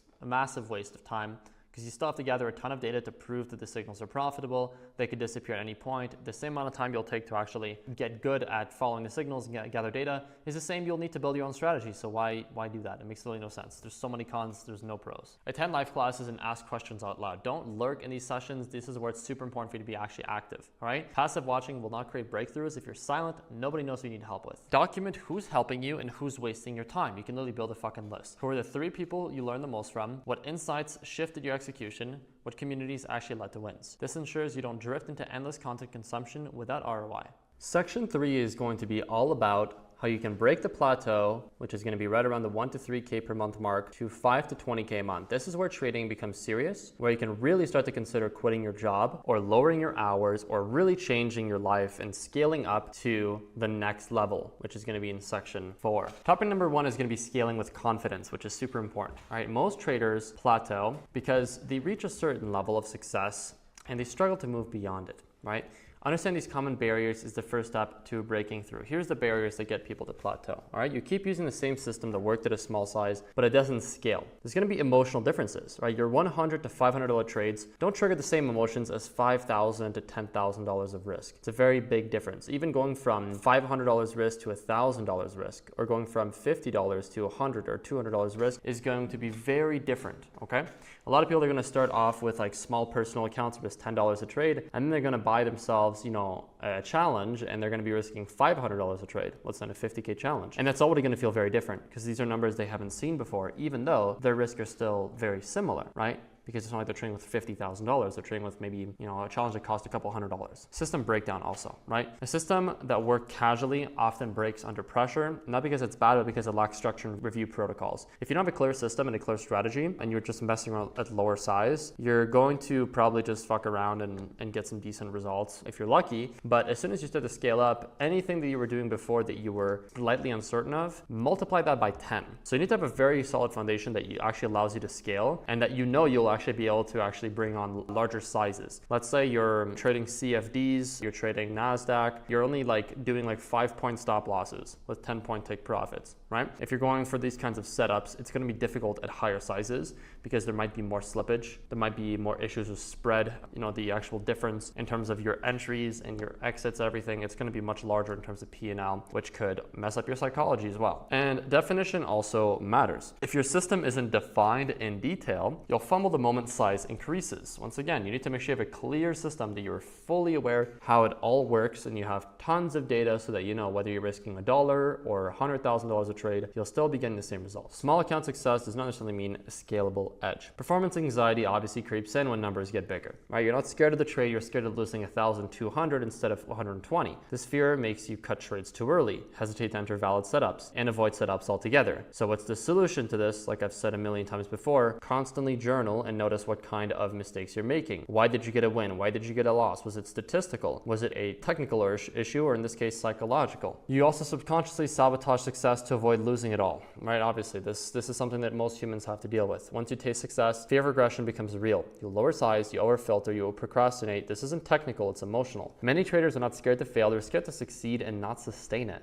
Because what's worse than just staying at rock bottom? Getting out of rock bottom and being scared of going back down there. You stop refining your system because you're comfortable. I've seen a lot of people saying this, they stop journaling. I find that crazy. Because how do you know your edge is still going to perform? It doesn't make any sense, right? You think, I'm making 2K a month, that's decent.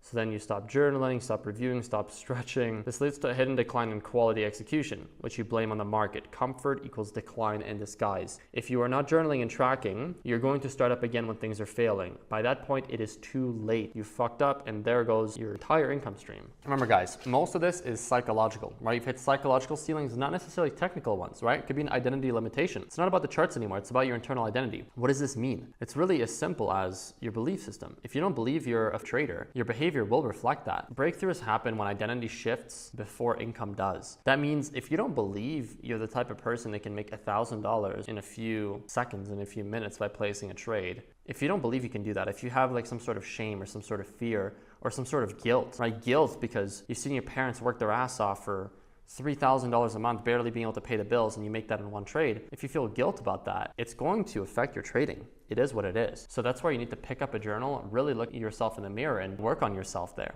All right. You can always just send me a DM if this is one thing you're struggling with. I have lots of tips about that. I think I do the inner circle as well as I have energy healers, which help a lot of people with this kind of stuff to actually energetically clear a lot of this stuff. Psychology is also amazing. You know, seeing a psychologist is great. I don't know how much they know about trading, but I'm sure they're quite well aware of what it actually entails, a lot of these things, all right? So anyways, what's next? You need to create a scaling blueprint. I always fucking say this, bro. Figure out where you wanna go and reverse engineer. If you don't have a plan, if you don't know where you wanna go, you're gonna go nowhere.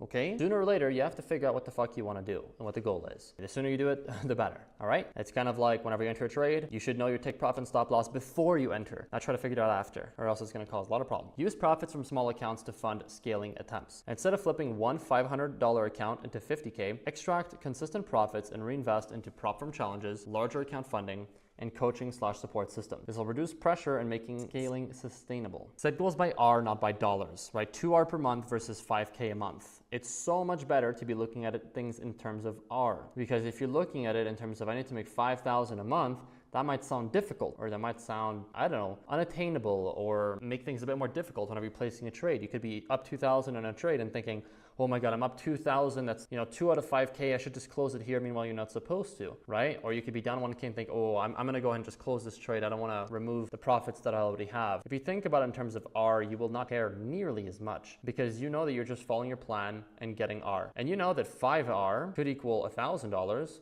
or $10,000 or $100,000. It's all about your actual risk per trade, right? What an R means, but also on what kind of size you're working with. So if you think in R, you can scale up very, very easily. If your target is I need to make 5K this month, you've just created a lot of stress over trading and terrible decision making, right? It's super, super common. It's not just you, it's just about anybody. And this is a really good tip that's gonna help. Set goals in R multiples, not dollars. 2R per week or 8R per month. That's a process-based goal. It's repeatable, it scales, and it's emotion-proof. For example, you can track your accuracy, right? Percentage of trades that work, your win rate.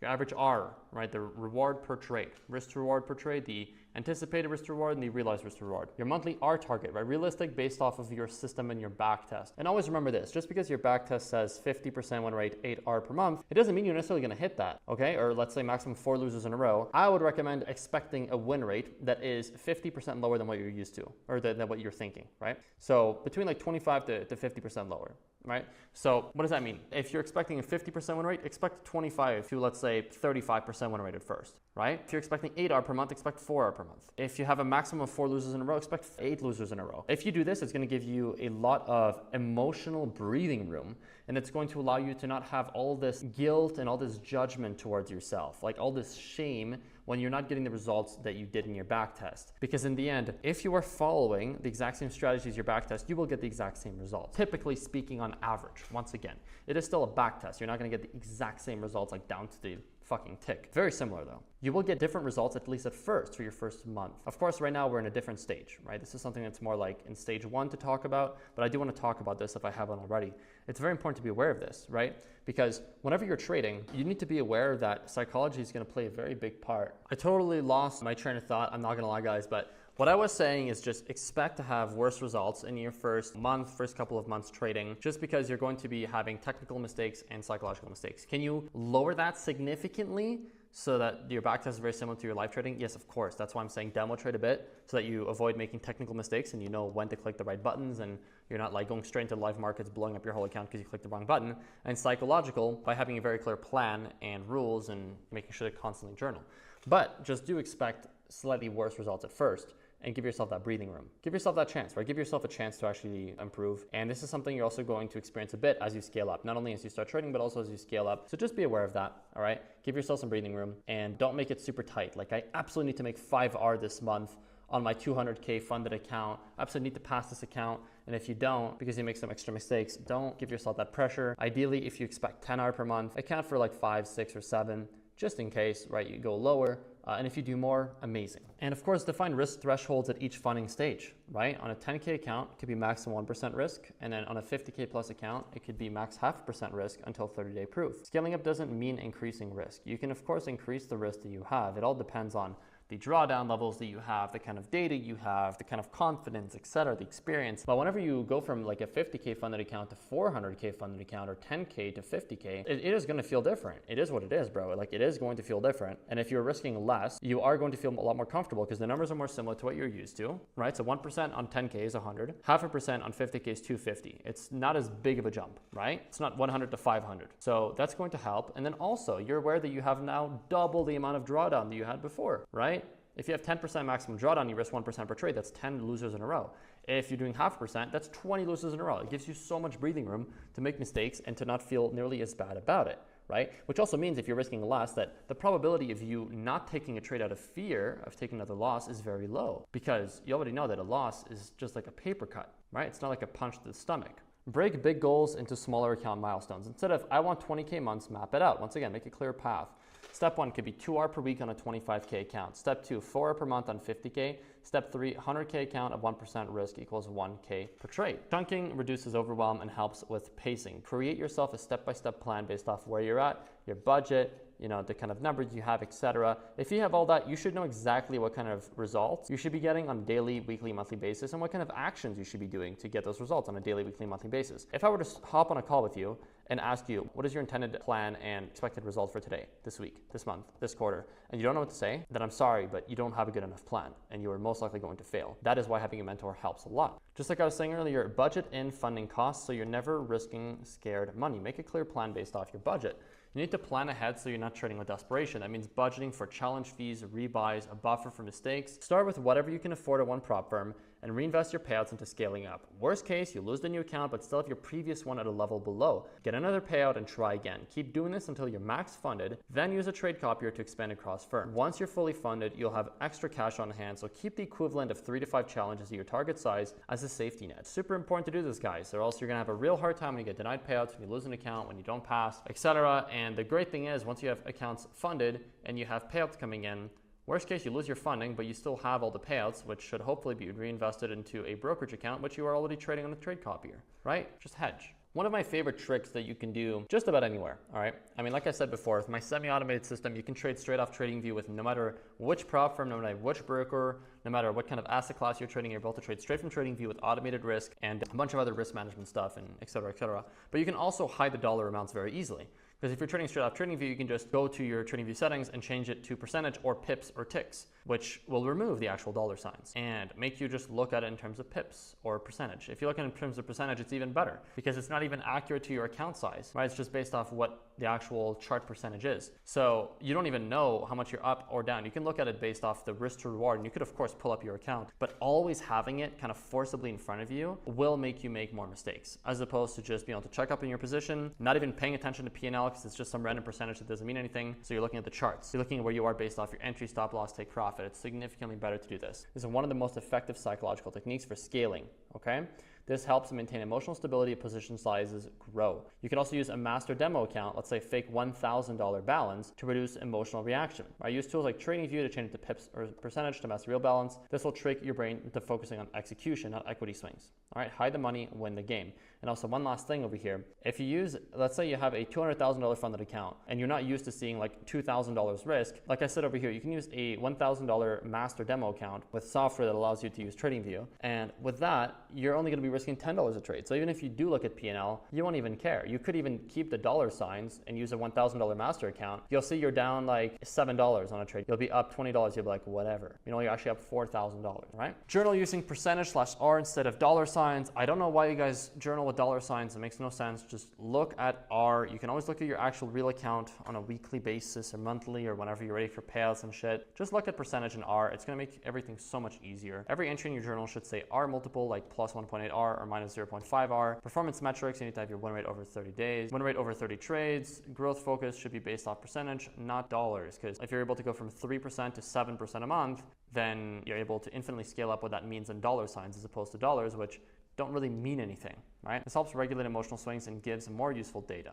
Use software that sets your risk automatically so you don't think about position size. Like I said earlier, the software I use allows you to automatically have position size calculated. I don't know why people always use like Tradevate or MetaTrader and like try to calculate risk manually or try to use like some EA, which is a big pain in the ass. It creates a bunch of technical mistakes, it creates a bunch of psychological issues and a bunch of friction for literally no reason at all when you have a ton of alternatives which are super cheap, like $20 a month, to have all this set up for you automatically. Like you just look at it, you place your trade and the risk is automatically set, which means you cannot over risk, under risk. Like everything's just set for you. It makes things so much easier, bro. Yeah, I use a master demo account connected to Trade Copy that handles all the sizing, stop loss, take profit levels automatically. So you're not manually calculating risk every single trade. The result, one action, clean execution, minimal stress. There are also third-party tools like Magic Keys or Risk Manager Pro if you're doing it solo. And there's loads of different ways to go about it, but the way that I've created it has worked super well for hundreds of people, and I've seen people go from unprofitable to profitable literally with just this change and the specific settings which I use. Focus on executing your process, not watching P&L. Another thing to say with this, not gonna lie, stop looking at your fucking charts for hours as you are in a trade. If you are in a trade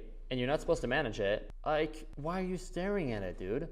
If on FX Replay, all you did was just enter and you waited until it closed, TP or SL, you should do the same thing, but not stare at the charts. You're staring at the charts with FX Replay. Why? Because you're back testing. You can just click forward and there goes 4 hours. Done. If you do this in real life and you just stare at your charts for 4 hours, you will inevitably cause mistakes. You will torture yourself. It makes no logical sense. You are torturing yourself for literally no fucking good reason. It makes no sense, guys. I know you want to know if it's going to hit TP or SL. I know you're worried about it. So then maybe lower your position size. Maybe get more data. Maybe just get used to not actually looking at it. Right? Maybe journal properly and notice, oh shit, I was staring at the last 5 trades and I ended up closing them for a loss when they ended up going for a profit. I ended up setting break even, and when break even then hit my take profit, I lost this much. Once again, Demon Finder is super important.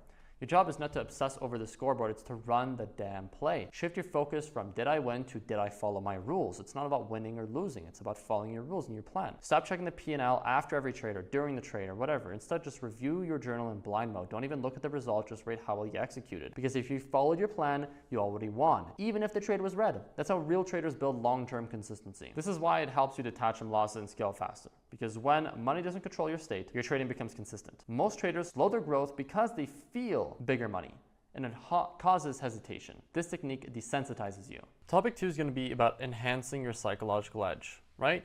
Addressing the emotional and mindset upgrades needed when your capital, risk, and performance expectations increase. Most plateaus at this stage are just mental bottlenecks disguised as strategy problems. Let's talk about managing pressure at higher stakes. Bigger capital means more emotions, means The same strategy now feels different. A trade that felt clean with $100 risk now feels like a heart attack at $1,000. It's the exact same setup but a different psychological game. Most important thing is focusing on the risk per trade, not the dollar amount. For example, $2,000 is 1% on a 200K account, and $100 is 1% on a 10K account. Both are very different dollar numbers, but it's important to keep in mind the actual percentage risk per trade, rather than the actual money you're risking. If you only think about the dollar amount, you might get freaked out, but if you just remember it's 1% of your account, it'll make more sense to you risking a big amount in a single trade like that. At the end of the day, if you have a solid model that you fully trust, there is no need to second guess yourself because you know you have data supporting your actions, and your equity curve should consistently rise over extended periods of time, no matter if you get some losers here and there, even 2 to 3 losers in a row.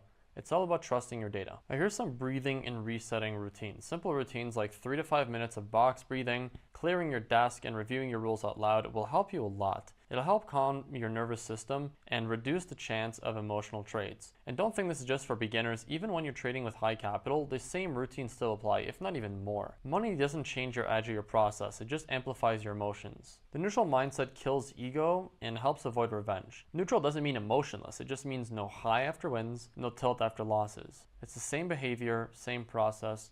The goal is flatline consistency. Emotional tolerance training. Right? If you can desensitize yourself to $1,000 swings, you'll be able to scale pretty easily. Here's the exercise. Watch your equity fluctuate without acting. Practice SL hits and TP wins in a simulated environment with real sizes. Don't try to numb emotion, get used to it. Trust the plan at high stakes. High stake traders often start modifying strategies mid-trade. If it worked at 1K, it'll work at 10K unless you break it. Journal every time you break your plan out of fear and correlate it with worse results. I'm sure a lot of you have gone through this, especially by this stage. The boom and bust cycle where your account grows, it grows, it grows, and then it explodes. And that's it. In other words, you grow your account and then you end up blowing it.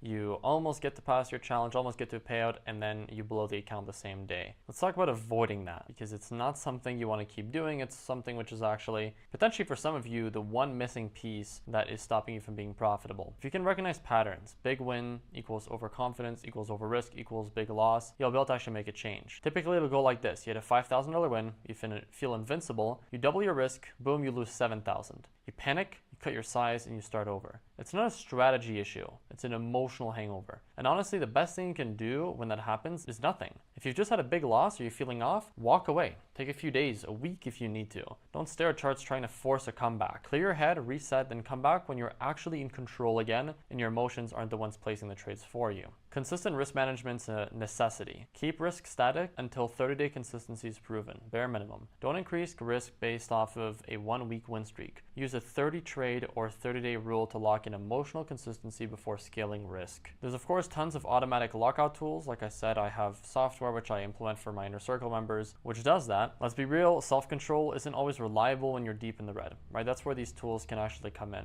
You can set it up so that it has a daily loss limit, broker level lockouts, TradingView alerts, link to Discord or Slack for accountability, group chats, etc. One of the tools that I use is Traders Connect's Trade Copier, among many other software, to link it all together and make it work properly, which has built-in features that block trades once you hit a certain threshold. Some prop firms like Breakout even offer equity protection add-ons. Super handy if you don't trust yourself after 2 losses. And look, this isn't about avoiding blowing the account. If you've got a solid model like one of our traders, Dave, has, well, blowing an account isn't even a concern anymore. The point of these tools is to remove the decision when your emotions are running hot, so you don't spiral, so you stay consistent. Think of it like a kill switch for your worst impulses. Emotional tracking in a journal is also needed. You need to track your emotional spikes, not just trade outcomes. Every single entry should include how did I feel during the trade? Was I revenge trading? Did I feel pressure to perform? And, well, this creates emotional data to optimize. You can scale risk gradually like this. A $2,000 personal account to a 10K funded, beginning with personal capital or smaller funded accounts. Then 25K funded account after 30-day proof, scale up only after demonstrating consistent performance, and then 50K only when fully stable. Move to larger accounts only when emotionally prepared. Don't go from a 10K funded to a 200K funded, basically. Reintroduce risk slowly. Don't jump from 2K to 50K in one leap. Scaling is done through phases. Jump too far and you'll bring old emotions to new levels, which will then bring you right back down to where you started. Limiting beliefs can be something that most people don't know how much can affect them, right? They don't know how much it can affect them. It's something that has impacted me in the past, which is why I've worked with energy healers most of my life to help with this. And that's also why I have energy healers in the inner circle to help people, because in the end, there's only so much you can do when you're subconscious, whenever you have this kind of programming from your teachers, your family, etc., your environment, which literally limit you. Recognize beliefs like I don't deserve more, or $20,000 months are not real, right? Or I don't need that much money. I just need $500 a month extra. Traders often carry unconscious money beliefs from childhood or culture. These will create self-sabotage and create plateaus for you. You need to have an identity shift if you want to become a professional trader. It's going to be hard for you to scale up to 10K a month if you've never seen that kind of money in your life. Or if 100K a month sounds impossible or something extremely far out of reach, it's going to be difficult for you to ever get there, or for you to even continue trading and scale up. Work on identity shifts, right? Become someone who trades like a pro. Ask yourself, would a professional trader skip journaling? Would a 5-figure trader gamble? Behavior must match the income goal before the income arrives. In other words, you need to ask yourself, what does a profitable trader do? What does a trader making $50,000 a month do on a daily basis? What does he not do? And the more that you can copy those habits, well, the more that you'll be getting those kinds of results. Visualization and affirmations can also be quite powerful. They're obviously not the end all be all. If you do that with no profitable strategy, nothing's going to happen, but it is a very useful tool, right? You can use visualization and daily affirmations to rewire belief loops. Visualizing the process, not the money. Writing, I am a calm, consistent trader who follows the plan no matter the account size. Repeat that pre-trade. If you visualize outcome without visualizing behavior, you'll create pressure, not change. Once again, if you keep telling yourself you're going to do something and you do it, you'll be creating a positive feedback loop. If you tell yourself you're going to do something and you don't do it, it's going to create a negative feedback loop. I'm sure every single person that's had a New Year's resolution can tell me that it doesn't feel very good when you tell yourself you're going to do something for the new year, the whole year, and you don't do it, or you quit after 2 weeks. If you follow through, you will gain more confidence. In other words, you'll get the results you're looking for. It's important to redefine what's possible as well, right? Revisit goals and redefine what is possible based off case studies, not just random fantasy, turn $100 to $1 million from a fake trader type shit. Most traders will set random goals like I want to make 10K a month. It's the most classic thing I hear all the time, 10K a month, 10K a month. And that's because that's what everybody in social media says. So that's just kind of a number people throw out. But it could be less, it could be more. You need to actually have a number that makes sense for you, right? There's no reference point to that number. But goals, they hit different when they're rooted in proof, not hype. That's why you need to revisit your goals regularly and recalibrate them based off of what's actually working for people inside the system. For example, one SCT student who scaled to $200,000 funded across multiple prop firms using our system managed to get there and got to 200K and stopped there for now because he knew that his edge gave him 5R per month,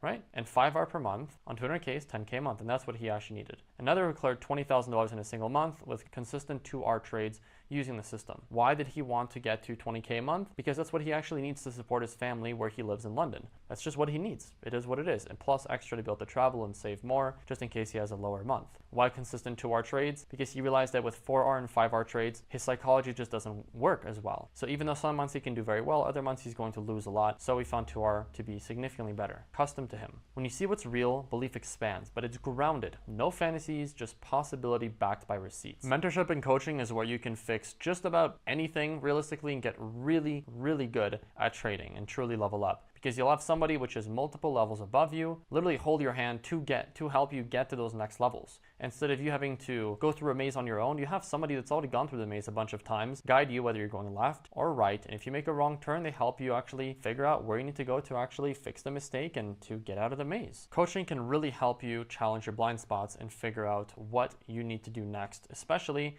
when you're lost. You can't always see your own self-sabotage. A great mentor doesn't just teach you strategies, they hold up a mirror. They help you get accountability and they create systems for you that work specifically for you and your life so that you can get to your goals, not some random goal, not some copy and paste system. They call out the emotional loops, bad habits, and patterns that quietly ruin your trades. If you've hit a wall, odds are it's not a strategy problem, it's a blind spot problem. System optimization and specialization. This topic is all about refining your trading system for performance, efficiency, and scale. At this level, success depends not on more knowledge, but on filtering, precision, and repeatability. Let's talk about refining your strategy. Identifying your A+ setups. Just identify them and cut the rest. Go through your last 100 trades and filter your highest R trades, your most consistent wins, and your lowest emotional pressure. Anything not repeatable, cut it. Because look, if you're taking a bunch of, A-, B-, whatever setups, trades will turn out very good. and you notice that there are a majority of your losses, they're not as good the wins, you don't feel as confident, it's not as good of a time. If you cut them out and you were to just risk a little bit more on your A+ setups and only take your A+ setups, sure, you'll have less trade frequency, but you'll probably be getting the same results, if not even better, with more risk, because you'll have less losers, more wins, and they're going to be bigger wins. And you can also just find ways to get more of these A+ setups, right? Back testing is powerful. Improving precision, right? In the end, a lot of people have these kinds of really sloppy entries and these really sloppy exits. They don't really know what they're doing. They're just kind of randomly getting in and hoping for the best. Or they get in, it goes halfway to their stop loss, and then it goes to their TP, and yeah, sometimes it goes significantly farther. You need to refine these things, all right? And the first thing is, of course, avoiding FOMO entries. If you can make sure that you have a clean data-backed entry, which gives you a good spot, and it doesn't always go deep into your stop loss. In other words, you get your entry and then it starts to move in your favor, or ideally it doesn't go like super close to your stop loss, because that's a timing and positioning issue. You could refine, in my opinion, at that point. And it's a thing for exits. Make sure that your exit actually makes sense. And of course, have a 3-step confirmation. Structure, liquidity, reaction is an example. You need to make sure that you actually have clear confirmation, and you need to lock in profits with partial exits instead of full TP if you are having issues where we go all the way, like 99% of the way to your TP, and then we go to your SL. This is where, of course, backtesting, refining, and all that comes in. You need to make sure that you are not giving up a majority of your R, because some people say it's a risk-free trade when they're up, they're in profits, and they move stop loss break even. It's not risk-free. If you could close the trade and get 3R profits, and you choose to let that go break even, right, to set stop loss break even, you are basically taking 3 losses in a row. Think about it like this. If you did not close the trade for 3R, it's the same thing as you getting 3 losses in a row. Minus 1R, minus 1R, minus 1R is the same as 3R. So if you think about it like that, it's going to help quite a lot. Obviously, don't over fixate, don't go too crazy, but do be aware of this, right? It is very important to consider this, whether it is worth moving stop loss break even, taking partial exits, or just, entry, TPSL, and just let it do its thing. These small optimizations stack up massively at a higher scale. Cut out unnecessary confluence or indicators. Like I said earlier, you only need a couple. You only need a handful. You don't need a million, all right? If it doesn't add edge, it's just clutter. It's going to confuse you. It's going to make things worse. It's going to make things super difficult for you to journal and review and to optimize. Most people, they just throw in 6 indicators in their charts to make one decision. It's not analysis, that's just confusion. The real move is to strip it down. Look at your back test in your journal. Ask yourself, if I remove this indicator, this confluence point, this thing, would the result have changed? If not, just ditch it, bro. You will think clearer and act faster. It'll be easier for you to refine. Simplify your setup to raw price and maybe 1 or 2 filters max. You do not need more data, you need more clarity. Another good question to ask yourself is, can this strategy work with $200,000 of funding, right? A strategy that works on a 2K account can crack when you scale it to 200K. Because of slippage, volatility, order execution, well, it can become a real problem at scale, especially with tight stop losses or low liquidity pairs. If you want to actually hold larger capital and keep your edge, widen your stop losses slightly to reduce slippage risk, or at least account for spreads. Shift to higher timeframes to reduce noise and overtrading. Also be careful, right? Only trade during high volume sessions. Don't hold overnight or hold through contract changes, because that could create a very unfortunate situation like it did for me once, where I was in a trade on FTMO, risking 1% of a $200,000 funded account, and I should have hit an 11R trade overnight. 11R. I should have made like $22,000, but it ended up going to my break even because there was a contract change, and they said there's nothing they can do. And so had I just closed it and then reopened it right after the change, I would have actually gotten that full TP. You don't need just a profitable strategy. You need one that holds up when there's real money on the line. Demo versus live is very different. And of course, refine with data. It needs to be data driven. Use data from your past 100 trades to refine. Build a spreadsheet or journal where you're tracking your entry type, your R achieved, your setup grade ABC, emotional rating, then cut C grade setups and focus on what gives repeatability. Eventually, if you can cut the B setups and just focus on A, you're going to be killing it in the markets, feeling a lot better, taking less trades and making even more. Like I was just saying,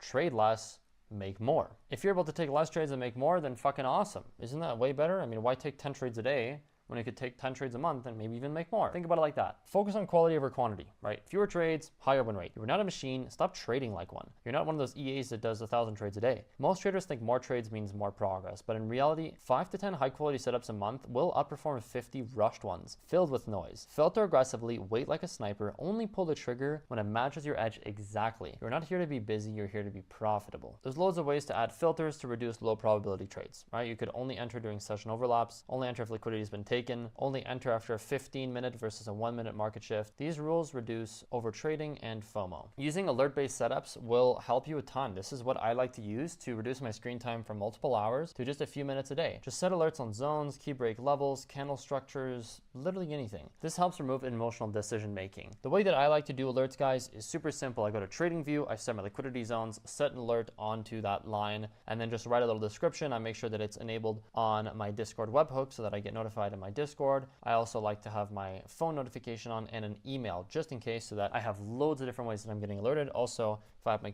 computer open, I'll hear it there. That way I can actually be aware when my entry is coming close, when it's time for me to start paying attention to the markets, when my stop loss or take profit is almost being hit. This is a pro tip, guys. Set yourself an alert like 90% of the way to your take profit. If you do that, you're going to be able to close trades right before it actually hits your TP if things are about to reverse. You don't always need to do this, and of course backtest first, but if you notice this is something that could be worth it, let's say you have like a 3R setup, it goes for 2.95R and then it reverses, it's way better for you to be paying attention to it, and it also feels nice to see it close, right? Obviously you don't do this if you're having issues with like over management, but this is something that's actually helped me quite a lot to squeeze out more R, and worst case, I get little paper cuts by removing a little bit of extra R. But hey, removing, let's say 0.05R versus potentially missing on 2.95, if you look at it in terms of risk to reward on the risk to reward, it makes sense. And of course, automating execution, right? If you can automate as much as possible, then why not? Magic keys, using a trade assistant, one-click SL/TP setups like ATMs on Tradevate. Building mechanical execution on top of discretionary setups makes your life significantly easier. Like I said, my semi-automated trade setup makes my life a lot easier because I have loads of different little things, which are fail-safes, automatic risk management, etc., which help me be more disciplined and obviously just not have to do nearly as much when I'm going to place a trade. If my life can be easier and I can just focus more on the charts, even better. You need to also focus on optimal market conditions, because obviously you can be trading in terrible market conditions like post New York session and before the overnight session. You need to focus only on the best market conditions and sessions, guys. You need to stop forcing trades at noon on a Friday, or stop taking trades at 5 p.m. right after the markets close and shit goes overnight. I mean, it doesn't make sense, guys. Define your best session. London Open, for example, and trade only then. 80% of my profits came from 3 time blocks per week. So what do I do with the 20%? I get rid of it. I don't need that shit. Creating your playbook can actually be pretty fun. Not gonna lie, all this can be fun. You either choose to not have fun or have fun, so choose to have fun. Turn your winning setup into a written SOP, all right? Make a checklist, make it super clear so that you can actually be aware of the market condition, the setup trigger, the entry logic, the SLTP rules, the risk percentage. This will make your edge scalable and also teachable, which means if you're able to teach it, you're able to understand it better yourself. I'm not saying teach somebody your entire edge, because it's not exactly a good idea for other people to know your edge unless you have like a very good reason to do that. My point is, if you're able to teach it, if you're basically set up to be teaching it, then you're going to understand it a lot better yourself, and you're going to be significantly less emotional. You're going to be a lot more rational, and you're going to be heavily locked in, mechanical, and profitable. Include entry trigger, risk model, management rules, and of course examples. Don't just trade with vibes, trade with receipts. Your system needs to clearly show what gets you in, your entry trigger, how much you risk, your risk model, and what to do after entry, right? What are your management rules? Back it up with real screenshots and logic. This is a setup that made me 3R, here's why I took it. This is what I skipped and I'm glad I did. If it's not written down, it does not exist. A visual trade checklist can help a lot. I'm a very visual guy. I don't really understand things very well when I only hear it or when it's just in my mind. So if I can write it down, it's going to make things a lot easier. If I have a graphic, boom. Make a one-pager. Did I see liquidity? Is the trend aligned? Did price react properly? You can you can add in like little images also for all these things so that you have an A+ example for all these and you can reference right away. Checkboxes before you execute your trade means you're going to have less impulse. Of course, revisit your playbook monthly to optimize. Each month, remove what didn't work, update based on new lessons, regrade setups. This keeps your system adaptive but grounded. Your playbook is basically your strategy resume for scaling or funding. Whether you're applying to a prop firm, building your own capital stack, or teaching, your playbook becomes your proof. When you can trade without thinking, it's because your playbook did the thinking for you. Okay, guys, let's talk about advanced risk management and building some momentum so that you can scale with confidence. At this level, bad trades aren't the problem, bad risk systems are. Most traders who plateau or blow up at 5 to 20K a month levels don't lose because of strategy, but because they scale risk without a structure. Always know your max risk per day, per week, and per month. You need to have a daily risk cap. You can't control the market, but you can control how much it takes from you. Set hard risk caps to protect your sanity and your account. Daily could be max minus 2R. Weekly could be stopping after 3 red days. Monthly could be pausing at minus 10R. You need to stop yourself at a certain point, or else you can spiral and blow up literally everything. These aren't just rules, these are fire exits, because once you hit tilt, it's not trading anymore, it's gambling with a strategy. Risk between 0.25% to 1% per trade, depending on edge quality. A+ setups could be 1%. B+ could be 0.5%, and C, well, you can pass on those trades or risk 0.25% because it's not going to do a whole lot. The mistake is treating all trades equally. Use a stop loss on tilt system, right? Like daily lockout after 2-hour loss. If you're down 2-hour, auto stop for the day. You of course need to journal before you can go into your next session. And I've got tons of examples where this has actually saved my ass. I actually have somebody which did not do this. They actually had a system which locked them out of their account, and they completely removed the system. They completely removed the software. They manually went into the account, they downloaded a different software to go into the account and manually blow up their account because they were on tilt and they thought they were right about the move, but they kept getting stopped out. There's of course something that you can do, always. There's always gonna be something you can do to fuck yourself over. But at least if you have these systems, it's going to be a lot harder for you to go through all those steps to set things up and undo the system so that you can blow your account. You're going to have multiple minutes, if not even longer, until you can actually, well, blow your account, which means you'll be able to think. And for myself, I mean, I've had many days where I took 20 trades, blew up multiple accounts, and was absolutely depressed the next day. When I created these systems, all it took was just setting a 2 trades per day maximum and maximum 1% risk per trade, which means minus 2 or max per day. What did that do for me? Well, I had days where I wanted to take more trades. I felt really annoyed, but I knew if I did, I'd probably blow the account. And so what did I do? Did I keep staring at the charts, hoping I could place a trade? No, I shut down my computer. I didn't even journal. I just shut down the computer. I walked away. I played some games, hung out with some friends, came back to my screen, opened up the charts, journaled things, and with clarity, I went into the next session. If you're 2 or down, you could auto stop for the day. You also need to know the difference between rules for funded accounts versus personal capital. Trading your own money gives you freedom. Trading funded capital, it comes with rules designed to eliminate you. You need to know the daily loss limits, the maximum drawdown or trailing drawdown, and some rules like no weekend or news holds, which many firms have. What works on a personal account might get your prop account instantly disqualified. Adapt your strategy to the firm's rules, not the other way around, or you'll pass the challenge and lose the real account in 2 trades. Small controlled risk will create long-term scale. Control now, freedom later. That is how you get rich and stay rich. Big wins feel sexy, but they don't build real wealth. Survival and consistency do. Most traders blow up trying to flip accounts, but the ones who quietly scale to 200K, they stuck to 0.5% to 1% risk. Risk allocation across accounts. Personal versus prop capital, there's going to be different rules, but of course the same edge. Prop accounts come with strict rules, perfect for structured, consistent setups to pay the bills. Your personal account though, that's where you can test new ideas, explore creative plays, and develop edge without pressure. You can of course have a strategic split, right? One feeds your lifestyle, the other sharpens your skill. Of course, utilize multiple funded accounts for diversification. You could use E8 Markets. This is the best prop firm widely available internationally.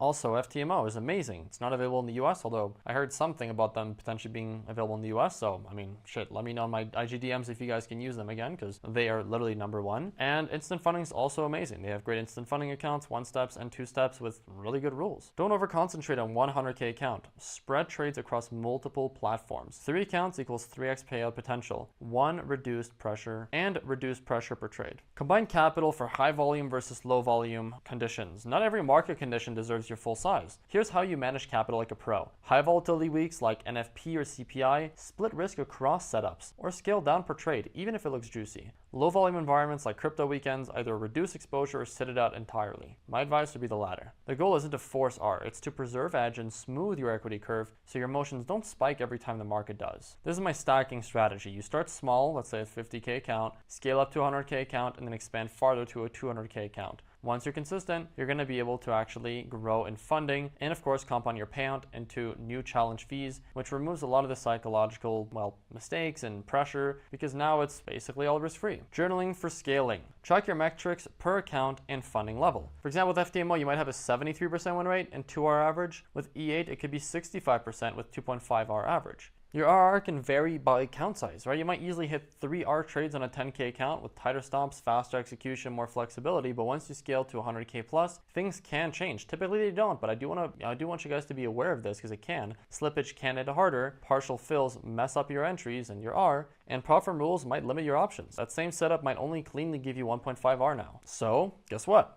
Track this. It also depends on the prop firm, right, and the market conditions. Notice how your behavior shifts as size increases, and adapt. Because if you trade on a 100K account like it's still 10K, you might break things. Real scaling means real adjustments. Journal how you feel when taking larger trades. Pre-entry thoughts could be, well, what was I thinking before entry? And then through emotional state, it could be, was I calm or anxious? This reveals emotional triggers at scale. And use notes to pinpoint where your system breaks down under size. You might be crushing it on a 25K account, clean entries, smooth exits, no stress, but suddenly at 100K, slippage hits, you hesitate, your exits get sloppy, same setup, totally different outcome. That is a breakdown. So start noting where the cracks show. Is it execution, confidence, broker fill, then reverse engineer it. Scaling doesn't mean changing the whole system. It means refining it to handle more weight without snapping. Adjust based on proof, not guesswork. Collect sufficient data, not 10 trades, but more than that. Daily 50, 100, 200. Obviously, you don't need to go that crazy for small adjustments, but the more the merrier. Stop tweaking your system just because one trade didn't work. You don't need more intuition, you need more data. Intuition develops over multiple years of trading.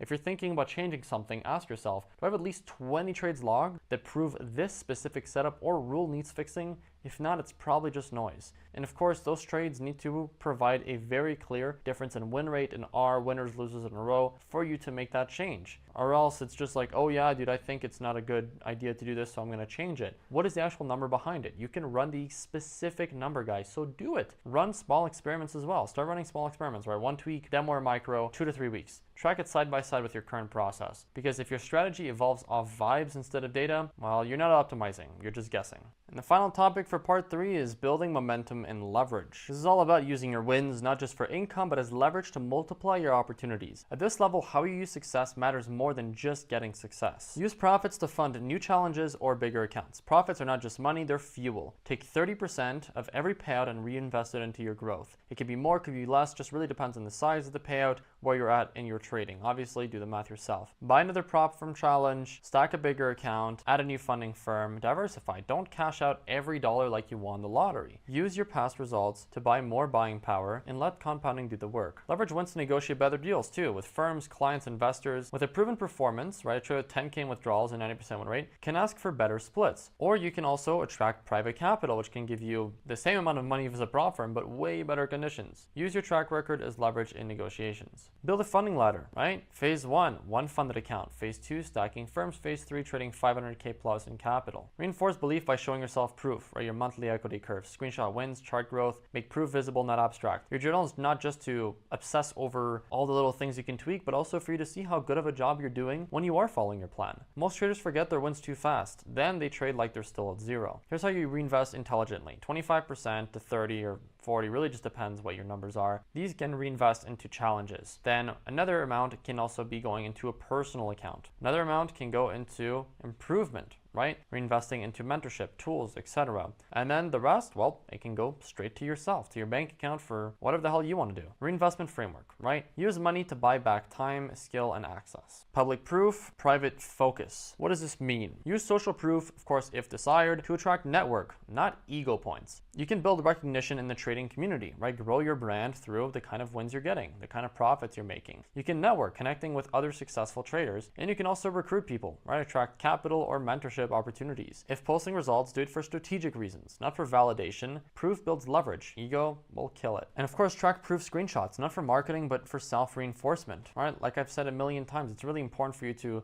be looking at your wins, not just your losses. Build a folder with everything, your equity curves, your funding certificates, your withdrawal screenshots, your Discord wins. This isn't just about flexing, this is your proof bank, something you look back at when things get rough. Sometimes all it takes is seeing that one chart where you were minus 10K and still ended plus 2K to remind yourself discipline is all that matters. I've done this a bunch of times. I had an FTMO funded account that was down 18K, down 9% out of the 10%, and I managed to get it all the way back up to a payout for 1%. Does it sound like much? No. Did I bring it back up 10%? Absolutely yes. I kept the account, got a payout, and managed to continue stacking wins. If you've done it before, you can do it again. And that builds a lot of confidence. Stay quiet during high performance seasons to avoid emotional swings. When you're in the zone, making clean trades, stacking wins, that's exactly when you need to shut the fuck up. Because the moment you start posting P&Ls or talking too much about your streak, you invite pressure, you shift your focus, you start trading for validation instead of execution. Preserve your focus. More eyes equals more noise equals more chances to tilt. Stay quiet, stay focused, let the results speak later. Don't screenshot it until you've closed it. General rule that you should always follow. always. Build a highlight reel of your best setups and best executions. Example, my cleanest 4-hour trade. The setup works 70% of the time. This becomes a confidence tool, review material, and even brand asset. Leverage results to access bigger rooms or mentorship. For example, through performance showing consistent trading results. Proof documented trading history and progress, demonstrated improvement over time. High-level coaches and traders respond to these factors. When you show up with results, rooms that were closed before open up. You don't want to start trading and have boom and bust cycles, make a bunch of money, and then lose it and disappear.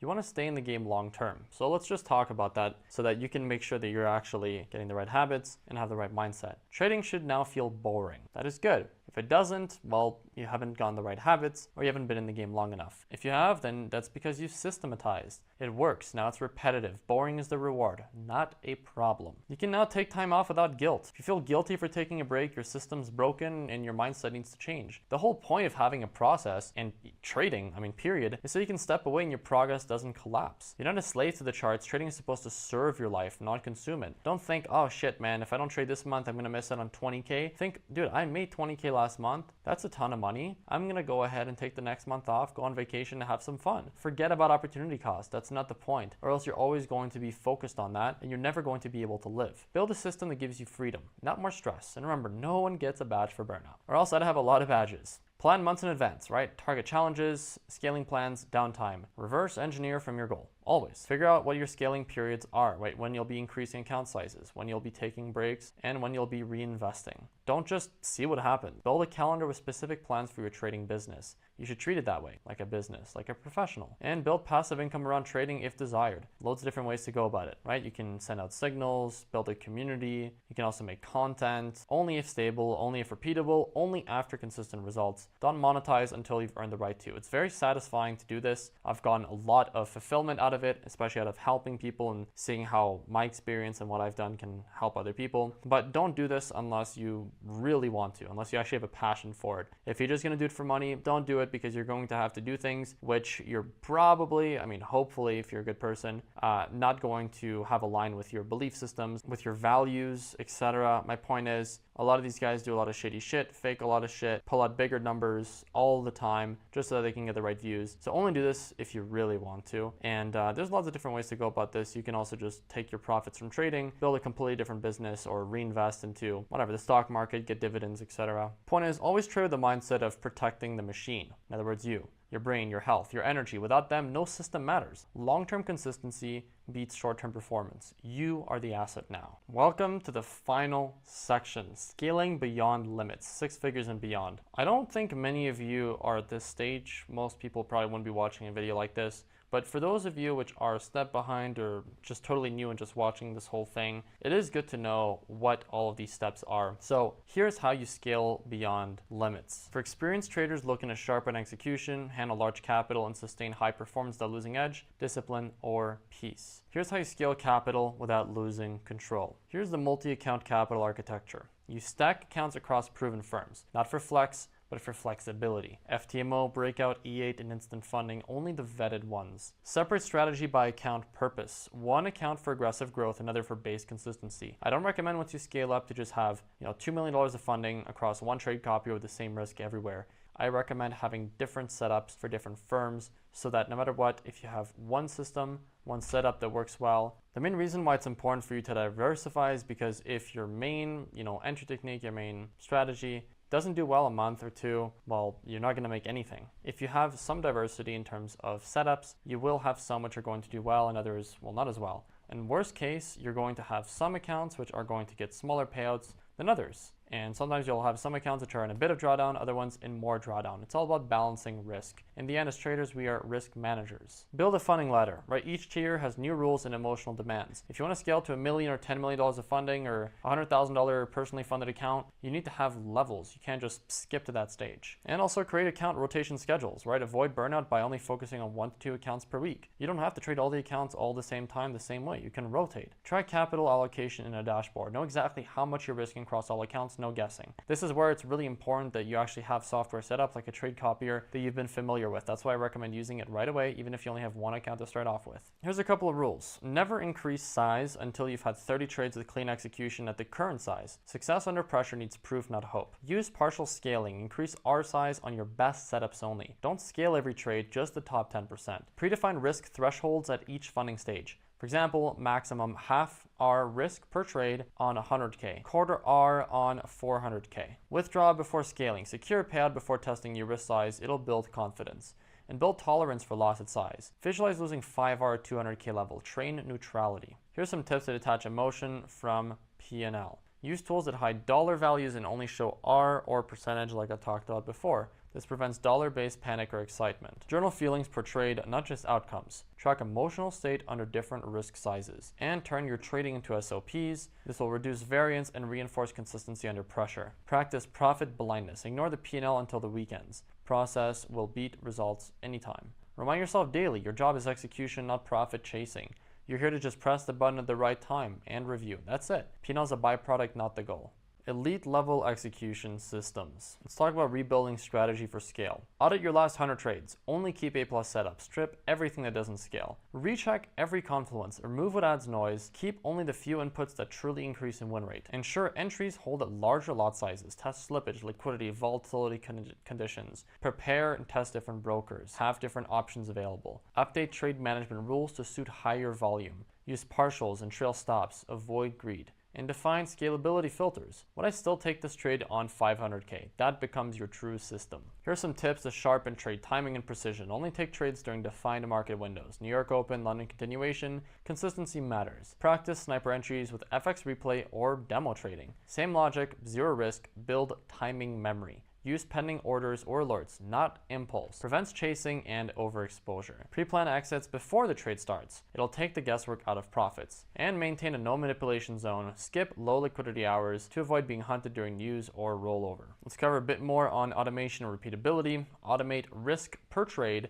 using position sizing tools. Every trade is the same risk, no mental math required. So it'll make things a lot easier. Also, use alerts and scripts to reduce decision fatigue. You trade your plan, not your mood. Create pre-trade checklists that must be ticked before entering. This will instill discipline at size. Build a personal playbook of setup examples and conditions. Refer to it daily and stay sharp. Of course, also optimize every recurring task. Risk setting, journaling, screenshots, streamline it all. Make your life as easy as possible. Topic 3 is all about psychological fortitude and performance control. Rebuilding mental models for beginner numbers. Reset your internal wealth thermostat. If 10K feels like too much, you'll unconsciously sabotage. Good luck scaling to 100K a month if 10K, 10% of that, feels like too much. Use affirmation loops. I'm a pro. My size doesn't change my process. This will program consistency. Visualize 5 to 10K swings as routine. Nothing special. Desensitization equals calm execution. And study other high-level traders' results in psychology. Normalize high performance. Remove the belief also of I need to earn it back. Replace with I need to trade my edge. Once again, if you can remove all these psychological things and you can streamline the technical aspect, you will make your life significantly easier. It'll just be all about refining. One of the biggest things that people deal with is tilt, burnout, and overtrading. So let's talk about avoiding that. Use weekly and monthly caps to force pauses. -4-hour week equals stop, recover, and review. Schedule mental resets after payout week. Success without recovery leads to breakdown. Track emotional spikes in your journal. Map patterns, overconfidence, FOMO, revenge. Trade only during optimal mental energy hours. For some, it's 9 to 11 a.m. only. Respect your rhythm, not just the market sessions, but your rhythm as a person. Sleep, gym, sunlight. It's required performance inputs. You're not a machine. You power the machine. You need to stay disciplined after winning, right? Expect emotional volatility post-payout. Recognize and neutralize the I'm invincible feeling. Have a fixed cool-off protocol after big wins. For example, 2 trade-free days. Review journal, no new risk. Reinforce identity as a long-term executor. Don't let short-term success inflate your ego. Rewatch your best trades, not your biggest wins. Anchor to process excellence. Avoid social media during win streaks also. Don't seek external validation. Stay grounded. Stay focused in your lane.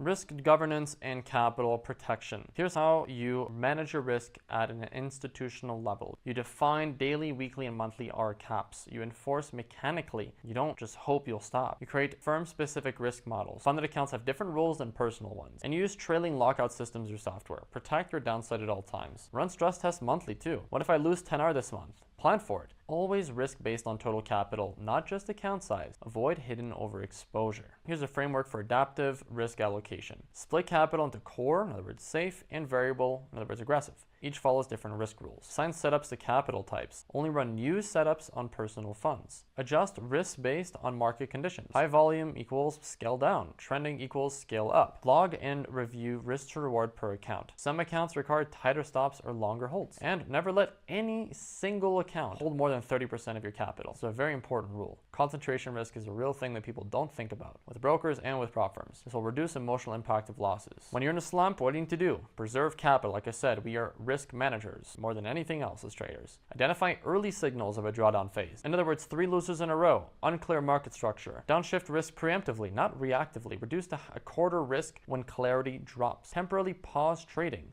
until confidence restores. Protect your equity curve, not your pride. Increase journaling and backtesting during slump. Rebuild data, not emotion. Revisit top 10 trades from the past. This will remind yourself of your edge. Evidence will always surpass emotion. And finally, guys, sustained peak performance. Here's a long-term strategy evolution. You track edge decay. Nothing lasts forever, right? Retest your setups quarterly. Experiment with micro adjustments only. Keep 80% of your system stable. Test 20%. Use market context journaling. Track macro session volatility per setup. Rewatch past winning trades every month. Refresh the muscle memory. Stay curious, study others, steal insights, but apply only what fits your model. Building your peak environment is key. Eliminate distractions from your trading space. Clean your room, clean your screen, clean your mind. Use music, lighting, and routines to trigger peak state. Anchor your brain into execution mode. Train like an athlete. Sleep, nutrition, mental reps. Peak performance is built outside of the charts and proven on the charts. Create a weekly review ritual. 1 hour, no distractions, review setups, emotions, wins, and design energy rhythms into your calendar. Work out, trade, recover, repeat. The identity of a master trader. Your real edge is executing under pressure. Everything else is just noise. Mentor others only to sharpen yourself. Teaching reveals holes in your thinking. And always return to the basics. Support, resistance, liquidity, risk. Don't drift. View trading as a craft, not a hustle. Respect the process like an artist or engineer. Finally, separate ego from execution. Mastery is humility and awareness. And that is it, everyone. That was the entire 303-page free course. God knows how many hours that was. I hope you guys got a lot of value out of that. Hope you guys enjoyed it. Please make sure to send me a message on Instagram. It's just @SebastianTrades. Go to the website, sctinnercircle.com, if you want to learn more about the Inner Circle and the other things that I do. I really hope this helped you, even if you don't message me, even if you just watch this and you just go off on your own. I really wish profitability for you. I wish you a great life. And if you want to send me a message at any point telling me, if I've managed to help you in some way, if you have a question, if you want to work with me or literally anything, hit me up. I'm a chill guy, or at least I think I am. I do my best. And I really hope you guys appreciated the dozens of hours that I put into this with my team to make this for you guys. And I'll see you guys in the next one. Follow YouTube for more.